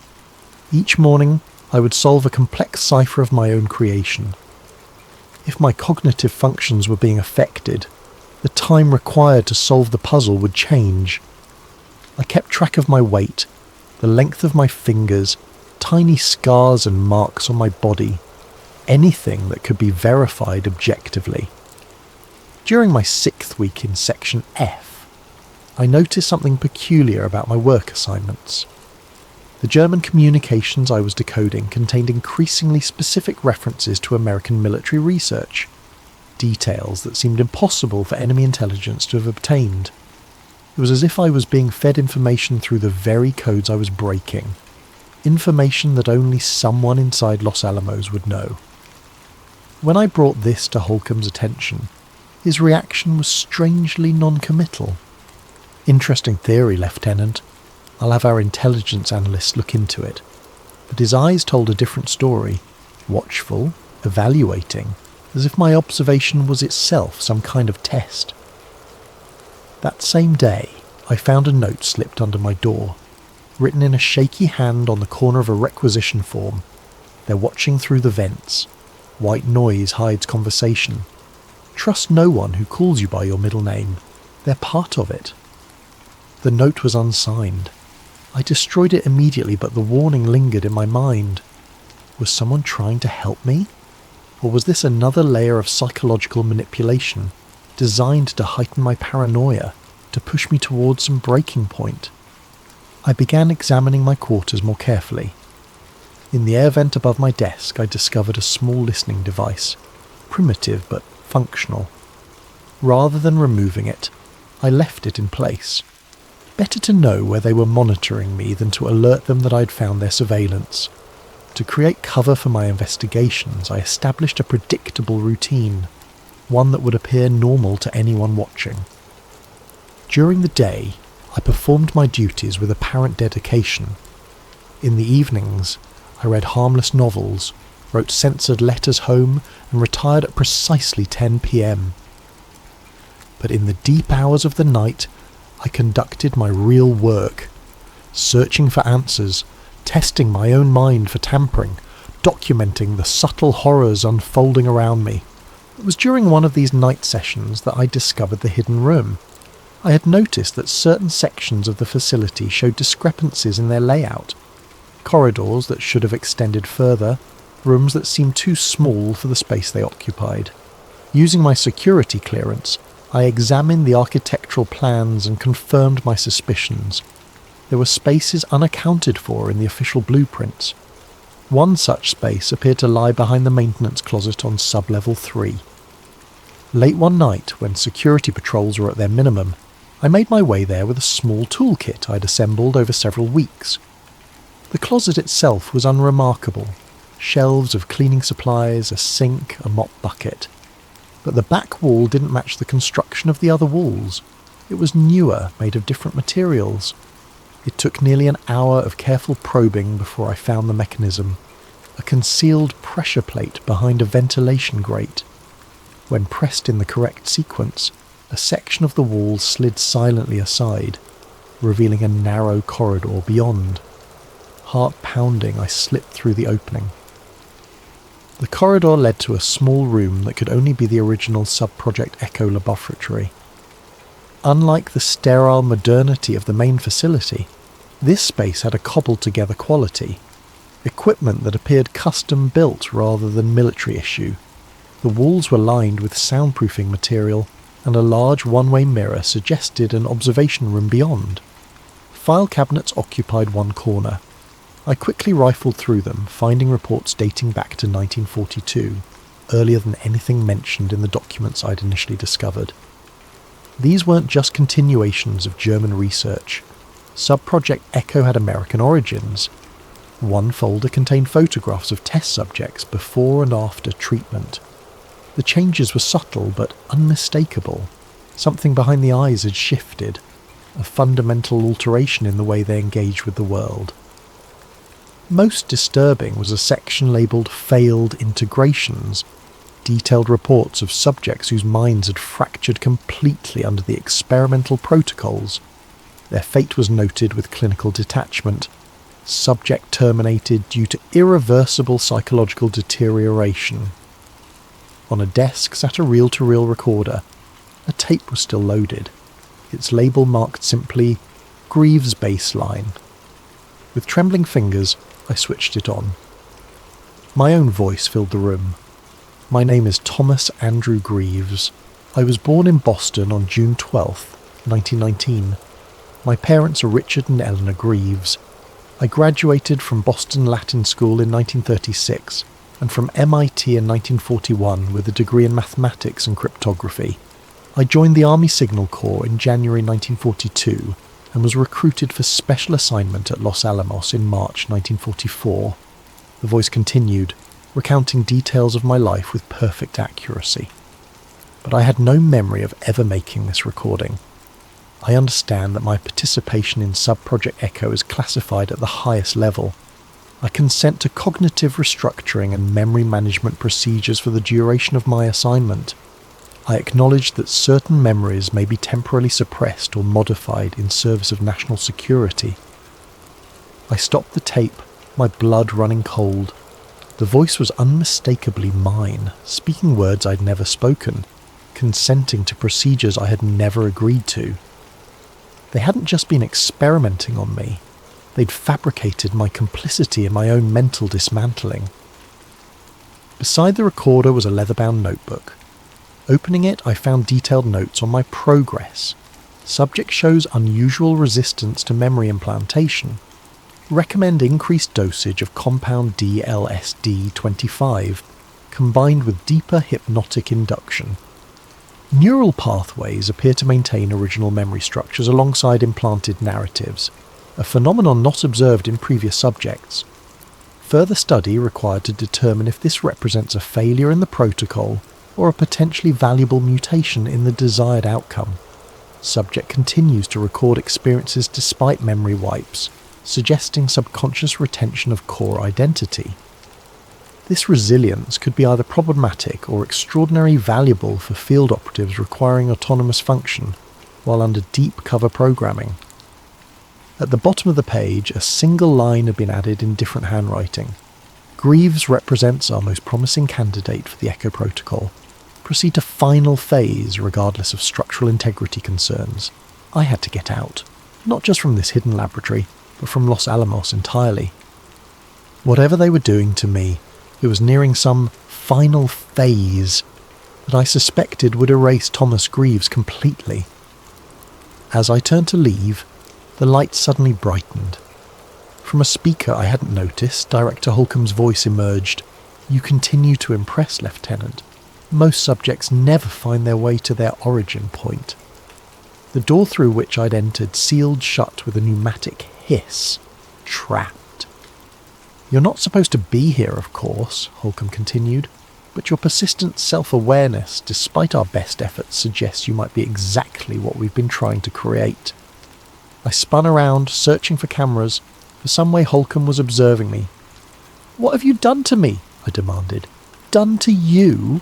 His voice carried an unsettling note of pride. "Lieutenant, we've been unmaking and remaking you, breaking down the artificial boundaries of the human mind, those convenient fictions that separate memory from imagination, identity from possibility." "For what purpose?" I moved toward the door, testing its strength. Solid steel. "War changes, Lieutenant. The next conflicts won't be won with bombs alone, devastating as our current project may be. They'll be won by men who can infiltrate the enemy so completely that they believe themselves to be the enemy, who can carry false information so convincingly that they pass any interrogation because they themselves believe the lies they've been programmed to tell." A panel slid open in the wall, revealing a small window. Beyond it stood Holcomb, flanked by Doctor, Mercer, and 2 armed guards. "You're creating sleeper agents," I said, the full horror of their work finally crystallizing. "Men who don't even know they're agents." "Precisely. Imagine an operative who can pass any security screening because there is nothing to find. No hidden loyalties, no secret mission awareness. Only deep cover identity that the agent himself believes is genuine until the proper trigger unlocks his programming." I pressed against the glass separating us. "This is monstrous. These are American citizens you're experimenting on." "A small sacrifice. The Soviets will be our next enemy, Greaves. The Germans are all but defeated. We need to be ready for what comes after." Holcomb's eyes narrowed. "And you're going to help us perfect the technique." "I'll never cooperate." "You already have been. For weeks now. Those gaps in your memory, those hours you can't account for, you've been our most active participant. He gestured to Mercer, who produced a folder. You've helped design the next generation of the Echo Protocol. Mercer held up pages covered in my handwriting, complex formulas and procedural notes I had no memory of creating. That's not possible, I whispered. Your conscious mind resists, yes, but we've created a partition, a separate identity that emerges under specific conditions. He's been quite helpful. Brilliant, actually. Your mathematical insights have solved problems we've struggled with for months. Thomas Greaves would never help you destroy other men's minds. Holcomb smiled thinly. That's just it, Lieutenant. When you're helping us, you're not exactly Thomas Greaves anymore. The revelation hit me like a physical blow. They hadn't just been tampering with my memories, they'd created something else within me, some alternate self that functioned according to their wishes. I want to try something, Holcomb said, turning to Mercer. Activate Protocol 7.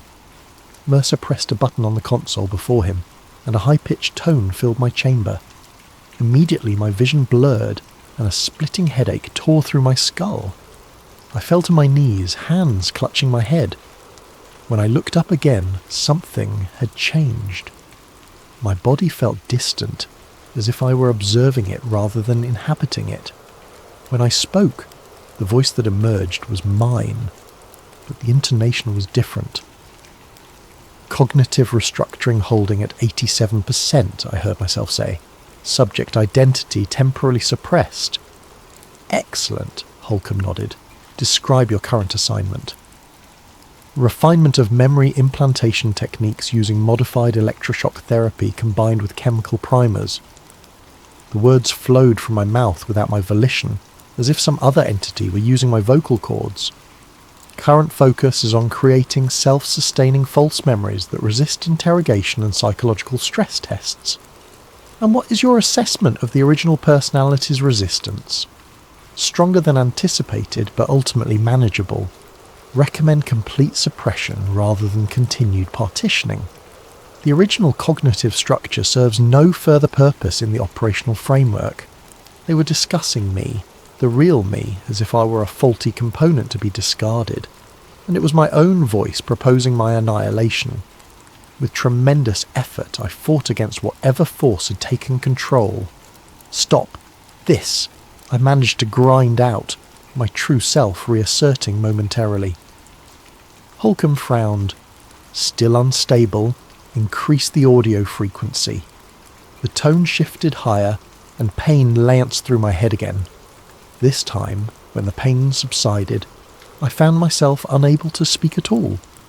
I could only watch and listen as my body continued to respond to Holcomb's questions, providing detailed technical information about procedures that would effectively destroy human identity. After what seemed like hours, Mercer switched off the tone. I collapsed to the floor, control returning in a rush that left me gasping. Remarkable recovery time, Holcomb noted. Most subjects require sedation after that length of suppression. He addressed me directly. Do you understand now, Lieutenant? You're too valuable to let go. We need your mind, not your permission. 2 guards entered the chamber and lifted me to my feet. Too weak to resist, I was half carried back through the facility to what appeared to be a medical ward. There, I was strapped to a bed and sedated, darkness claiming me before I could protest further. What followed was a period of fragmented consciousness. I would wake briefly, catching glimpses of doctors, technicians, equipment. Voices discussed my progress and integration metrics. Occasionally I recognised Holcomb or Mercer among the blurry figures surrounding my bed, but mostly there was darkness and the sensation of falling through endless space. When I finally regained full consciousness, the calendar on the wall indicated that weeks had passed. I was no longer restrained, and the room resembled a standard recovery ward rather than an experimental chamber. A nurse noticed I was awake and quickly summoned Dr. Mercer. "Ah, Lieutenant. Good to have you back with us." His tone was professional, almost warm, a stark contrast to the clinical detachment I remembered. You gave us quite a scare." I stared at him, confused. "What happened?" "You collapsed during your shift. Severe exhaustion combined with an unusual reaction to the altitude. Not uncommon among personnel new to Los Alamos." His explanation sounded plausible, rehearsed. But fragments of memory contradicted his story. The hidden laboratory, Holcomb's revelations about Subproject Echo, my own voice discussing techniques to destroy identity. "How long have I been here?" My voice was hoarse from disuse. "Just over 3 weeks. Your recovery took longer than expected, but you're doing well now. Another few days of rest and you'll be back to your duties." "My duties," I repeated carefully. "In cryptography?" "Of course," Mercer smiled. "Where else?" "Dr. Vance has been asking about you. Says his department hasn't been the same without your expertise." None of this aligned with my fractured memories. Had I imagined Section F, Holcomb, the experiments? Or was this itself an elaborate deception, another layer of manipulation? "I remember different assignments," I said cautiously. Mercer's expression shifted subtly, a tightening around the eyes. Memory disturbance isn't uncommon with the type of collapse you experienced.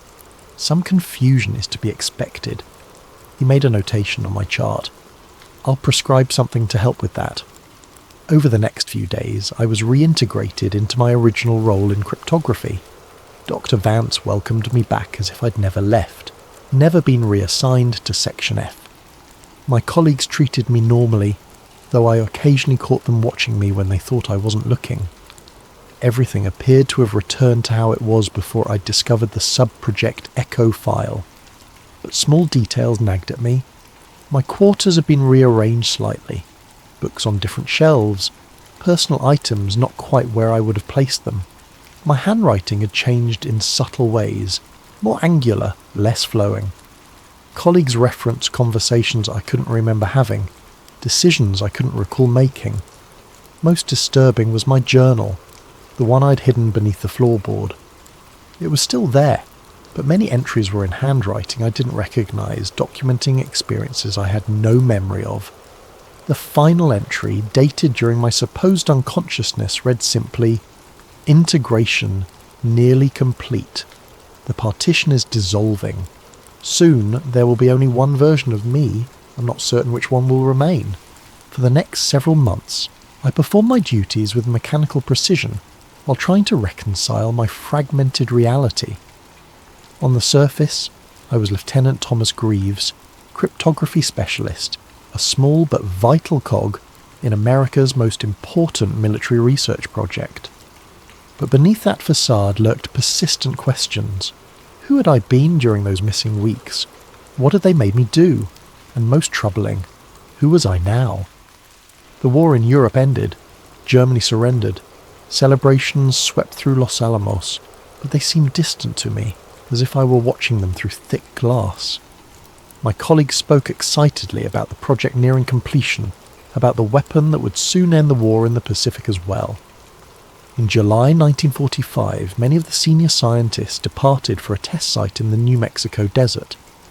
Days later, they returned changed, some elated, others deeply troubled. The weapon had worked. The theory had become devastating reality. Throughout these historic events, I continued my quiet investigation into what had been done to me. I found no further evidence of Section F or Subproject Echo. Director Holcomb seemed to have vanished from the facility entirely.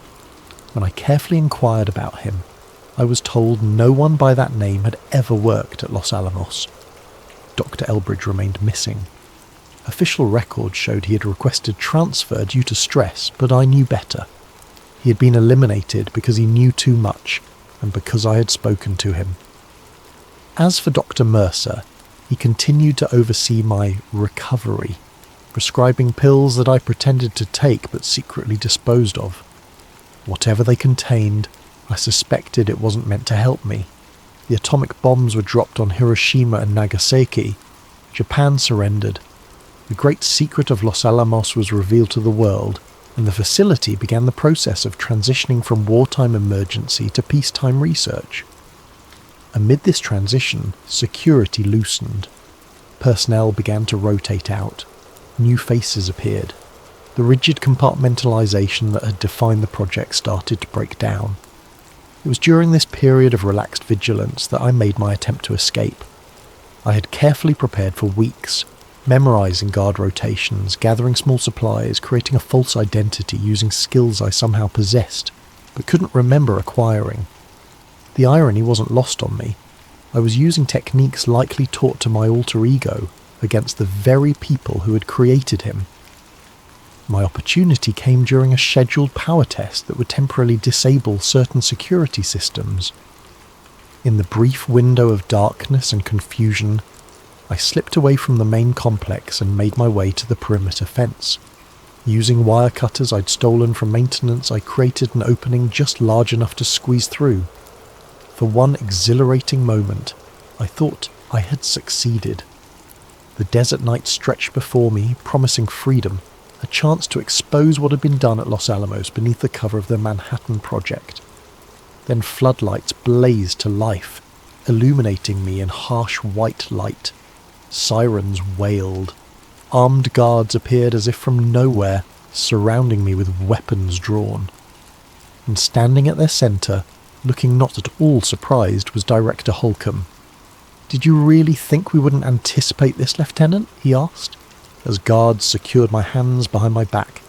"Your escape attempt was predicted with 94% accuracy. The timing, the route, even the wire cutters." He shook his head. "We know you better than you know yourself." I was returned not to the main facility, but to a sub-level I hadn't seen before, a space that seemed designed specifically for containment. A cell with a bed, a desk, and little else. No windows, a single door of reinforced steel. Holcomb visited me there the following day. He carried a folder and wore an expression that might almost be called regretful. "I had hoped for a more cooperative outcome," he said, seating himself on the room's only chair. "You've set our timeline back considerably." "What timeline?" "Your deployment, of course. You were to be our first field-ready operative, a prototype for the next generation of intelligence assets." He opened the folder, revealing photographs of me in various contexts I couldn't remember, meeting with individuals I didn't recognize, operating equipment I'd never seen. "Your alternate personality performed admirably in simulations, perfect infiltration metrics, flawless information retention and retrieval under stress conditions." "You can't keep me here forever," I said. "People will notice I'm missing." "Will they?" "Lieutenant Thomas Greaves is currently on record as having been honourably discharged and returned to civilian life. Your parents received a letter from you last week explaining your decision to remain in New Mexico, having accepted a research position in Santa Fe." He produced a copy of the letter, written in my handwriting, signed with my signature. "That's forgery." "No, Lieutenant. You wrote it yourself, or rather the part of you that cooperates with us did," Holcomb sighed. "This resistance is becoming tiresome. We've invested too much in your development to start over with another subject. Then kill me, and be done with it." "That would be wasteful. No, we have a more elegant solution." He produced a document and placed it before me. "This outlines a modified protocol, one that will preserve your capabilities while eliminating the conflict you're experiencing." I scanned the document, my blood running cold as I understood what it proposed. A complete suppression of my original personality. Not just temporary control as they'd achieved before, but permanent erasure. Thomas Greaves would cease to exist in any meaningful way, replaced entirely by their creation. "You're asking me to consent to my own murder. I'm offering you integration, Lieutenant. An end to this internal war you're fighting." Holcomb placed a pen beside the document. "Sign, and we proceed humanely. Refuse, and we proceed anyway. But the process will be considerably more traumatic." I stared at the paper, at the pen, at Holcomb's impassive face. "Why even bother with my signature? You've already proven you can make me do whatever you want. Compliance reduces psychological resistance. The integration will be more stable if some part of you accepts it. He stood. I'll give you 24 hours to consider, though I suspect we both know what your decision will be. After he left, I sat motionless on the edge of the bed, contemplating my options. There seemed to be none. I was trapped in a facility where my very identity was being erased, replaced by something else, something created to serve their purposes. That night, as I lay sleepless on the hard cot, a strange calm descended over me. If they could create false memories, implant experiences that never happened, perhaps the reverse was also true. Perhaps they couldn't completely erase what made me who I was. Some core element might survive, might remember, might one day find a way to expose what had been done. When Holcomb returned the next day, I signed the document without protest. A wise decision, he said, tucking the paper into his folder. The procedure will begin tomorrow. I suggest you rest. But that night, as the facility grew quiet, I made one final act of resistance. Using a small piece of metal I'd worked loose from the bed frame, I scratched a message into the underside of the desk, hidden but findable by someone who might someday occupy this cell. They split my mind beneath Los Alamos. Find the lab below Subproject Echo. What they did to me, they will do to others. The bomb changed the world above, but below, they found a way to change people. Minus Lieutenant Thomas Greaves, August 1945. The next morning they came for me, Holcomb, Mercer and several technicians I didn't recognise. I was strapped to a gurney and wheeled into a laboratory filled with equipment both familiar and strange. Electrodes were attached to my head, an IV inserted into my arm. "This won't hurt," Mercer assured me, as he prepared a syringe of pale blue liquid. "When you wake up, the confusion will be gone. You'll be whole again." As the drug entered my system and consciousness began to fade, I focused on a single thought, repeating it like a mantra. I am Thomas Andrew Greaves. I was born in Boston. I am Thomas Andrew Greaves. Darkness claimed me. Santa Fe, New Mexico, 1975. The old man sorted through the boxes in his attic, preparing for a long-postponed move to a retirement community. 30 years in the same house had accumulated more memories than he cared to count. Photographs, letters, mementos from a career spent in government service that he couldn't discuss even now, decades after his retirement. His hands, spotted with age but still steady, paused as they encountered a locked journal he didn't remember owning. The leather was cracked with age. The lock a simple mechanism easily opened with a letter opener. Inside, the pages were filled with handwriting he recognised as his own, yet somehow different, more frantic, less controlled than his usual careful script. The entries detailed experiences that seemed impossible, secret laboratories, mind control experiments, alternate personalities created through drugs and conditioning.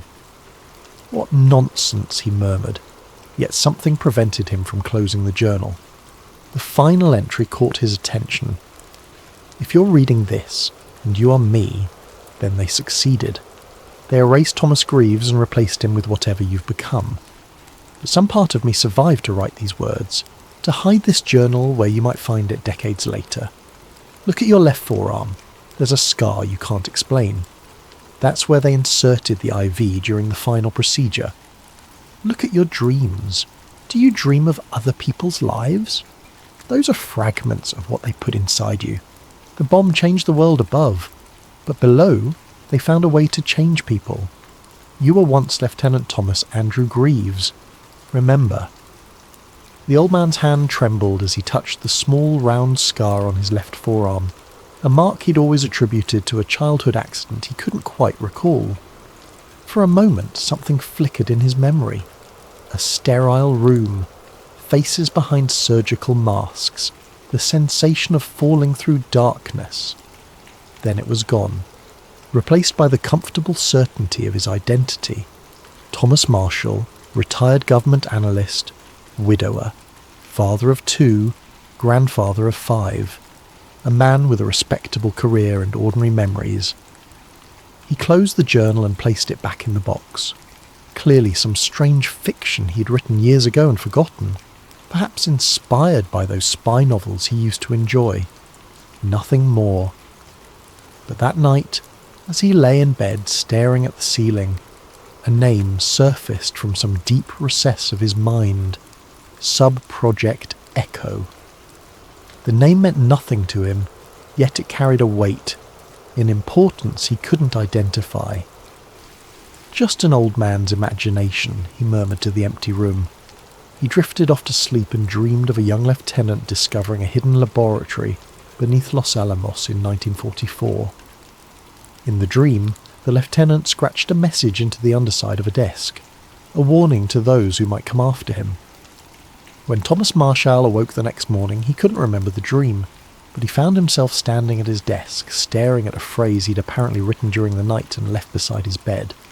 The bomb changed the world above, but below they found a way to change people. The words meant nothing to him. He crumpled the paper and threw it away. But deep within, buried beneath layers of implanted memories and conditioned responses, something stirred, something remembered. Lieutenant Thomas Andrew Greaves wasn't entirely gone after all. Now let's begin our tale, Frozen Empire, The Lost City Beneath. This conspiracy thriller adventure mystery takes us to the icy continent of Antarctica, where an impossible discovery threatens to shatter what we know of human history, and perhaps much more. Dr. Malcolm Reeves had long ceased to care about the mockery. The skeptical headlines, "Crackpot archaeologist claims Atlantis in Antarctica," no longer stung. Nor did the countless rejections from universities, museums and potential sponsors who refused to fund his expeditions. His once admired career had vanished beneath a mountain of ridicule, and yet here he was in a small cluttered office in Buenos Aires, standing across from a man who actually wanted to make his delusions a reality. "I've read your papers," said the man, voice smooth with confidence. "I don't think you're delusional at all." He extended a well-manicured hand. "Victor Langley." Malcolm recognized the name immediately. Victor Langley was a self-made billionaire, known for pioneering breakthroughs in biotech, communications, and renewable energy. Yet in the last few years, rumour hinted he had grown obsessed with the idea of lost civilizations, funneling private money into obscure archaeological pursuits. The media portrayed him as half visionary, half eccentric. Perfect, Malcolm thought. At last, someone who might be just crazy enough to believe me. "Dr. Reeves," Malcolm said, shaking the billionaire's hand. I'm surprised you reached out." Langley smiled, eyes glinting. "There's a reason, Doctor. Your theories about Antarctica and the possibility of an ancient city beneath the ice fascinate me. You see, I recently obtained some interesting satellite imaging data from one of my companies. Patterns in the ice shelf that look unnatural. Paired with your earlier research, it suggests we might be onto something big." Malcolm's breath caught in his throat. For decades he had pieced together evidence from geological anomalies, echo-sounding data, and historical texts, hinting that the legend of Atlantis might be tied to a pre-ice Antarctica civilization. That notion had cost him his academic standing. Now, standing in front of Langley's impeccable suit and unwavering gaze, he felt a surge of vindication. Perhaps his lifelong obsession was about to be taken seriously. Langley motioned toward a small projector at the corner of the office. "Would you like to see the images?" Malcolm nodded. In moments, the projector cast stark white shapes across a dark screen, vague rectangular outlines buried beneath miles of ice, some lines curved with too much regularity to be mere natural formations. He stared, heart pounding. This "This might be the proof," he murmured. Langley clicked the projector off. "I'm launching an expedition. High-tech drilling rigs, autonomous drones for ice penetration scanning, the best geology equipment. If we find what you suspect, it could rewrite the story of civilization." "I don't know what to say," Malcolm whispered. "Say yes, Dr. Reeves. Come with me. Lead the expedition. Help me unveil what's under the ice." Malcolm's fingers clenched around the arms of his chair. He had a million questions, but only one answer. "Yes," he exhaled. "Absolutely yes." Months passed in a whirlwind of preparations. Malcolm couldn't recall the last time he felt such hope, balanced by an undercurrent of dread. He was haunted by old rumours, persistent stories that governments monitored certain Antarctic regions with unusual vigilance. Conspiracists claimed secret military projects, hidden subglacial lakes teeming with unearthly microbes, or classified research stations. Malcolm always wrote such rumours off, but a part of him now wondered if prying eyes might be watching them. Joining the expedition were two key figures.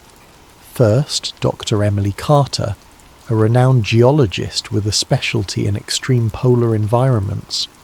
She was known for her methodical approach and dry wit, though Malcolm could sense the skepticism behind her greenish-brown eyes when they first met at the briefing.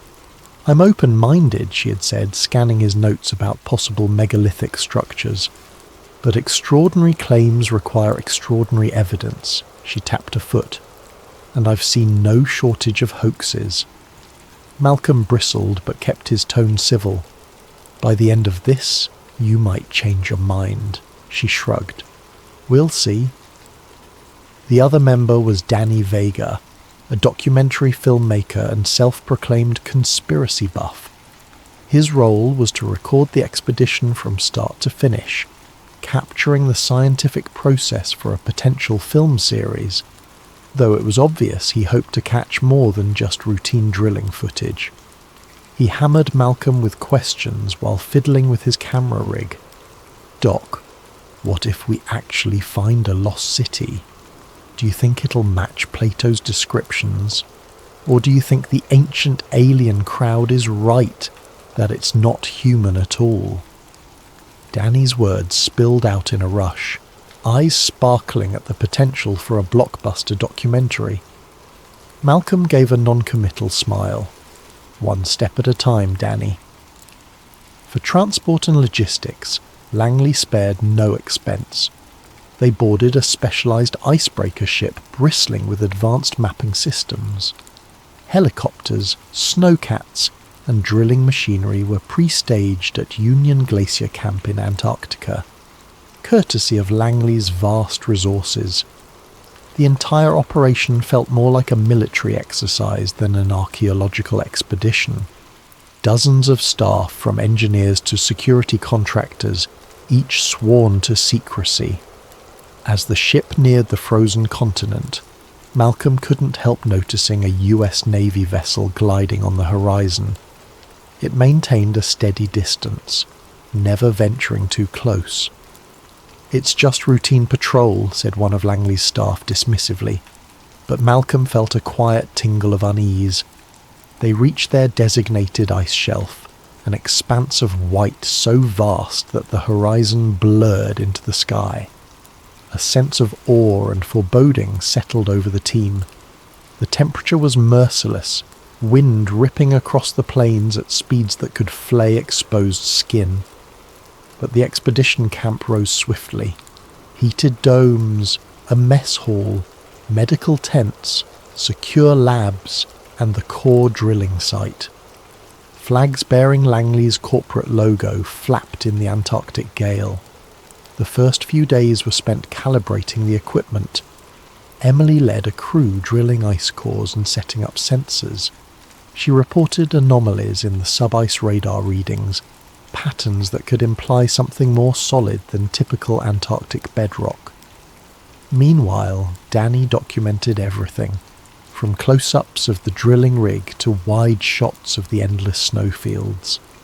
Each evening he'd retreat to the mess hall, excitedly editing footage, eager to craft a narrative that might shock the world. Malcolm immersed himself in every data set. The shapes gleaned from the scans defied geological explanation. Vertical columns, rectangular outlines.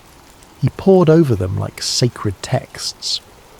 "We're seeing consistent angles," he told Emily in a hushed voice over a laptop screen. "Nature rarely forms right angles," she frowned, eyes flicking over the data. "No, it doesn't. I'd still like more drilling before jumping to conclusions, though."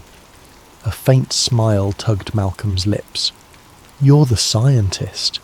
I'm just the dreamer." But inside, excitement crackled through him. It's real. One evening, Victor Langley called a meeting inside the largest dome. The entire team gathered, their breath fogging in the chilly air. Langley stood at the head of a makeshift table, electric lanterns casting dramatic shadows across his face. "Friends, we've made remarkable progress. The sub-ice scans confirm large anomalies far beneath us. Our next step, deeper drilling and a possible access shaft if the structural layout supports it. I believe we're on the cusp of rewriting history." A ripple of excitement stirred the group. But behind the hush, a subtle tension thrummed, like they were prying open a tomb that had lain sealed for millennia.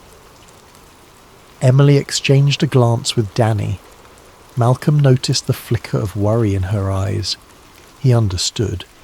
Curiosity was driving them forward, but some part of them feared what they might find. Outside, the Antarctic night pressed in, an endless dark punctuated by howling winds.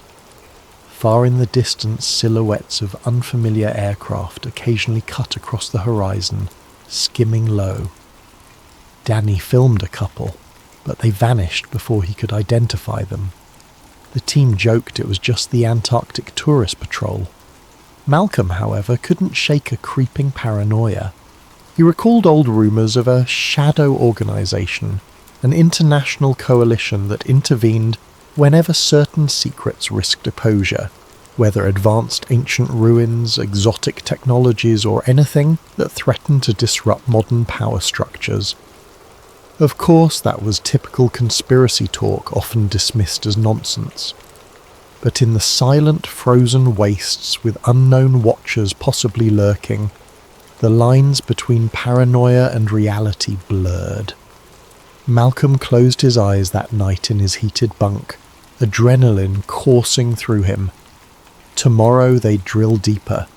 Tomorrow they might break through the ice and see what truly lay beneath.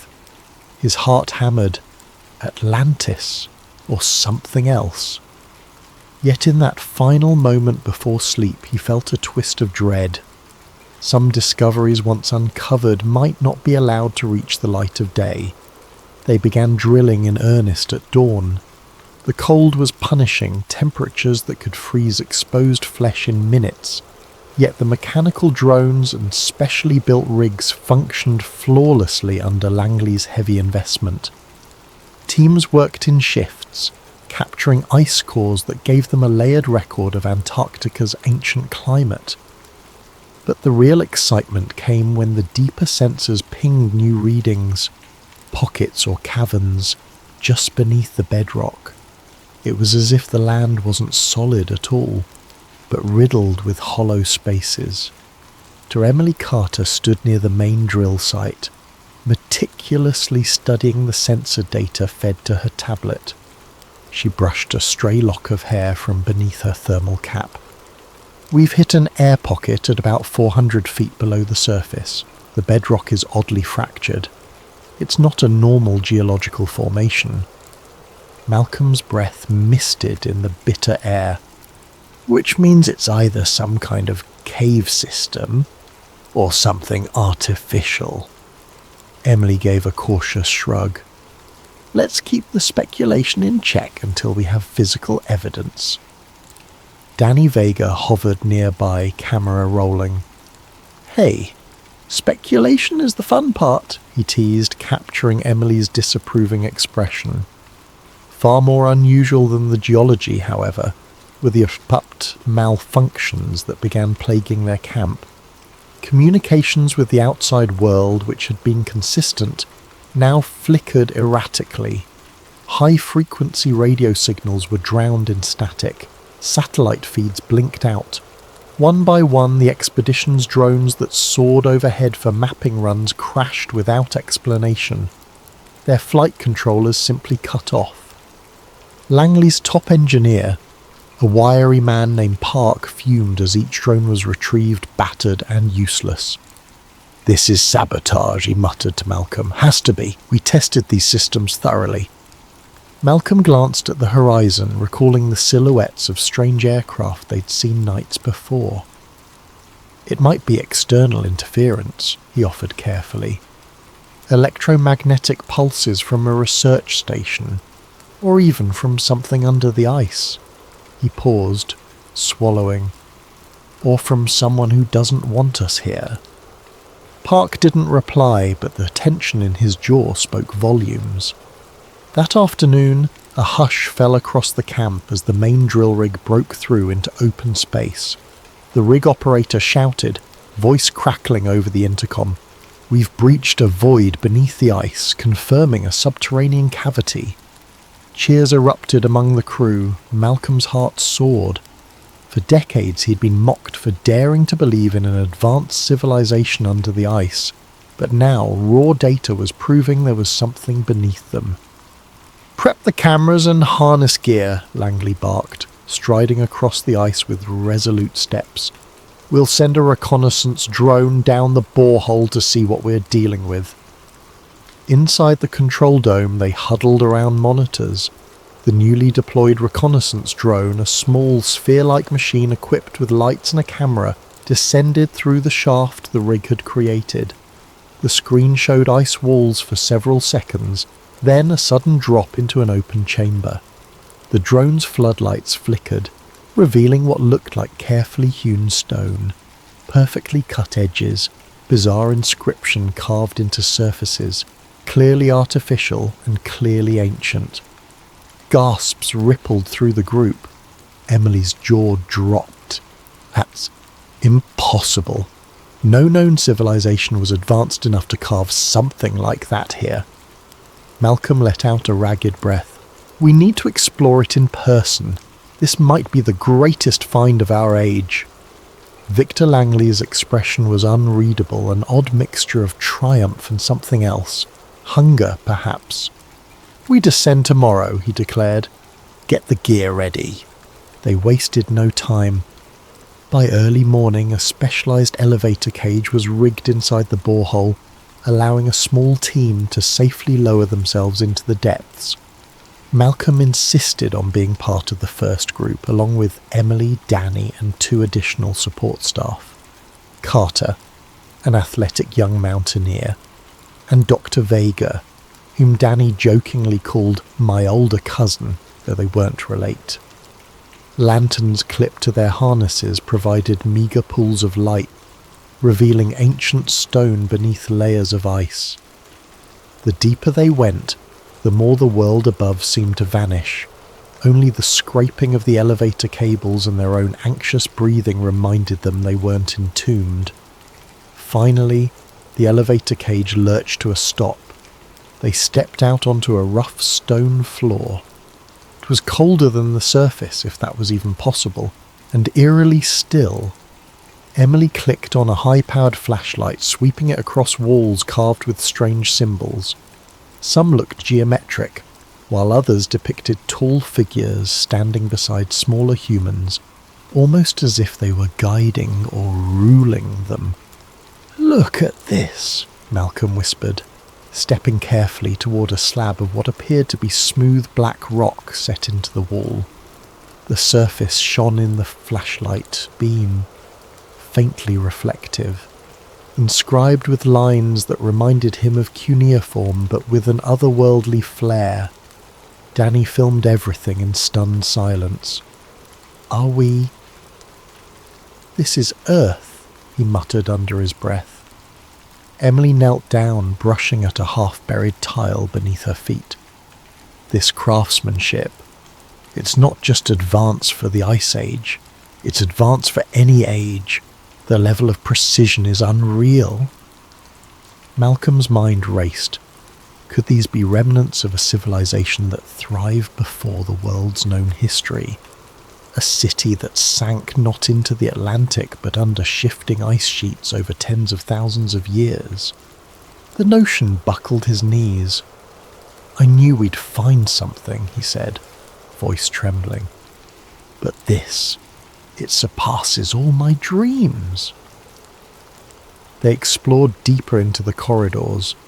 Some passages were partially collapsed, filled with centuries of accumulated ice and rubble. Others led to chambers whose original purpose they could only guess. Vast halls with pillars shaped like stylized humanoid statues, side rooms with large stone tables, and angled archways reminiscent of ancient temples. Yet everything felt grander, more precise, as though the architects possessed engineering principles beyond those of early civilizations. In one adjoining chamber, they discovered massive stone tablets etched with scenes of a cataclysmic flood, towering waves engulfing pyramids and cities. Oddly, some scenes showed desert-like landscapes, others seemed lush. The timeline was unclear, but the narrative of destruction was unmistakable. This could rewrite human prehistory, Emily breathed, scanning the images. These tablets alone, if carbon dated, or if we can decipher them, might prove an entire advanced society existed millennia before recorded history. Malcolm nodded, tears in his eyes. "And it looks like what we'd call Atlantis is only part of the story." Then they found the first artifact that truly defied explanation, a metallic object embedded in a carved stone alcove. Though blackened by time, it had smooth edges and ridges reminiscent of modern electronics. When Carter and Dr. Vega tried to pry it loose, a faint hum resonated through the corridor, making the hair on the back of their necks stand on end. Danny filmed as Emily carefully wrapped the artifact in protective material. "Whatever this is made of, it's not normal steel or iron. Feels lighter. Some alloy?" Malcolm stared, heart pounding. "If this object does what I suspect, some kind of power source or device, then we're looking at a technology that predates everything we know by tens of thousands of years." By the time they returned to the surface, it was late evening. Tired but exhilarated, they presented their initial findings to Victor Langley and the rest of the team. Langley listened intently, eyes gleaming with excitement. "We go deeper," he pronounced. "We must find any evidence of advanced machinery, written records, anything that could show what this civilization was capable of." Emily tried to voice caution. "We should thoroughly document each step.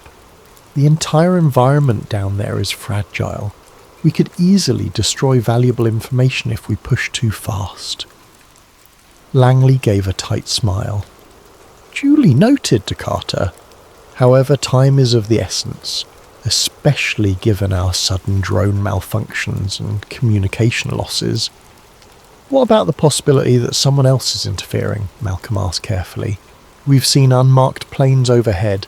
The United States has a research station not far away." Langley's gaze hardened. "We remain vigilant, but let's not jump to paranoia. Our security detail is trained. We'll keep watch." He moved on to address the entire group, his voice resonating with persuasive charm. "Friends, we stand at the threshold of a discovery that could reshape humanity's self-understanding. I won't let us be slowed by outside forces or bureaucratic red tape. Tomorrow we proceed." Malcolm found himself swept along by Langley's conviction. Yet a nagging fear gnawed at him.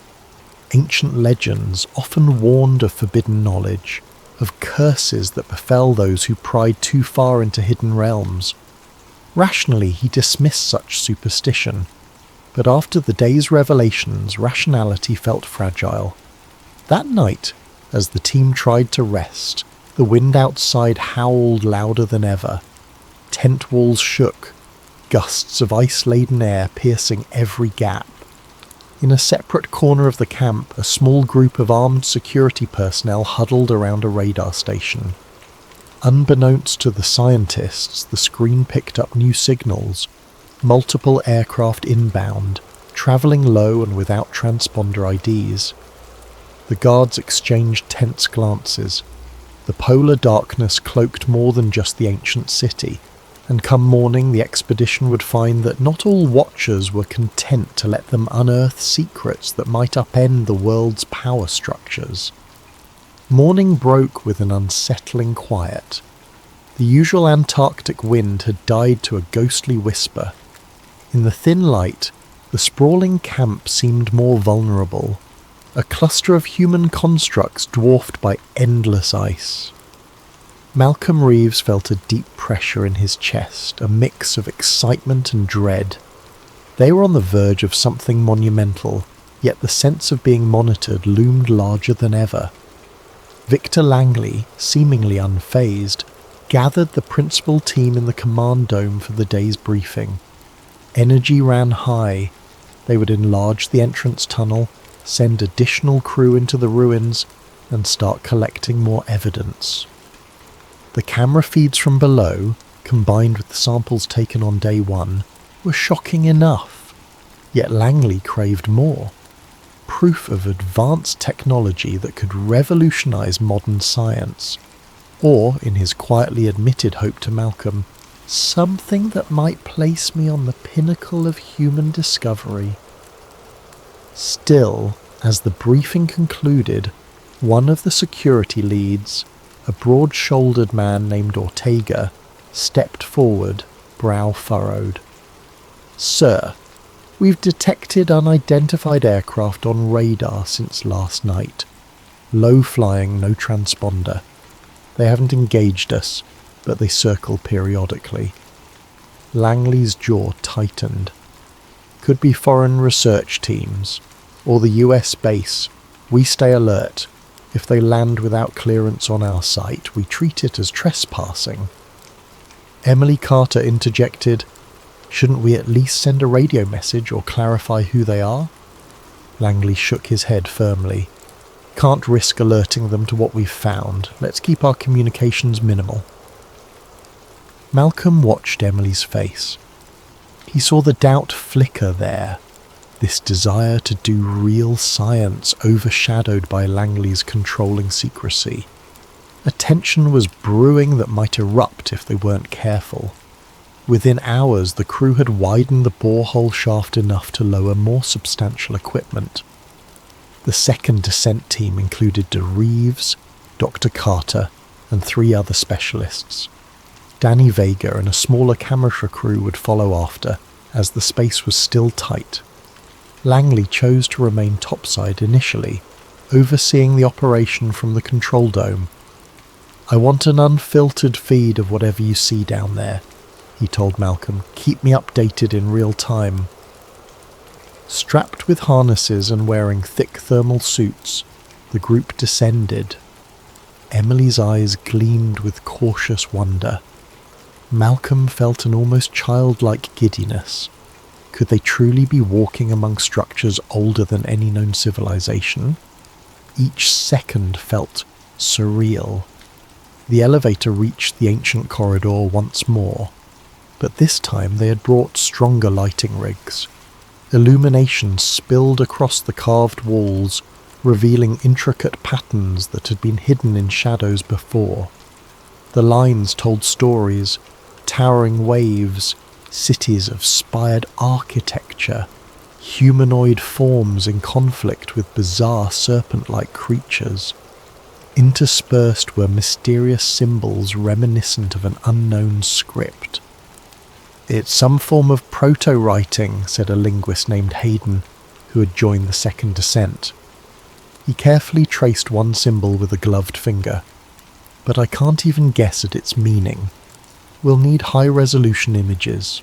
Moving onward, they found new passages blocked by ice, requiring their portable heaters and the manual labour to chip away at the frozen barrier.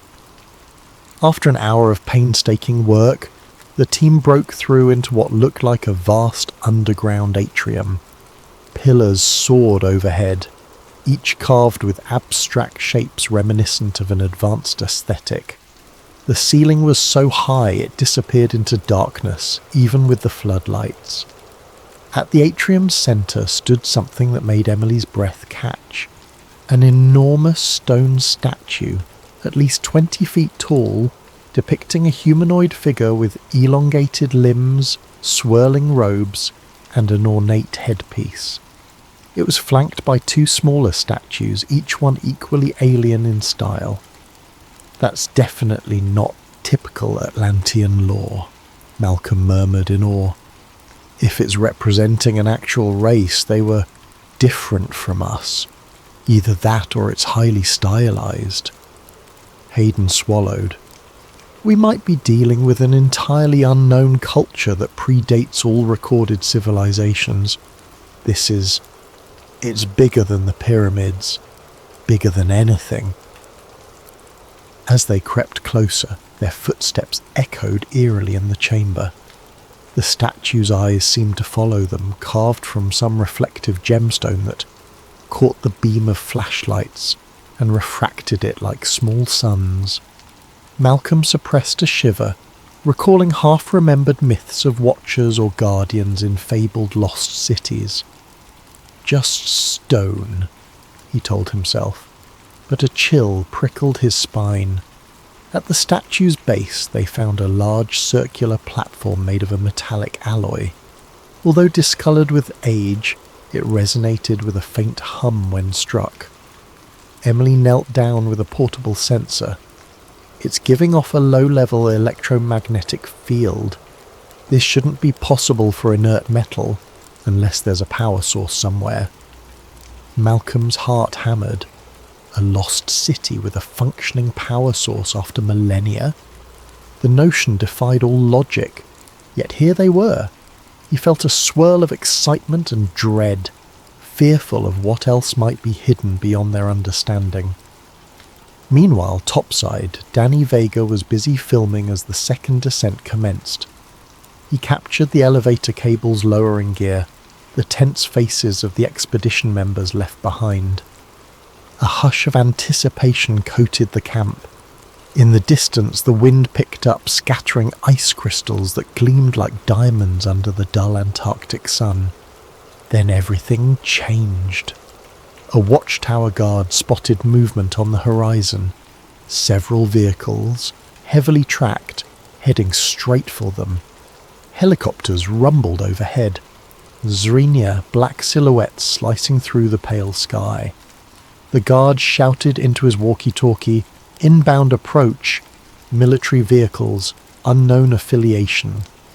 Danny spun his camera in time to see armed men pouring out of the helicopters as they touched down. They wore no overt insignias, save for subdued patches that might have been some covert division.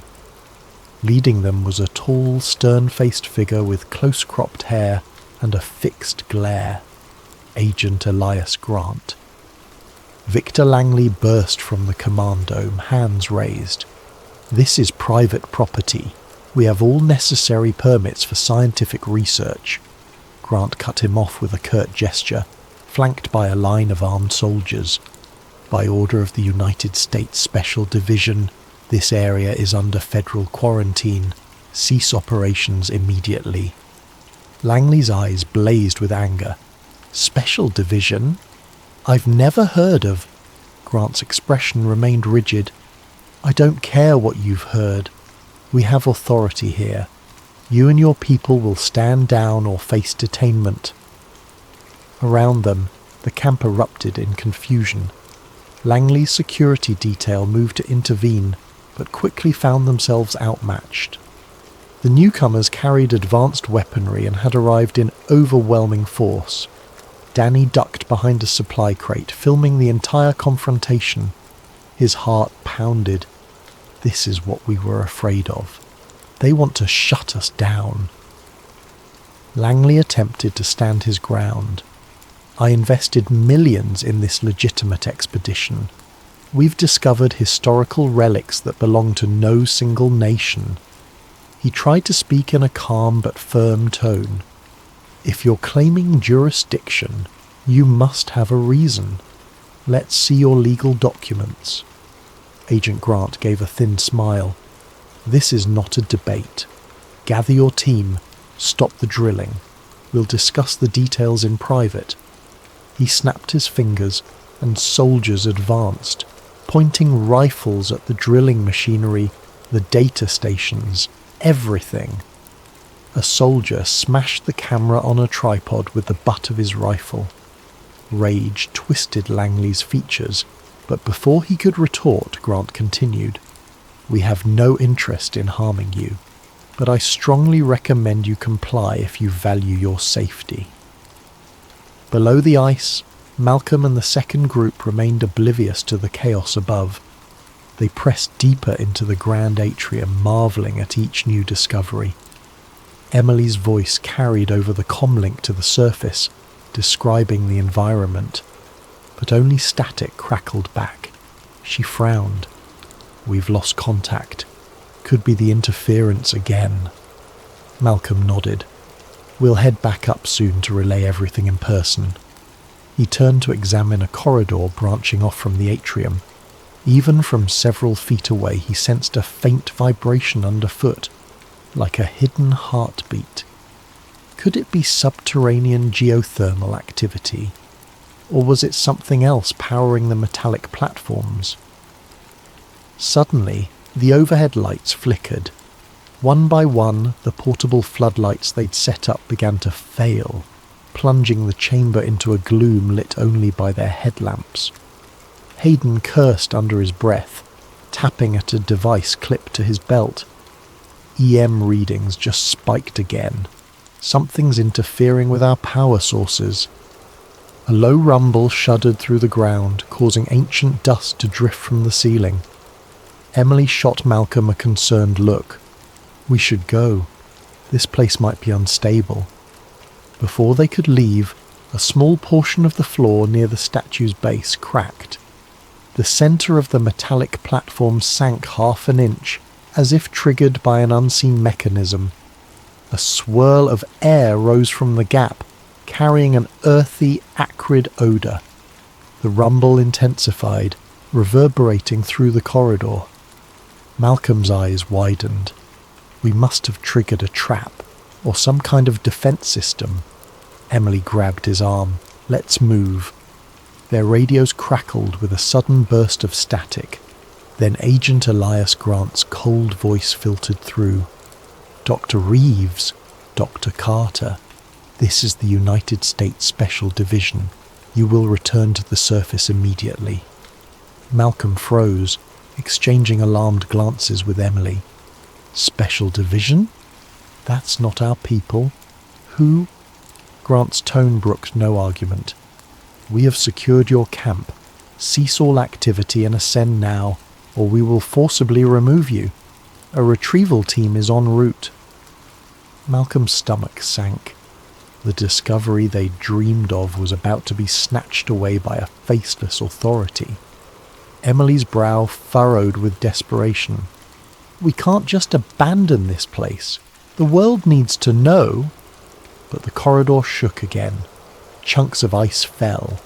Hayden shouted from behind them, urging everyone to hurry back. They had no choice. The entire structure threatened to collapse further, and if a heavily armed retrieval team was descending to extract them, staying put was suicide. Malcolm clenched his fists, heart hammering with helpless fury. We came so close. They hurried for the elevator shaft, the relics and secrets of the lost city receding into darkness behind them. In the end, it wasn't the ancient guardians or curses that threatened to keep this discovery buried. It was the modern world and its relentless machinery of silence. A tense silence gripped the surface camp when Malcolm and his team returned, their hearts still pounding from the subterranean tremors.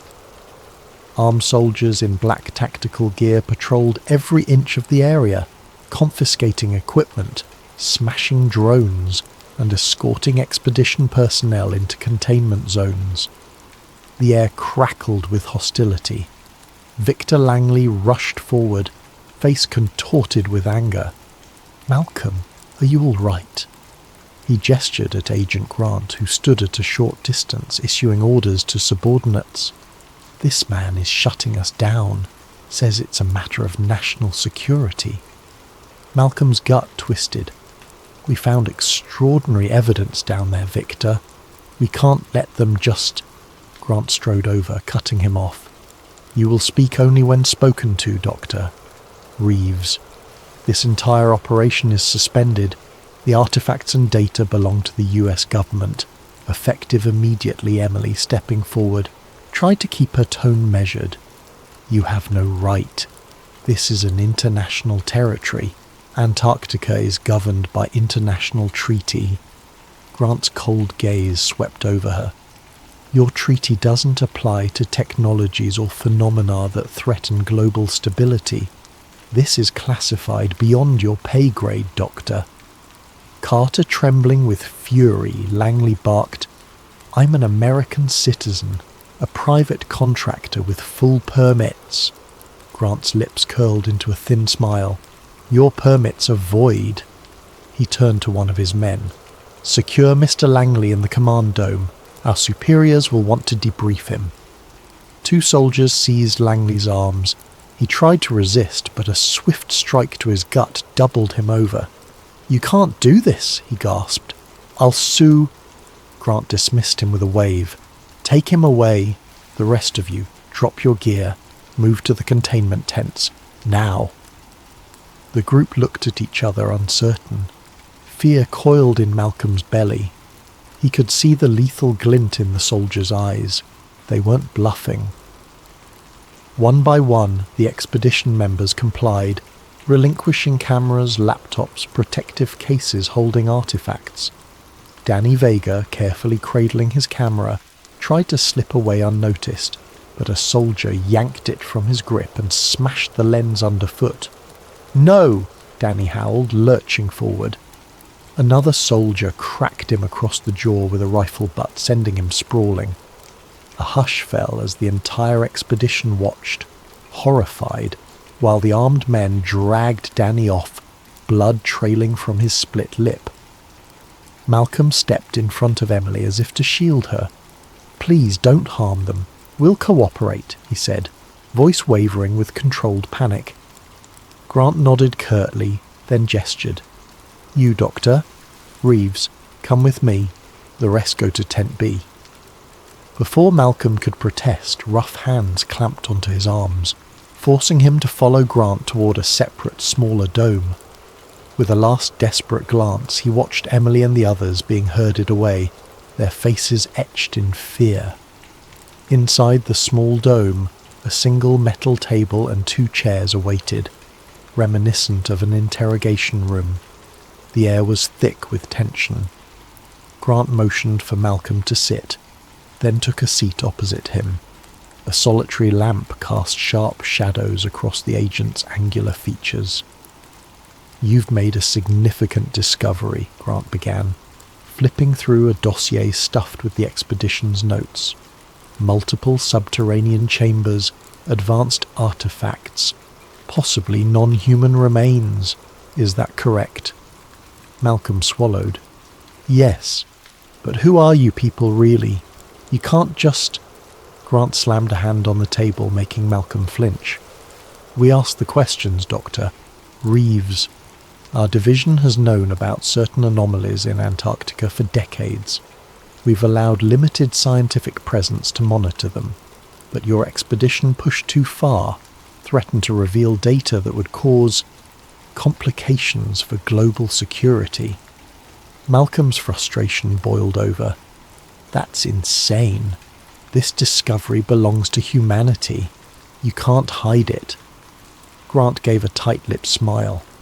"Dr. Reeves, do you think the world is ready to learn that a technologically advanced civilization once lived here, possibly predating our earliest known societies by tens of thousands of years?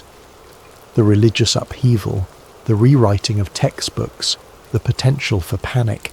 Think carefully. Knowledge can be more dangerous than any weapon if it undermines the foundation of nations." Malcolm's hands trembled on the table. "We have the right—" "You have no rights in this matter," Grant snapped, leaning forward. "We act to protect stability. Some secrets can never be revealed. The artifacts will be confiscated, the structures sealed or destroyed. The official record will show that your expedition found only geological anomalies. Anything else is unsubstantiated rumor." Malcolm's mind whirled in disbelief. "You can't just bury this. Someone will talk. We have footage, samples." Grant raised an eyebrow. "Footage can be erased, samples lost, or people can be made to vanish if they threaten certain delicate balances. We're not monsters, Doctor. Reeves, we offer a choice. Cooperate, sign binding NDAs, allow us to manage the narrative. You walk away alive, or fight us, and your entire team disappears." A heavy silence fell. Malcolm's pulse pounded in his ears. This was exactly the scenario that conspiracy theorists had whispered about for ages. A shadow government entity wiping extraordinary discoveries off the face of the earth. He never imagined he'd be at the center of it. "Think about it carefully," Grant said, rising. "I'll give you a moment. If you have any illusions of publicizing what you found, know that we have the full weight of multiple governments behind us. You'll not only lose your career, you'll lose your life." With that, Grant stepped outside, leaving Malcolm alone under the harsh lamp. Exhausted and shaken, Malcolm slumped, head in his hands. He pictured the breathtaking corridors beneath the ice, the silent grandeur of the statues, the unexplained technology, an entire lost world erased by men in black with guns. His heart ached. He thought of Emily's determined gaze, Danny's excitement, Langley's unstoppable ambition. They'd staked everything on this expedition, and in a matter of hours it had turned to ashes. Am I willing to consign us all to imprisonment or death for the sake of the truth? Time stretched agonizingly. Finally the tent flap rustled. Grant returned, smoothing his jacket. "Made your decision?" Malcolm inhaled slowly, steeling himself. I can't speak for my team. I can only—" "Your team will follow your example," Grant interrupted.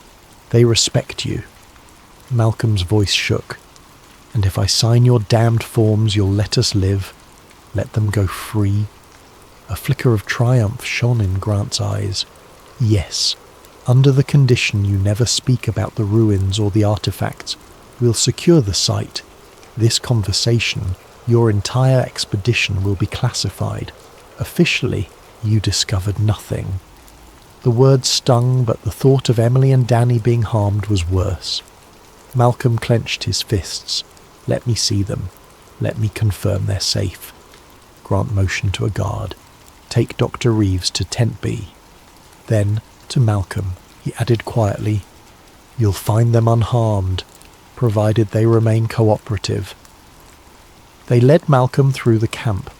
He caught glimpses of soldiers loading crates, likely containing relics, his team's research equipment, everything.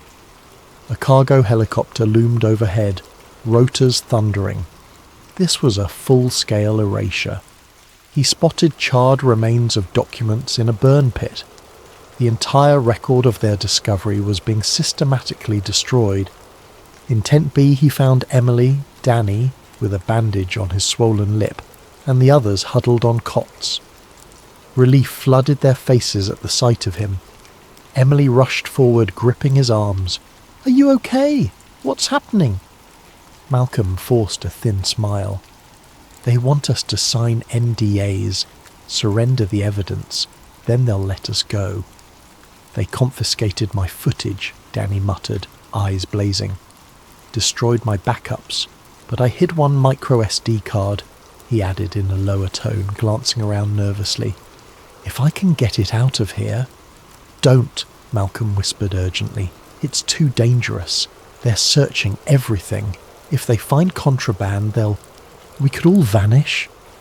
Emily's eyes darkened. So that's it? We just walk away? Let them bury the biggest archaeological discovery in human history? Malcolm stared at her, sorrow and helplessness warring in his gaze. I don't see another way. These people, they'll kill us, Emily. They've likely done it before. Silence settled. No one wanted to yield, but the stark reality was undeniable. If we're alive, maybe we can find another way, Emily said finally, voice trembling. Before they could discuss further, a soldier entered, brandishing a clipboard. You have 2 minutes to sign the documents, then you'll be escorted off the continent. Malcolm gently took the pen. His hand shook as he scrawled his signature, an act that felt like betrayal of everything he stood for. One by one, the others followed suit, some with tears of frustration.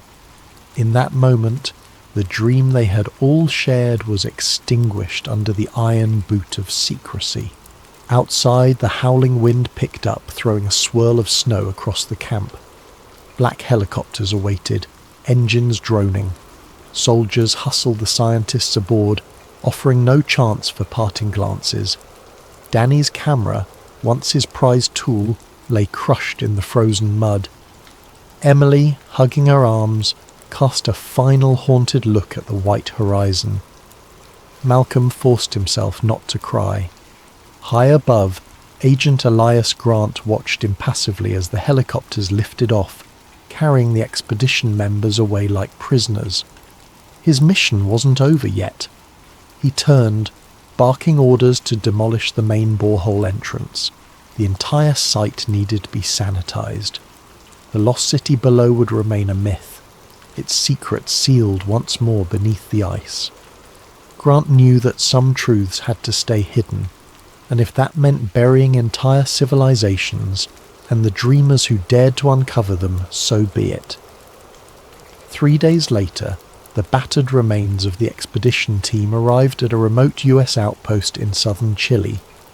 Shorn of their passports, equipment, and nearly every physical trace of their quest, they were left in a sterile debriefing room under heavy guard.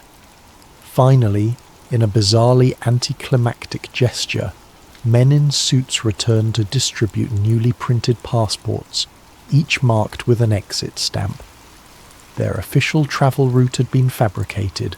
All mention of Antarctica was conspicuously absent. "You're free to go," one of the men stated, handing out the documents. "Return to your countries. Do not speak of what happened.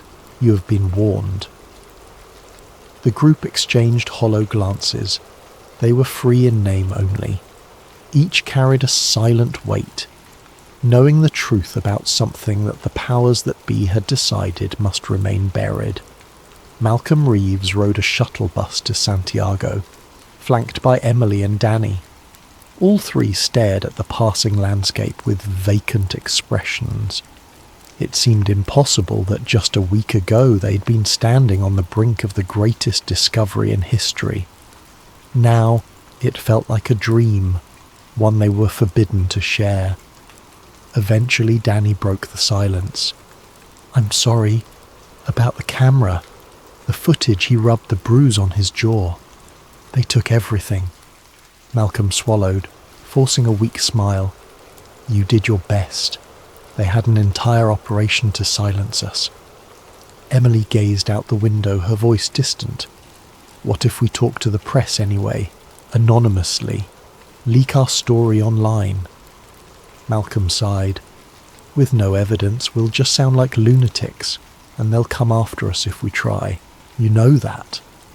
Danny exhaled, shoulders sagging. "I hate it." We discovered something that belongs to the whole world.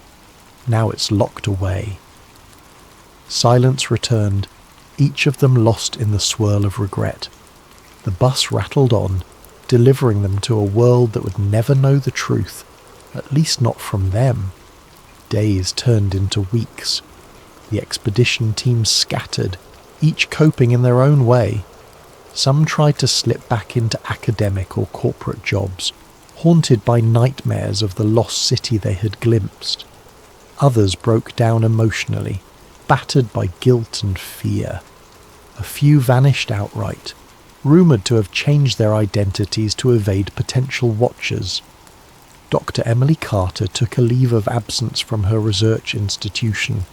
She couldn't face her colleagues, not after witnessing wonders that defied all geological understanding, only to have them stolen away. Late at night, she'd dream of that silent subterranean atrium, the statues, the metallic platform humming with ancient energy. Each time she awoke drenched in sweat, feeling the phantom rumble beneath her feet. Danny Vega drifted aimlessly, sleeping on friends' couches, depressed at the thought of returning to mundane filming gigs. The memory of his camera being smashed, the lifelong dream to capture the greatest documentary of all time, undone in seconds. He couldn't let it go. He scoured conspiracy forums, trying to see if any hint of their discovery had leaked. It hadn't. The black helicopters had done their job well. As for Victor Langley, he retreated to his corporate empire, or what remained of it. Rumours spread that large portions of his assets were frozen or tied up in legal complications. Shareholders demanded explanations for the ill-fated Antarctic project, which publicly was described as a failed geothermal exploration. Quietly, Langley tried to call in favours among powerful connections, but phone lines went dead. Old allies turned their backs. The man who once orchestrated philanthropic wonders now found himself a pariah in certain corridors of power. Malcolm Reeves, the aging archaeologist, tried to pick up the fragments of his old life. He returned to his dingy apartment in London, a place littered with manuscripts and half-packed boxes from years of neglected rent. The ridicule that had hounded him before felt trivial now. If the academic world still laughed at his theories, so be it. He had seen, with his own eyes, that something grand lay beneath Antarctica's ice, and that knowledge was both a blessing and a curse. One rainy evening, Malcolm sat alone at his kitchen table, a single flickering bulb illuminating a stack of books about Atlantis myths, subglacial topography, and suppressed archaeology. A knock at the door startled him out of his reverie. He froze. He'd been half expecting an ominous visitor for days, a silhouette from the special division ready to silence him. Heart pounding, he inched to the door. Peering through the peephole, he glimpsed a familiar face. Emily Carter, soaked from the rain. He let out a trembling sigh of relief and unlatched the door. "Emily, what are you—" She slipped inside, water dripping from her coat. Her eyes were intense. Without a word, she held up a small, battered object, a micro SD card. "Danny managed to hide it," she said quietly. "He gave it to me for safekeeping." Malcolm's heart lurched. But they searched everything. How? It was hidden in the lining of his coat. He discovered it after we parted ways. She bit her lip.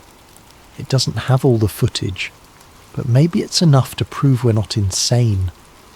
A spark of hope ignited in Malcolm's chest. "Does it show the corridors? The inscriptions?" She nodded. "Some. The resolution's not great, but you can see the carvings. Possibly enough to raise questions." Malcolm carefully took the SD card, as though it were a precious artifact. "If we leak this, we risk drawing their attention again." "They threatened?" Emily's voice shook with emotion. "I know what they threatened, but we can't live in silence forever. Maybe if we distribute it widely and anonymously, let it go viral. They can't kill every rumour, can't chase every link. His mind whirled. The last time they tried to reveal the truth, guns and government heavies shut them down. But the longing in his chest refused to be silenced. He thought of the subterranean city, the advanced relics, the knowledge waiting to be rediscovered. Even a shred of proof might spark others to investigate, to question, to pry open the locked doors of secrecy. He exhaled, meeting her gaze. Let's do it. Carefully. We share it with certain channels, anonymous contacts, open source investigators. We let the world see, even if only glimpses. We make it unstoppable. Emily nodded, tears glistening in her eyes. For the sake of everyone who believed in that project. For the sake of truth. Malcolm rose, rummaging for an old laptop that he'd kept offline, hopeful it remained untraceable. Together they huddled around the dim screen, slotting in the SD card. A series of video clips popped up, some partially corrupted, others heartbreakingly clear. The footage showed glimpses of the massive stone corridors, the swirling inscriptions, the half-buried statue, even a snippet of the metallic artifact. The audio was mostly garbled wind noise, but the visuals were undeniable. People will call it CGI, a hoax, Malcolm murmured bitterly. Emily placed a hand on his shoulder. Some might, but others, serious researchers, open-minded explorers, will investigate. Maybe this starts a chain reaction we can't even foresee. They spent hours preparing an anonymous drop, compressing the clips, embedding them in multiple hidden corners of the internet. Emily used encrypted channels she'd learned about from Danny, who was adept at conspiracy crowd jargon.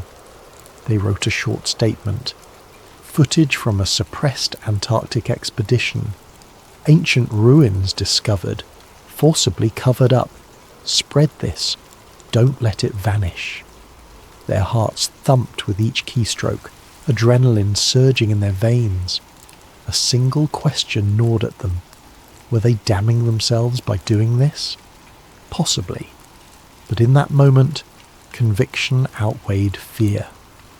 When the upload finished, they stared at the progress bar, each second feeling like a leap of faith. The final beep signaled success. The files were out there, floating in cyberspace waiting to be seen. Maybe they'd be discredited or hammered down, but the spark was lit. A week passed. Nothing seemed to happen.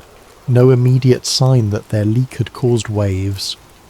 Malcolm lived on edge, expecting black SUVs or silent drones. Emily tried to resume normal life, but tension coiled in her every muscle. They exchanged coded messages, anxious for any hint of reaction. Then, late one night, a stranger emailed them through an encrypted service. The message was brief. "We have seen the footage. Others have too. The truth must be free. They can't erase all of us." Both Malcolm and Emily read those words over and over, hope blooming in their chests like a desert flower. They weren't alone. Somewhere out there, individuals believed them, championed them. The knowledge of a lost city might still survive in the collective mind, refusing to vanish despite the best efforts of Agent Grant and his shadowy enforcers. Outside, the rain tapped softly on the window. Malcolm closed his eyes, remembering the labyrinth beneath the Antarctic ice. He saw the towering statue, the metallic platform humming with impossible power. Even if the official narrative smothered it, the memory shone within him, a testament to human curiosity, to the unbreakable drive to unravel life's grandest mysteries. As he opened his eyes, the final lines of the old myths drifted through his thoughts, and the lost empire fell into shadow sealed by ice and time, until the day new seekers awakened its slumbering might. He whispered the words to himself, because no matter how many governments tried to bury it, Some truths, like the city beneath the frozen continent, could never be kept silent forever. Follow a present-day investigative journalist as she uncovers shocking connections to events from the early 1960s. Prepare for moral dilemmas, dark secrets, and methodical revelations. Let's settle in and begin. A hush enveloped the old retirement home, the corridors scented by antiseptic and memories of lost decades. Alice Coleman quietly stepped into room 214, a tape recorder in hand. She was meeting Agent Randolph Moore, a retired Secret Service operative who'd served in the Kennedy era. For her assignment, an in-depth feature on the 60th anniversary of JFK's assassination, she'd interviewed numerous figures, but none so close to the White House's day-to-day secrets as Moore. Officially, he was meant to provide nostalgic anecdotes. Unofficially, Alice hoped for a glimmer of something new. Moore, draped in a worn bathrobe, sat by the window. He recognised Alice from a previous phone call, and his lined face brightened slightly. "So, you want to talk about November 63 again, Ms. Coleman?" he said with a gentle rasp. She nodded, pressing record. For the first half hour he shared mundane recollections, the feel of Texas heat that day, small talk among the staffers, the sense of complacency. He spoke of hearing the shots ring out in Dealey Plaza, the chaos in the follow-up. Alice politely made notes, but all matched the well-trodden official story. At length Moore's tone shifted. He peered out the window at a leafless oak, then said quietly, "You know, we told the public a pretty neat story about Oswald. But it's bigger, Ms. Coleman. I can't say more." She leaned forward, heart quickening. "Bigger how?" He hesitated, tears glinting in his eyes. He was, well, let's just say, some of our own men might have guided him. Alice's pulse pounded. She'd heard countless theories, but hearing a direct hint from someone with inside knowledge was new. Before she could press further, a nurse arrived, reminding Moore that it was time for medication. The old agent's focus slipped. Alice rose, gently thanking him. As she left, he rasped, "Check Project Crosswinds." They all played along, even the men upstairs. She froze, but the nurse gently escorted her out. She made a mental note. Project Crosswinds. She hadn't encountered that phrase in any mainstream archives. 3 days later, a phone call rattled her mind. Moore had died unexpectedly, officially from heart failure, but the timing spurred Alice's suspicion. Then an unmarked envelope appeared at her desk containing black and white photos, grainy images presumably from the early 1960s. Some featured a figure that resembled Lee Harvey Oswald, but he was standing alongside men in suits. On the back of one photo, scrawled in trembling handwriting, "Crosswinds, 1962. Now, Alice was certain something bigger lurked behind the standard narrative. Her editor, noticing her excitement, cautioned her not to veer into conspiracy-laden territory. The JFK assassination had been probed for decades. "Don't lose credibility chasing ghosts," he advised. But the mention of crosswinds, combined with Moore's cryptic hint, fueled Alice's determination. She wanted to pursue it, regardless of the risk. To glean more leads, she sought out a name that circulated in niche forums. Samuel Sam Delgado. An archivist with an obsession for conspiracy documents, Sam had compiled a trove of memoranda, old news clippings, and partial diaries from ex-intelligence officials. Over a phone call, he told her, "Meet me at my apartment. I've heard that code word, crosswinds, once or twice in old declassified CIA files. It might connect to a plan bigger than Oswald alone." She could sense his excitement. He also sounded nervous, as if being watched. That same evening, she arrived at Sam's cluttered apartment in a rundown building overshadowed by a highway overpass. Stacks of file boxes towered precariously in the living room. Newspapers from the 60s spanned every surface. The only clear space was a small table with a flickering lamp. Sam, wiry and dishevelled, greeted her with a quick handshake. "You said you want the truth, right?" He rummaged through a battered trunk, retrieving a folder labelled Crosswinds. Within that folder, Alice glimpsed typed pages referencing a scenario to remove presidential impediments, talk of foreign misdirection, and mention of a designated patsy. The language was cryptic, but it implied a premeditated plan. Sam pointed to one page. They talk about Oswald's defection being manipulated, how key figures in intelligence wanted a scapegoat to blame. The text wasn't conclusive, but it strongly hinted a part of the CIA or some clandestine faction had orchestrated more than a cover-up, possibly the entire murder. Catching her breath, Alice stepped back. "This is extraordinary," Sam shrugged. "It's a fragment. The real motherlode is out there, some hush-hush directive. I've spent years chasing it, but no mainstream journalist took me seriously. You might be the one to break it if you're careful."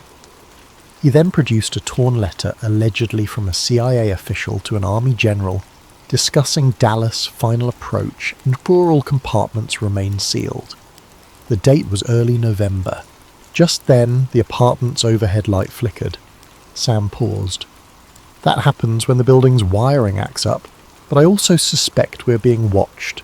I've noticed a black sedan parked across the street for days." Alice glanced out the window, seeing only darkness. She asked, "You ever confronted them?" Sam shook his head. "I keep my head down, but they want to ensure none of these doxy mainstream coverage." This revelation heightened her sense that they were treading dangerous ground. Though her editor might balk, Alice felt a moral imperative to continue. If these documents were genuine, they undermined half a century of official denials. But verifying them would be essential. "How do we confirm authenticity?" Sam recommended a forensic approach. "Check the typeface, the codes, consult a ballistic expert about references to bullet angles. We can do it if you commit." She nodded. They parted ways with an unspoken agreement. The story must go on. Late that night, back at her apartment, Alice's phone chimed with a withheld number. She answered, hearing only static, then a distant click. She tried to dismiss it as spam, but her instinct said otherwise. She realised she might be stepping into a labyrinth of watchers and enforcers, people who do anything to keep the official story intact. Yet for the sake of history, for truth, and for the memory of that old Agent Moore, Alice decided she wouldn't turn back. The next day she'd begin verifying Project Crosswinds, no matter how far it took her. Sunlight filtered through Alice's blinds as she typed notes on her laptop about Project Crosswinds, referencing the partial documents Sam had revealed. She compiled a short bullet list, references to CIA memos from Leighton 62, an army intelligence connection, a patsy plan, and suspicious mentions of removing the occupant of the White House. She felt a mix of excitement and dread. If true, the ramifications would be explosive. Government complicity in assassinating a sitting president. But she needed credible, modern-day experts to weigh in. That morning, Alice drove downtown to meet Marianne Fowler, forensic analyst at a local university. Fowler specialised in ballistic and historical authenticity analysis. Over coffee in a near-empty campus cafe, Alice spread out scanned copies of the Crosswinds text. Fowler donned reading glasses, scanning the typed lines methodically. "The typeface does appear consistent with early 60s government typewriters," Fowler murmured. "But for a definitive test, I'd need the original carbon or original paper. Digital scans make it trickier." She asked about ballistic references. Alice pointed to a paragraph mentioning angles of the bullet trajectory. Fowler frowned. "This matches certain controversies about multiple shooters, though the official line said single bullet. If these notes are genuine, it suggests agency involvement." She paused, caution in her gaze. "I'm not a conspiracy buff, but if what you show me holds up scientifically, it's extremely damning." Alice left the meeting with partial reassurance.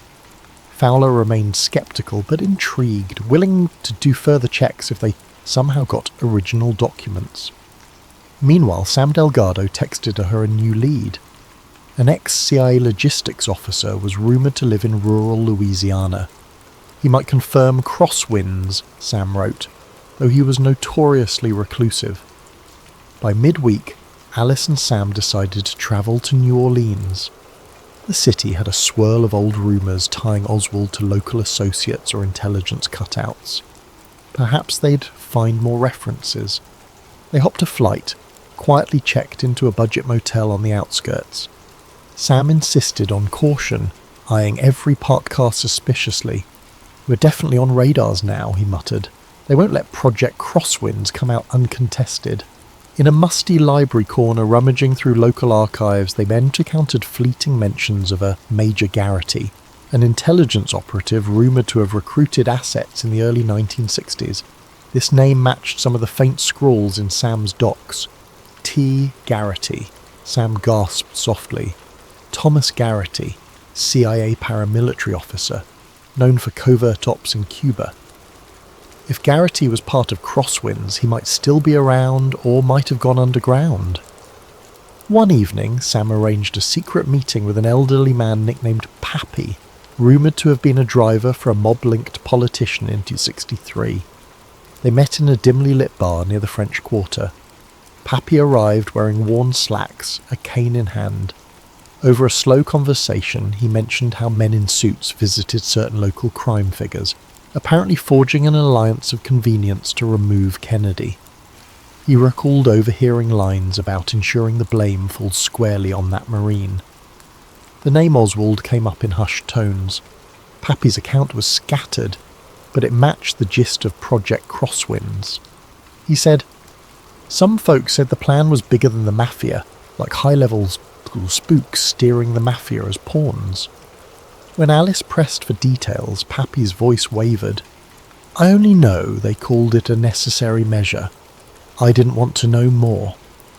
He looked fearful, as if even decades later, the spectre of reprisal hovered. Moments after Pappy's departure, Sam discovered his notes rummaged through. He'd left them on the bar table for a minute, and now half the pages were missing. "Where?" he hissed.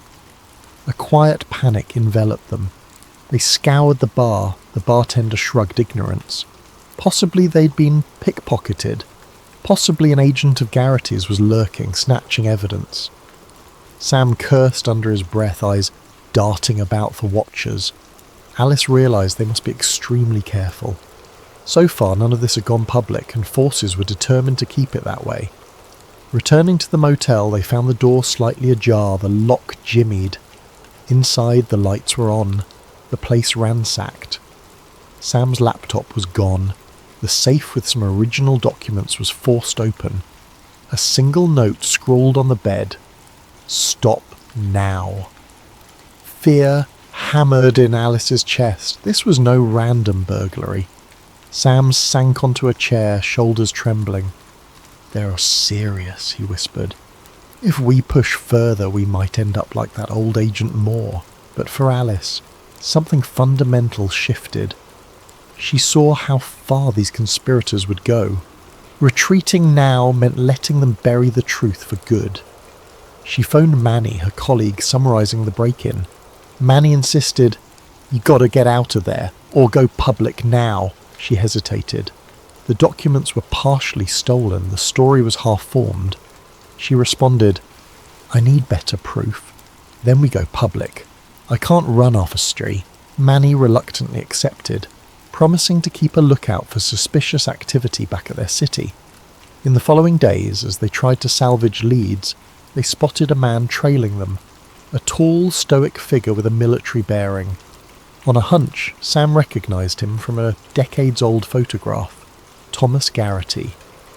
Late one night, Garrity cornered them outside a closed library, leaning against a parked car. "I suggest you two stop rummaging in dead men's secrets," he said, voice low. "No one wants the public undone by illusions of betrayal. Let the past remain in the shadows." Sam tried to protest, but Garrity's cold gaze froze him. Garrity added, "This is your last warning." Then he slipped away, leaving them shaken. The real threat had materialized. An ex-operative who'd once done the system's dirty work, presumably tasked with shutting them down. Alice, though rattled, found renewed resolve. If Garrity was actively interfering, it meant they were onto something truly incriminating. They discussed next steps. "We have to connect these dots. Find a direct chain from an intelligence directive to JFK's murder. Tie it to current power figures," Alice said. "We suspect they never fully lost influence. Perhaps certain politicians soared to prominence under the shadow of crosswinds." Sam nodded. "One name that keeps surfacing in modern contexts is Senator Evelyn Marsh. She has known intelligence ties going back to the 70s. Maybe she's part of a cover-up lineage." Despite the risk, they decided to head for Washington, D.C. to investigate Marsh's circle. The next morning they checked out of the motel, cautious not to be followed. Sam suggested travelling separately. They parted ways. Alice hopped a flight to D.C., Sam took a bus. On the flight, Alice studied her remaining notes, anxious about what might happen if Marsh turned out to be a key conspirator. Marsh was a respected senator known for hawkish stances on national security, often rumoured to have deep intelligence connections. As the plane descended over the sprawl of DC, Alice closed her eyes, recalling how deeply the official story of JFK's assassination was ingrained in public consciousness. Unravelling it threatened the reputations of entire agencies and power structures. No wonder they guard it so tightly, she thought. The break-in, the stolen documents, Garrity's intimidation, these were not mere coincidences. She braced herself for the labyrinth of hush-hush corridors and polite political facades that awaited in the capital. Arriving in Washington, D.C., Alice felt the city's imposing calm. Towering federal buildings, sweeping avenues lined with marble facades, and the constant hum of political manoeuvring. She found a modest hotel near the capital, checked in under an alias, mindful that Garrity or other watchers might track her. That evening, Sam Delgado joined her, having arrived by bus. They set up a small command centre in the hotel room, rummaging through the surviving documents they had salvaged. The plan: approach Senator Evelyn Marsh under the guise of a routine historical inquiry about JFK legislation, see if she slipped any clues. Before confronting Marsh, Alice arranged a quick meeting with Dr. Marianne Fowler, who happened to be in D.C. for a forensic conference. They met in a corner of the conference centre cafeteria. Fowler had done some preliminary checks on the ballistic references from their scanned documents. She revealed, "They strongly imply multiple shooters from different angles. The official single bullet theory collapses if these documents are authentic." She sipped coffee, adding, "I remain cautious. Fakes can be clever. But the language about coordinated triangulation lines up with what certain witnesses always suspected." Then Fowler's brow furrowed. "Just be aware. These findings challenge decades of official statements. Expect pushback." Armed with a set of safe questions and a hidden voice recorder, Alice scheduled an appointment at Senator Marsh's office. Officially, the interview was about a retrospective on Cold War politics. Marsh, a poised woman in her 60s, greeted Alice with a polished smile. "Delighted to offer some historical perspective," she said. The office decor boasted framed photos of Marsh with various presidents, plus an award for national security leadership. Sam waited in the lobby, discreetly fiddling with his phone.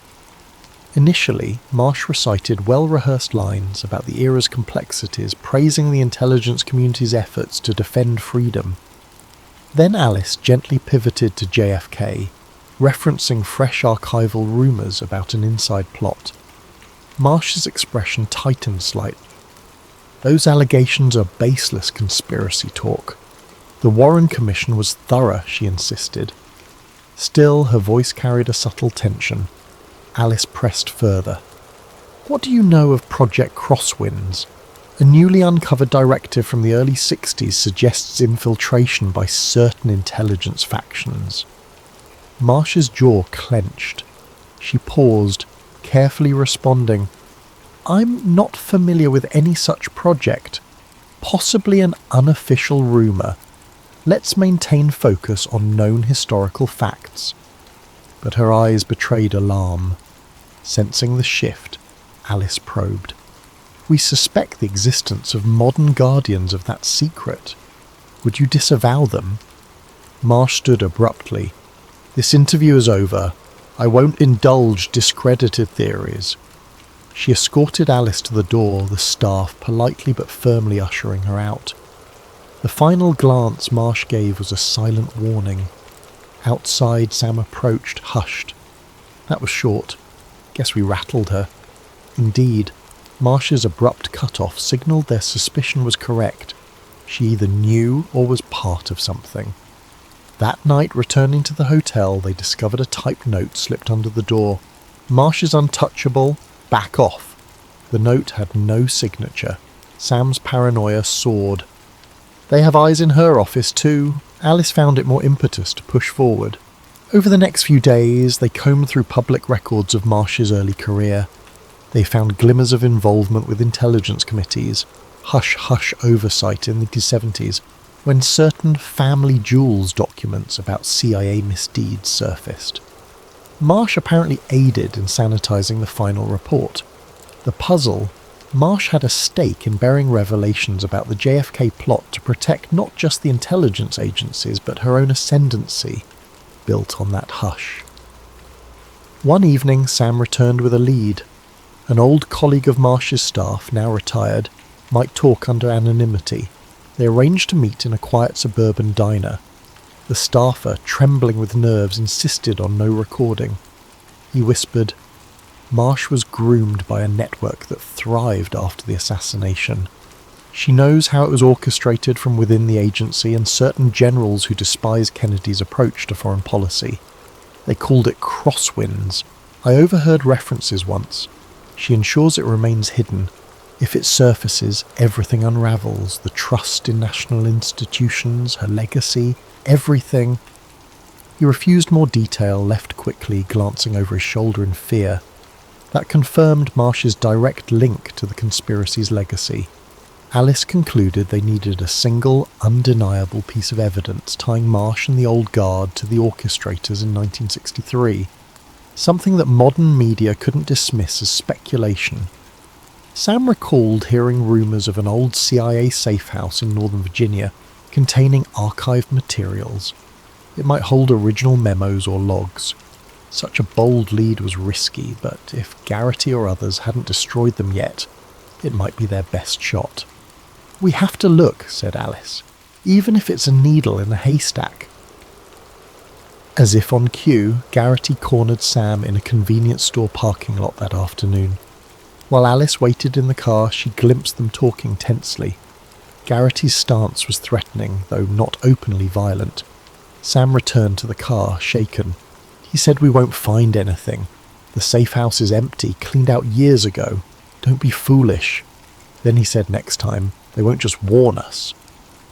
This intimidation only heightened their resolve, but the tension soared. They realized Garrity was an unstoppable enforcer, loyal to the old conspiracy's cause, or at least loyal to Marsh's directives. In the midst of that tension, Dr. Fowler delivered new ballistic findings via email.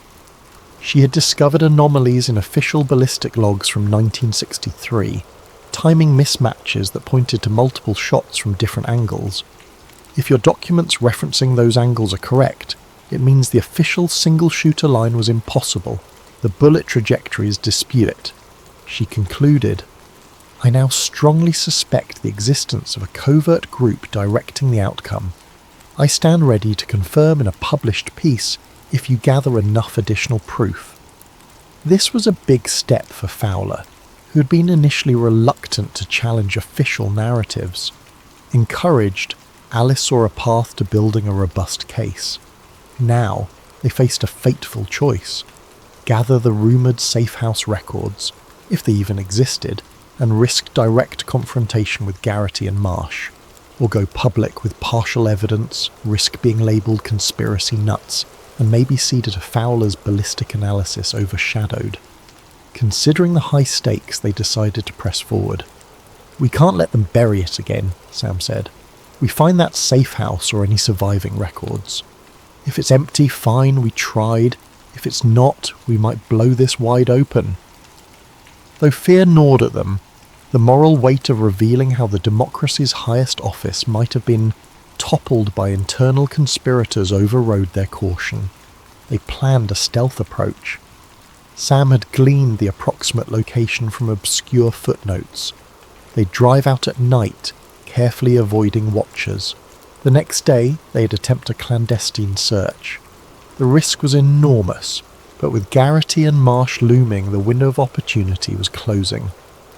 So ended another chapter in their increasingly perilous quest. The capital city, seat of power, had proven how deeply those strings could be pulled to hide old crimes, yet the intangible sense of righteous purpose drove them on. They'd soon find themselves at the threshold of a place that might hold the final puzzle piece, a direct link to the men who orchestrated the shots fired in Dallas decades ago. The question: would Garrity arrive first to erase it all, or would they manage to secure enough evidence to finally expose the true shadows in Dallas? Late at night, a sedan cruised along a winding rural road in northern Virginia. Alice drove while Sam scoured a tattered map.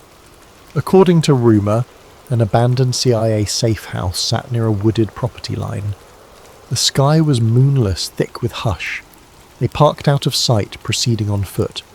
Overgrowth and a weathered chain-link fence suggested no active caretaker. The hush crackled with tension. Garrity might appear at any moment. They found a padlocked door leading to a small bungalow half buried under vines. With minimal fuss, Sam pried open a rotted window. They slipped inside, flashlights illuminating dusty furniture. The interior smelled of old paper and mould. A few battered filing cabinets stood in the corner. "This must be it," Sam murmured, if Garrity or Marsh didn't already clear it out. They rummaged through drawers, most empty or filled with mundane forms. Then, behind a wooden panel, Sam discovered a hidden compartment. Inside, a slim metal box labelled Crosswinds. Alice's heart raced. Opening the box revealed typed memos referencing an executive action blueprint detailing infiltration steps, discrediting certain personnel, arrangement of a staged assassin. Names included Oswald, General B, agency liaisons, and cryptic references to ordered by upper echelons with senatorial assurance. Even mention of Project Crosswinds culminating in Dallas, 11/22/63. Hard proof. The memos were signed off with coded initials. They carefully photographed each page, adrenaline surging. If authentic, these documents proved a portion of the CIA and political figures orchestrated JFK's death. Abruptly, footsteps crunched outside. They froze, lights off. A calm voice. "You two can't learn, can you?" Garrity. The door banged open. Sam ducked behind a dusty couch, clutching the metal box. Alice crouched behind a battered desk. Garrity's flashlight beam swept the room. He advanced with measured steps. "Ms. Coleman, Sam Delgado, I know you're here. Drop that box. Step out or I'll do it for you." Tension clamped Alice's chest. She texted Manny a quick, "Safe house under attack," then stashed her phone. Garrity spoke again. "You realize you're meddling in national security? This is bigger than you. The country needs the official story intact." She glimpsed the silhouette of Garrity's pistol in the faint beam. Fear hammered in her, but she mustered courage. The memos must not be lost. Sam whispered to Alice, "I'll distract him. You slip out the back window with the docs." She protested silently, not wanting to abandon him. But Sam signalled urgency. Garrity advanced deeper, nearing the desk. Sam popped up from behind the couch, brandishing a broken chair leg. "Over here, Garrity!" he shouted. Garrity spun, startled. Sam lunged, the chair leg meeting Garrity's forearm. A short scuffle ensued. Garrity easily disarmed Sam, tossing him into a shelf with a loud crash. While Garrity was occupied, Alice crept to the side window. The metal box clutched to her chest. She hoisted it, climbing out with difficulty. The sound of a gunshot cracked inside. Fear jolted her. She didn't know if Sam was hit. She scrambled out, stumbling in the dark. Another shot echoed, then a third. Her mind reeled with dread, but she pressed on, memorizing Sam's last instruction. "Get the evidence out." She dashed into the thicket, crouching behind trees. A single overhead glance told her Garrity wasn't immediately chasing. She heard muffled shouts from inside the safe house. Possibly Sam was pinned, or worse. She texted Manny once more, hands shaking. "Shots fired, have docs, need help." Manny responded, "Police en route," though she doubted local authorities could handle Garrity's covert ties. Nonetheless, she kept moving. She prayed Sam might slip away somehow. Eventually, after a tense half-hour navigating darkness, she reached the parked sedan. She stashed the metal box in the trunk, heart pounding with anguish over leaving Sam behind. But revealing these documents might be his only hope. She started the engine, headlights off, rolled down the road until safe to turn them on. Once on the highway, tears streamed. She overcame the guilt with a vow. "I'll expose everything, rescue Sam." But for now, the documents needed to get out. At dawn, she found a safe motel near a different county. Manny arrived after a frantic drive from the city. They pored over the newly discovered memos. The language was shockingly explicit, references to how Oswald shall be presented as the lone extremist, a mention of arranging infiltration in New Orleans for plausible associations, instructions for certain media infiltration to push the official line, even footnotes about friendly senator aides ensuring the commission's compliance. One senator's name was redacted, but cross-references suggested it might be Marsh or her predecessor. Manny gasped. This is more than enough to blow up decades of official narrative.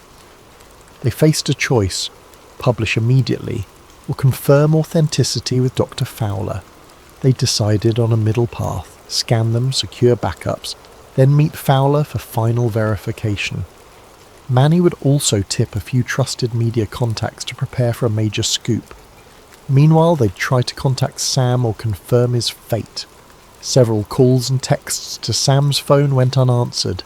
Fear coiled in Alice's gut. She prayed Sam was alive. Within hours, national headlines got wind that new documents allegedly emerge on JFK plot. Manny's media leaks were unstoppable. A short snippet on a major news site asked, could a new generation of researchers reveal a government plot? Marsh swiftly addressed the press, calling it baseless rumour, dangerously irresponsible. She didn't mention Alice by name, but spoke ominously about journalists dabbling in treason. Meanwhile, inside sources told Manny that Marsh had convened a closed-door meeting with intelligence bigwigs. A sense of final confrontation loomed. In a quiet lab, Dr. Fowler examined the box's original typed pages. She used ultraviolet light, checking the paper's age, typewriter patterns. She concluded the documents were very likely from the early 1960s, consistent with official stationery watermarks, showing no sign of forgery. Coupled with ballistic references matching her prior analysis, Fowler was ready to publicly attest that these items were authentic. "This is indeed the soaking gun," she said. She recognized how explosive it was, but moral duty demanded truth. As Alice prepared to release the entire trove online, Manny received a tip from an inside staffer.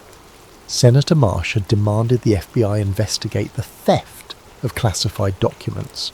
She might orchestrate a legal clampdown, brand them as national security threats. Also, Marsh had apparently engaged Thomas Garrity to track down the missing box. Meanwhile, Sam Delgado's fate remained unknown. A swirl of tension overshadowed the moment. Alice recognised once they pressed publish, they'd have no protective shield. The conspirators might act violently or use legal sabotage, but the only path was forward. Midnight approached. In a small safe-house apartment Manny had borrowed, Alice hovered over her laptop, hand trembling on the mouse. The digital scans of Project Crosswind's documents were queued. Manny nodded grimly. Dr. Fowler on speakerphone confirmed readiness to back them up with her ballistic evidence. With a single click, the entire trove would go public, open for the world to see. That moment was mere seconds away. In the hush, Alice recalled Sam's unwavering devotion, risking everything for the truth. She inhaled, pressed the button. The final part of their plan was in motion.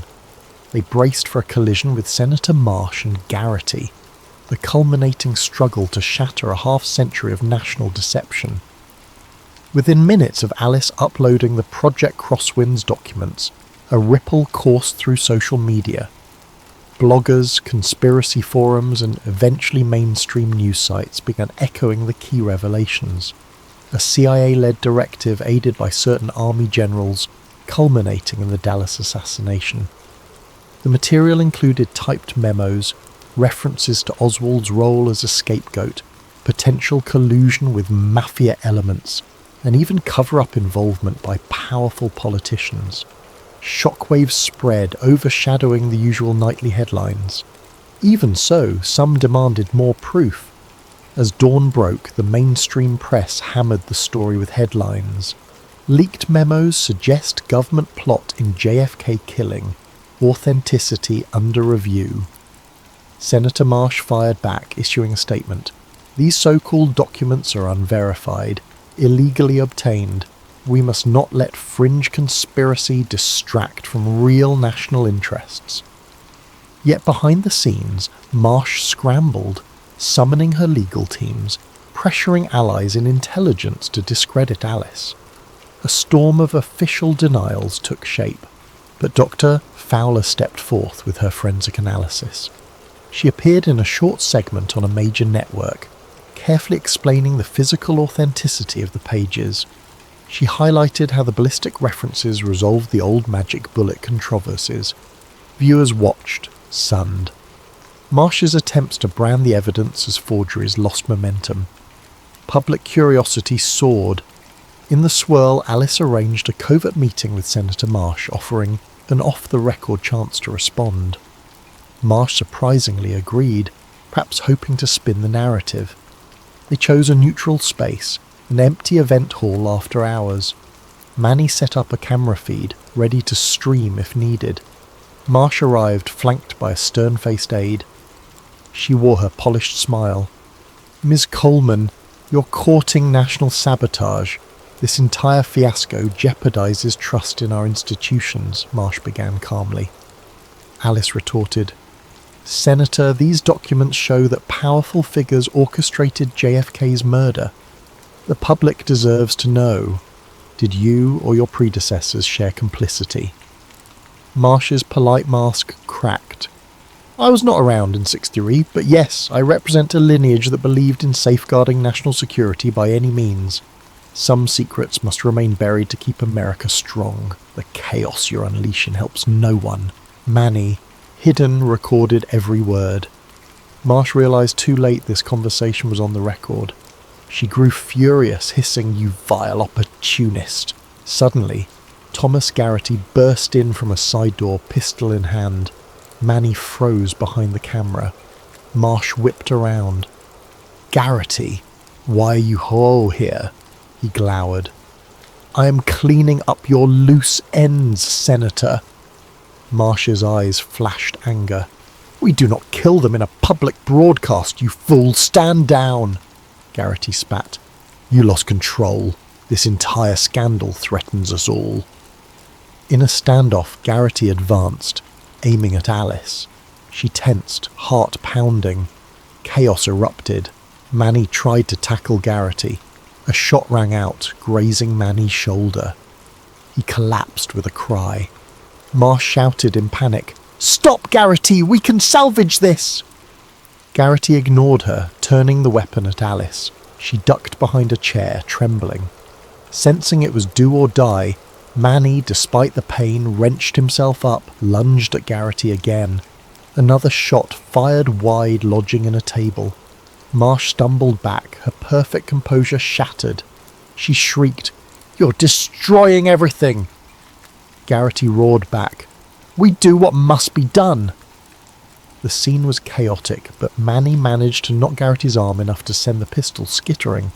Alice seized the moment, dashed forward, retrieving the gun, holding it unsteadily. Garrity lunged for her, but Manny blocked him and they could pin Garrity down. Unbeknownst to Marsh, Manny's camera had been streaming to a small online platform. The scuffle, the senator's meltdown, Garrity's confessions about ends justify means, it all broadcast live. The partial admission from Marsh about a lineage preserving secrets at all cost went public. Observers on the internet watched, stunned, as it became apparent that a high-level figure condoned lethal methods to keep old secrets hidden. Police sirens soon approached. In the final moments, Marsh tried to salvage dignity, stammering to the camera that everything was misconstrued. But the broadcast ended with uniformed officers storming in, subduing Garrity, paramedics tending Manny's wound. Alice felt relief mingle with exhaustion. They had forced a confession, or near enough, out into the open. The entire conspiracy was effectively laid bare for national scrutiny. In the days that followed, Marsh faced a firestorm. Public calls for her resignation mounted. Congressional committees demanded an inquiry. She tried to disclaim involvement, but the partial meltdown on camera was damning. Garrity was arrested, though rumours swirled he'd take the fall alone. Meanwhile, Manny's minor injury was treated, and he was released from the hospital with a bandaged shoulder. Dr. Fowler stepped forward, confirming the ballistic data, lending the final blow to the official single-shooter theory. In the swirl, Alice pressed authorities about Sam Delgado's fate. Garrity, under interrogation, grudgingly admitted Sam had escaped the safe house, wounded but alive. He'd fled, uncertain of his direction. This spurred a new search. A few days later, Sam reappeared, calling from a hospital in another state. He'd sustained a minor gunshot wound, but managed to slip away while Garrity gave chase. He was safe now, though shaken. Alice wept with relief. She realised how close they'd come to losing him. The documents plus Marsh's meltdown spurred a major national debate, overshadowing typical news. Polls reveal the public was half in shock, half in denial. Some refused to believe the government orchestrated JFK's death, calling it a hoax. Others demanded immediate prosecutorial action. The White House declared a special commission to review the newly revealed evidence. Historians declared it the biggest revision of 20th century American history in decades. For Alice, the experience was bittersweet. She'd uncovered the truth, but at great cost.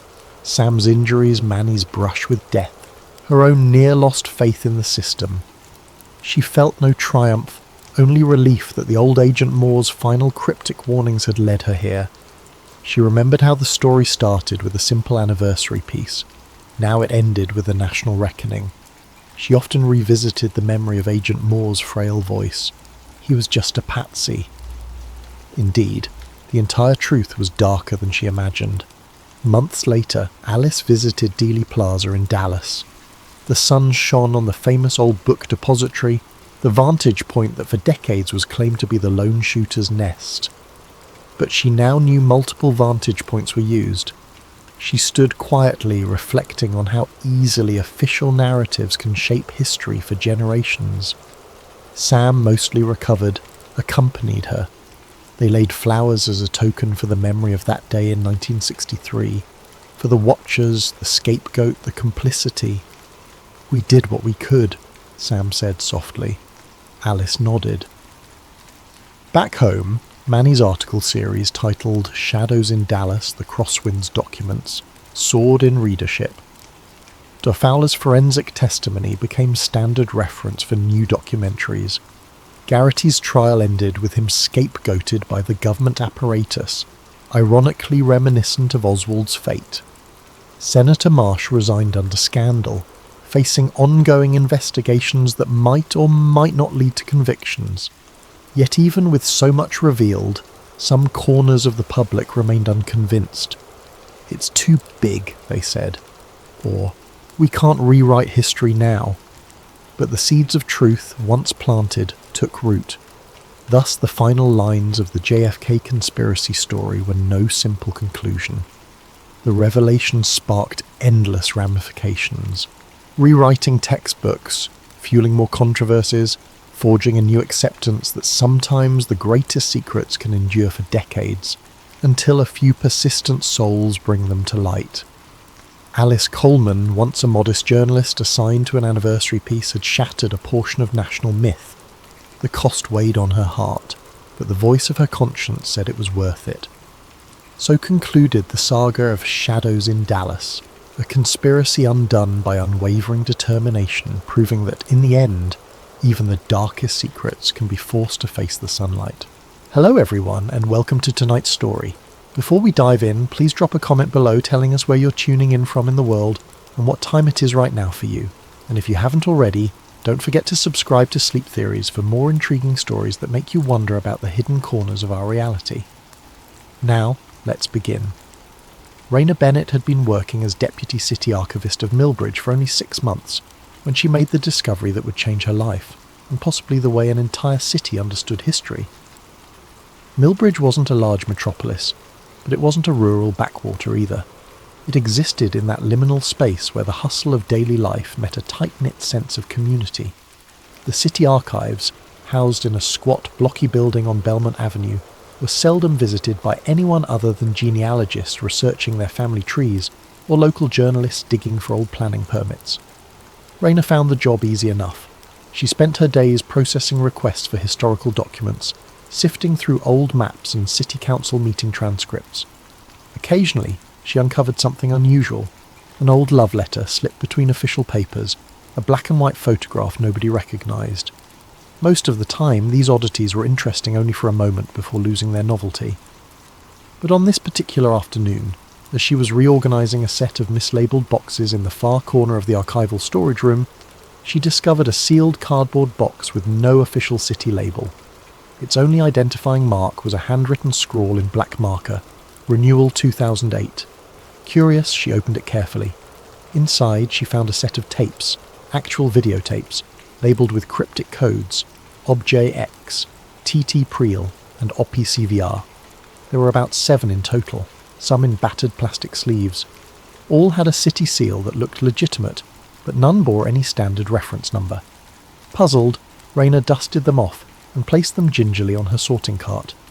She walked the short distance down the hall to the seldom-used media viewing room.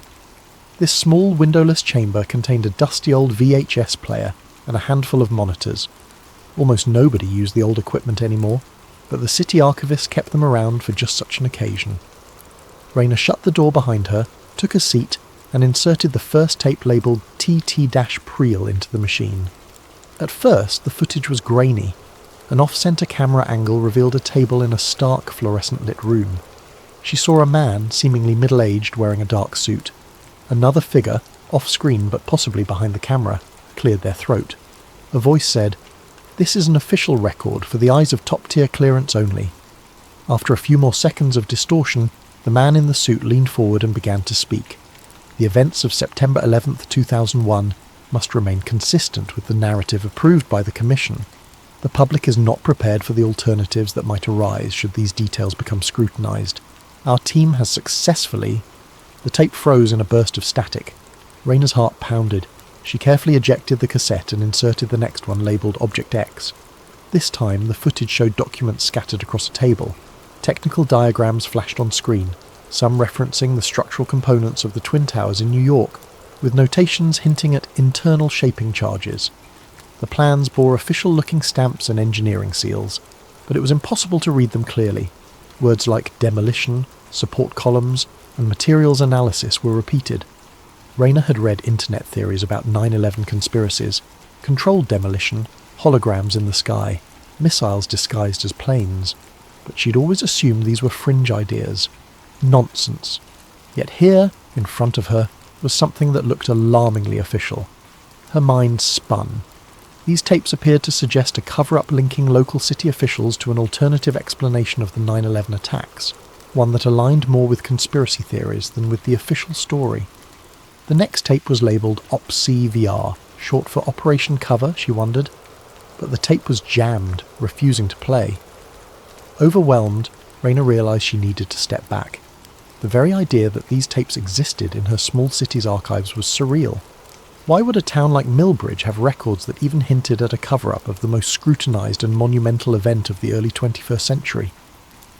She checked the hallway to see if anyone was around, certain her face must have been pale as a sheet. The corridor was empty.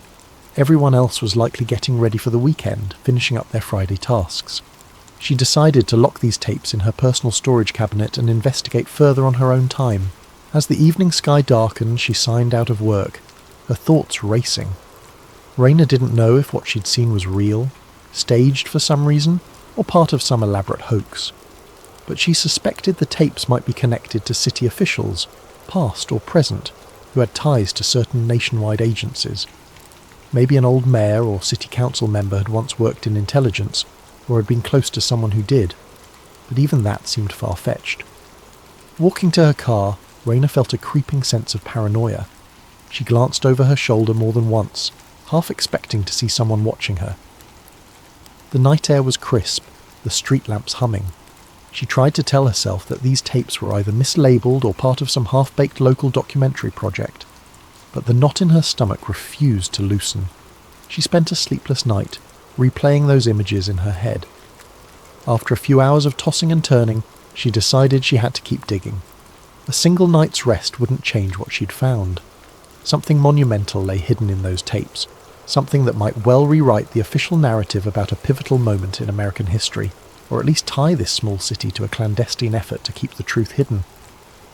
Unbeknownst to her, as she stared at her bedroom ceiling, her phone buzzed with an unfamiliar unlisted number. Somewhere in Millbridge, or possibly beyond, someone knew that the tapes had been discovered. And now, the real danger was only just beginning. Raina returned to the archives early the next morning, slipping inside the building with a sense of determination that battled her growing apprehension. Over a strong cup of black coffee, she stared at the tapes in her private cabinet. She had brought an external VHS to digital converter, an archaic piece of equipment from her university days. If these tapes held sensitive information, the best move would be to digitize them for safer storage and easier analysis.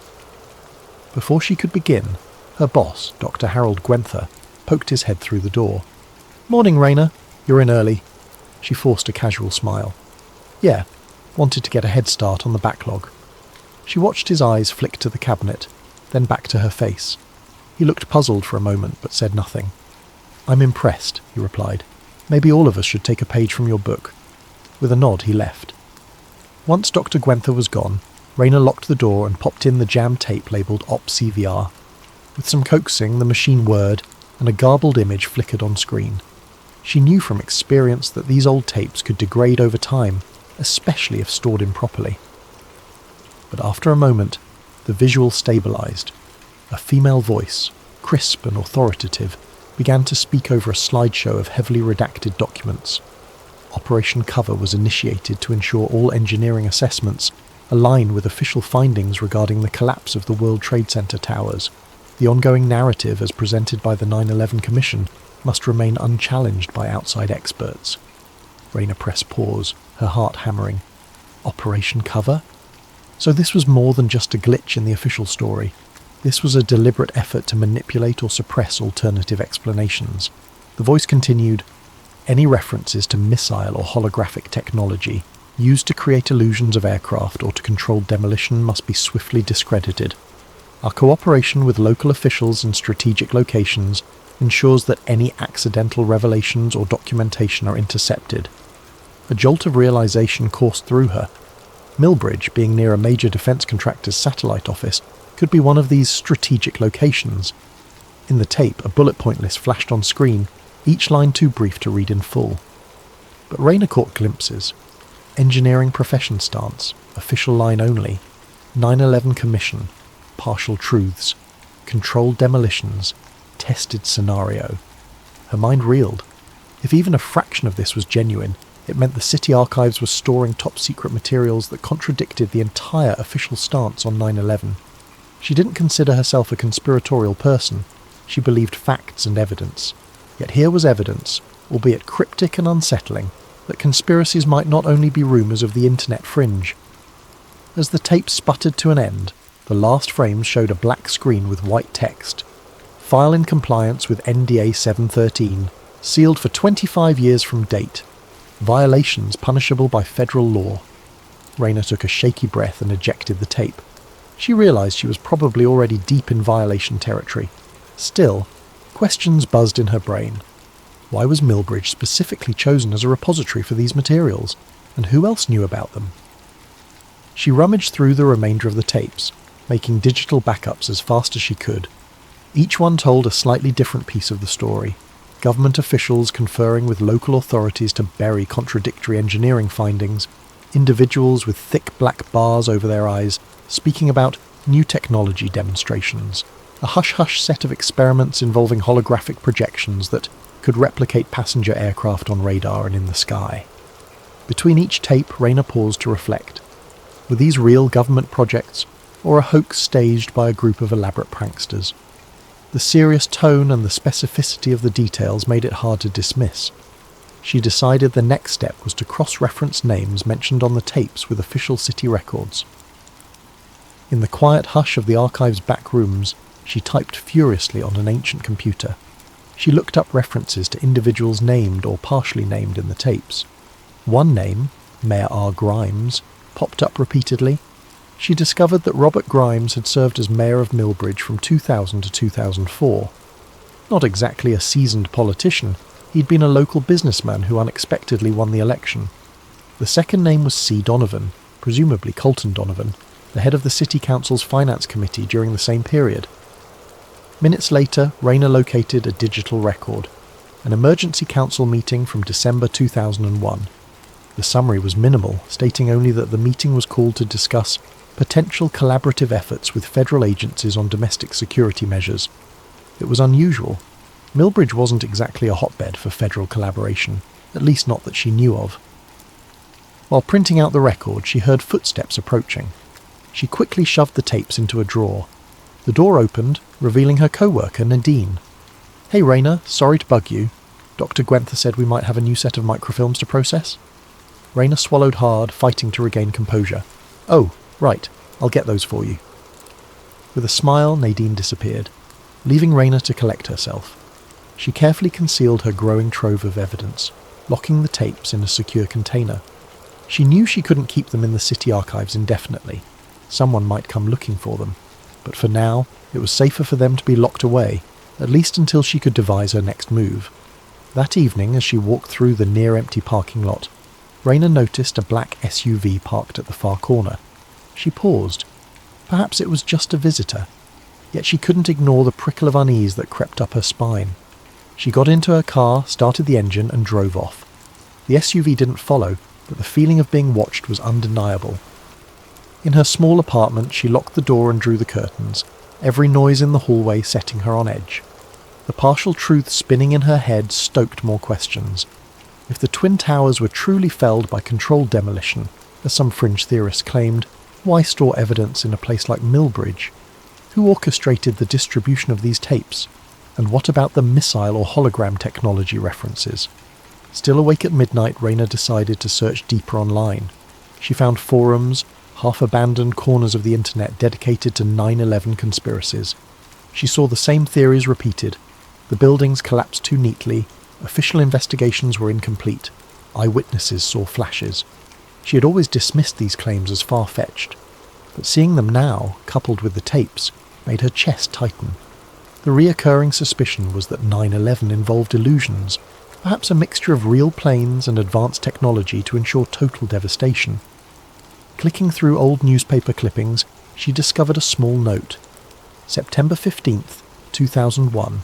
Mayor Robert Grimes of Millbridge expresses condolences and pledges local resources for national security efforts. It was a brief statement, overshadowed by the much larger coverage of the day's tragic events. Could the tapes be connected to whatever resources he'd pledged? She jotted the question in her notebook. Raina knew that if someone had gone to the trouble of hiding these tapes in the archives, it meant they didn't expect them to be found. She also sensed that time was running out. If they realised she'd uncovered them, they might already be moving to silence her, or, at the very least, reclaim those tapes by force. She turned off her computer and sat in silence, grappling with the explosive weight of her discovery. Something big lay beneath Millbridge's modest facade, a hidden tendril of conspiracy reaching back decades, perhaps all the way to the darkest day in modern American history. She just didn't know yet how deep the roots went. A restless weekend turned into a frenetic Monday. Raina arrived at City Hall with a plan, albeit a desperate one. Speak discreetly to someone who might know about the Grimes administration. She decided to approach an old friend from her college days, David Browning, who now worked as an investigative journalist for the local newspaper, the Millbridge Herald. Although the paper was small, David had always prided himself on unearthing the truth behind local stories. They met at a small diner off Main Street, an old-fashioned place with red vinyl booths and a waitress who knew everyone by name. Raina toyed with a straw in her iced tea, eyes darting to the door every so often. David arrived, looking both intrigued and concerned. "You sounded spooked on the phone. Everything okay?" "Not exactly," Raina said, leaning in. "I've stumbled onto some files. Tapes, actually, that reference September 11th. There's talk of controlled demolitions, holograms, wild stuff. But it's on official city stationery, official seals." David's eyebrows shot up. "Wait, from Millbridge? You're telling me our little city was involved in a cover-up about 9/11? "I know how it sounds," Raina said, lowering her voice. She pulled out a few still images she'd printed from the digitized tapes, discreetly sliding them across the table. David studied them, face growing paler by the second. "These markings. They look legitimate," he muttered. "But for them to be in Millbridge, are you sure they're not fakes?" That's what I kept telling myself. But the more I dig, the more I find references to an operation codenamed Cover, where local officials collaborated with federal agencies to ensure the official narrative remains uncontested. Former Mayor Robert Grimes is mentioned by name. David whistled softly, glancing around to make sure no one was listening. Grimes was always a bit shady. Rumours said he had connections in Washington, though nothing was ever proven. People thought he'd use those connections to secure federal grants for local projects. But to be involved in something like this? Raina nodded. "I need your help verifying some of this. My boss at the archives knows nothing, or so he claims, but I don't trust anyone there. There's also this guy, Donovan, who was on the finance committee. I can't find a trace of him after 2005. It's like he vanished." David scribbled notes in a small pad. "I'll dig, but you have to promise me something. Be careful. If this is real, people won't hesitate to shut you up." They agreed to keep their conversation secret and parted ways. Back in her office, Raina discovered a sealed envelope slipped under her locked door. Inside was a single note. "Stop what you're doing. It's bigger than you. This is your only warning." Her stomach turned. She had no idea who sent it, but the message was crystal clear. Part of her wanted to run, leave the tapes alone and pretend she never found them. Another part, fueled by indignation, urged her to stand firm. She recalled the intangible weight of those tapes, their potential to rewrite history, or at least expose a hidden piece of it. Could she really walk away? That night, David called. "I found something," he said, voice trembling with excitement. "A payment record from 2002, authorised by Mayor Grimes for a contract to a Pinnacle research group.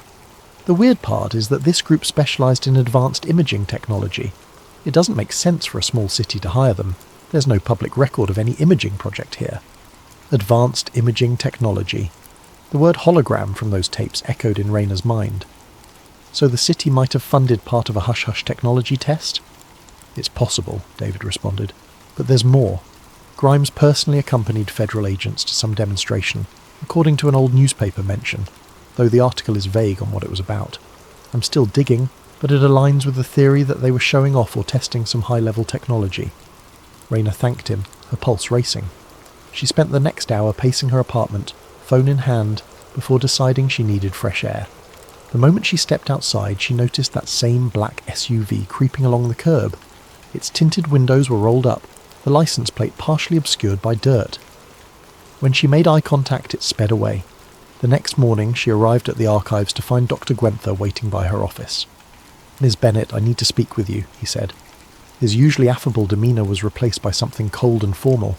"We've received a complaint. Someone reported you'd been accessing restricted materials without authorization." Rayna's throat went dry. "Restricted? These were just mislabeled boxes. I'm the archivist. It's my job to catalogue and review them."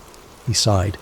"I understand, but the complaint specifically mentioned tapes that require federal classification clearance. Are you aware of such materials?" She forced her expression into one of wide-eyed confusion.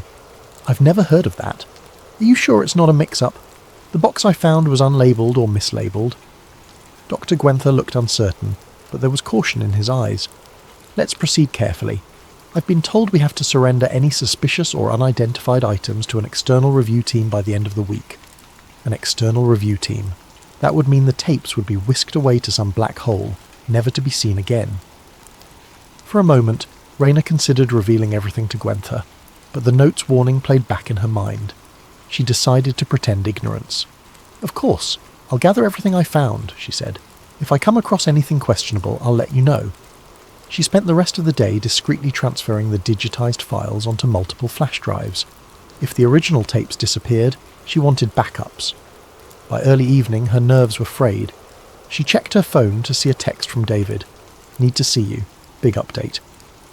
They met in a deserted park by the river. Dusk was settling in, and warm streetlights cast shaky reflections on the water's surface. David, wearing a hoodie pulled low over his face, had an almost conspiratorial look about him. "I connected with a friend at the county records office," he said, voice hushed. "There's a sealed set of documents referencing a special council directive, signed by Grimes. The directive was about relocating or archiving sensitive federal materials in exchange for federal development grants. The city essentially got hush money, and guess what else? Donovan was the liaison. After leaving city council, he somehow joined a consulting firm in Washington. No trace of him after 2005 is a cover. He's not vanished. He's just operating under a different identity." Rayna's eyes widened. So the city knowingly stored these tapes, the ones referencing September 11th conspiracies, in exchange for funding. Why? David shrugged. Maybe to keep them off the radar in a nondescript place, overshadowed by bigger cities' archives. Or maybe they were planning to destroy them but never did. A sense of vindication mixed with dread. So far, everything lined up. The hush-hush contract, the hidden tapes, the reference to advanced imaging or holograms that might have been tested. It still felt surreal, but piece by piece the puzzle was forming a coherent, if horrifying, picture.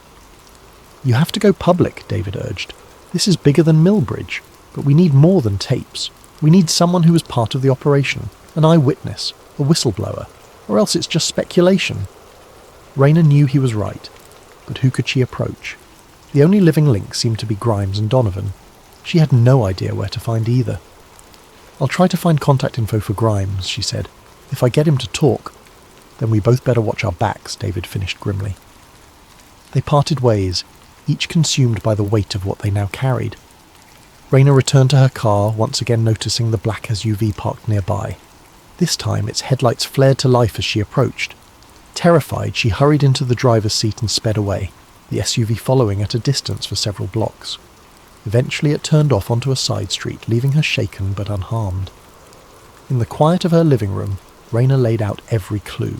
Grimes, Donovan, the sealed directive, the tapes referencing controlled demolitions and illusions, the hush money from federal sources.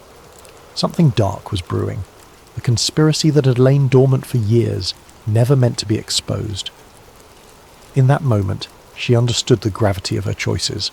If she pushed forward, she risked her reputation, possibly her safety. But if she didn't, the tapes might vanish forever, and a piece of the truth, whatever it might be, would remain buried. She clenched her fists, determination warming her veins. One way or another she would see this through. 3 days later, Rayna managed to track down a lead on Robert Grimes. He was rumoured to be living quietly on the outskirts of a neighbouring county.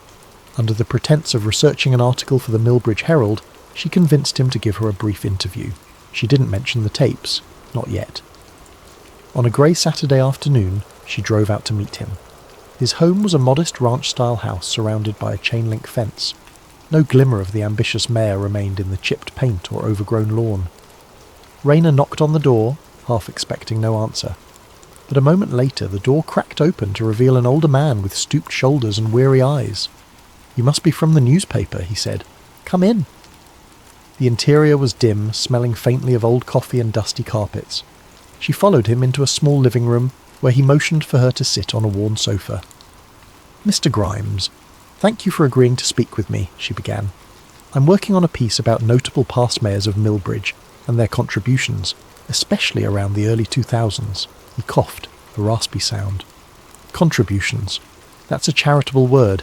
I did what I had to for Millbridge, but people never understood." Rayner leaned forward, deciding to take a calculated risk. "Mr. Grimes, were you aware of any special agreements between the city and certain federal entities around 2001 or 2002? He fell silent. His expression turned grim.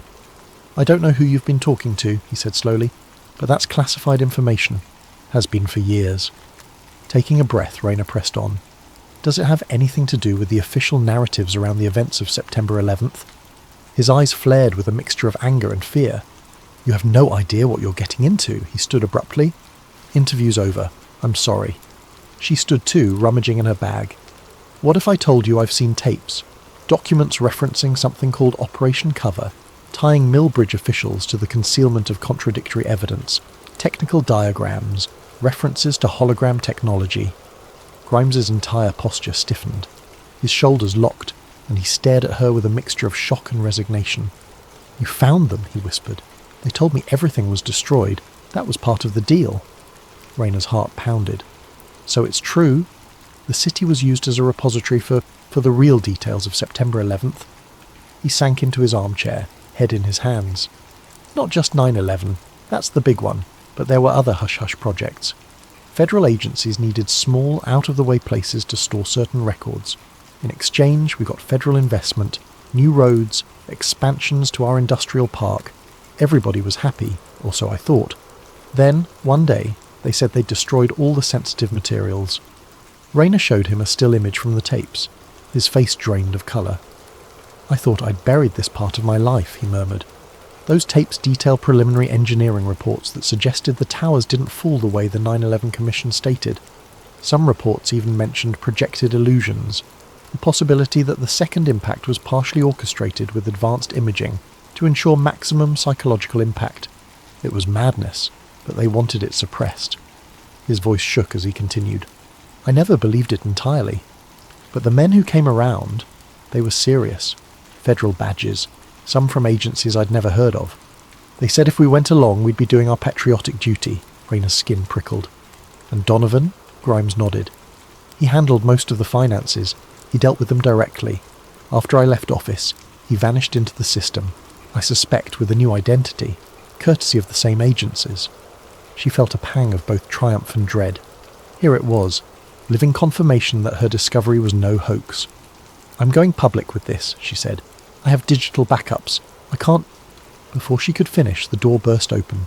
2 men in dark suits rushed into the living room, guns drawn. "Federal agents," one barked. "Stop what you're doing, hands where we can see them." Time seemed to slow. Grimes trembled, arms raised. Rayner dropped her phone in terror. "What do you want?" she managed to choke out. The taller agent stepped forward.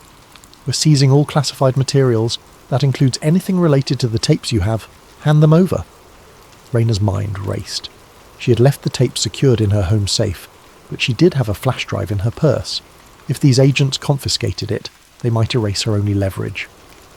Her eyes darted to Grimes, who stared at her silent, guilt-ridden. A spark of courage ignited within her. "These tapes prove a massive cover-up. You can't just—" The second agent interrupted with a snarl. "We can and we will. Your naive attempts to expose national security secrets end here." Just then, another figure appeared at the doorway. David. He had followed Rayner out of caution. Holding up his phone, he said, "Smile, gentlemen. You're on a live stream." The agents hesitated, glancing at each other. David had the camera rolling, broadcasting to an online platform. "If you do anything rash, it's all on record," he said, his voice wavering but resolute. For a tense moment, nobody moved. Rayner's eyes locked on the men's firearms. Finally, the taller agent lowered his gun. "We'll be back," he growled, turning to leave. The other followed, glaring at David's phone with unmasked fury. Grimes let out a shuddering breath as they disappeared. "That was... I...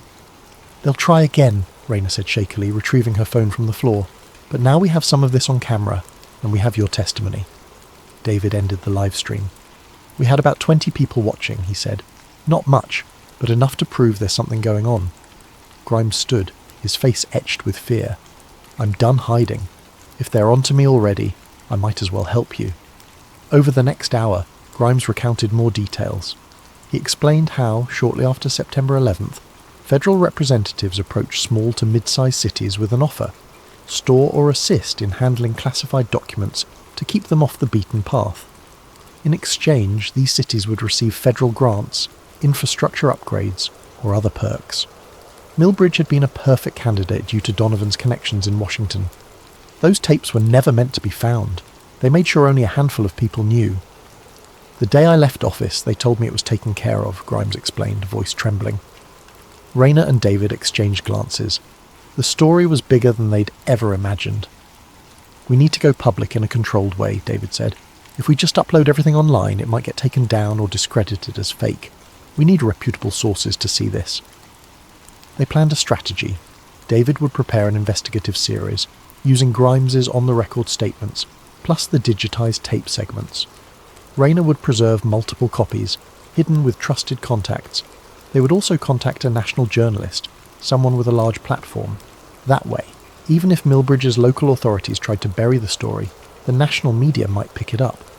Grimes insisted they not reveal his exact location for now. He feared immediate retaliation. "But I'll do an audio interview," he offered. "I owe you that much. I owe the country that much." 3 days passed in a tense blur. David scrambled to verify the tape's authenticity through external experts, who confirmed the city seals and official signatures were legitimate. Raina lived in constant fear, every night punctuated by mysterious vehicles passing her apartment. Sometimes she'd catch a glimpse of men in suits scouring the area. Finally, with every precaution in place, David published the first installment of an exposé on the Millbridge Herald's website, complete with snippets from the tapes, anonymized images, and a teaser of Grimes's testimony. The internet reaction was explosive. Fierce debates erupted on social media, some people dismissing it as nonsense, others proclaiming it the biggest government scandal of the century. Within hours, mainstream news outlets began to call. The city archives were put on lockdown. Agents likely swarmed the building searching for the physical tapes. But Raina's digital backups were safely distributed. Even if the original materials vanished, the evidence still lived on. In the final weeks that followed, official statements poured out from Washington, dismissing the tapes as unverified and claiming that any local official believing in them was misguided. A new wave of conspiracy theories sprang up, questioning every detail.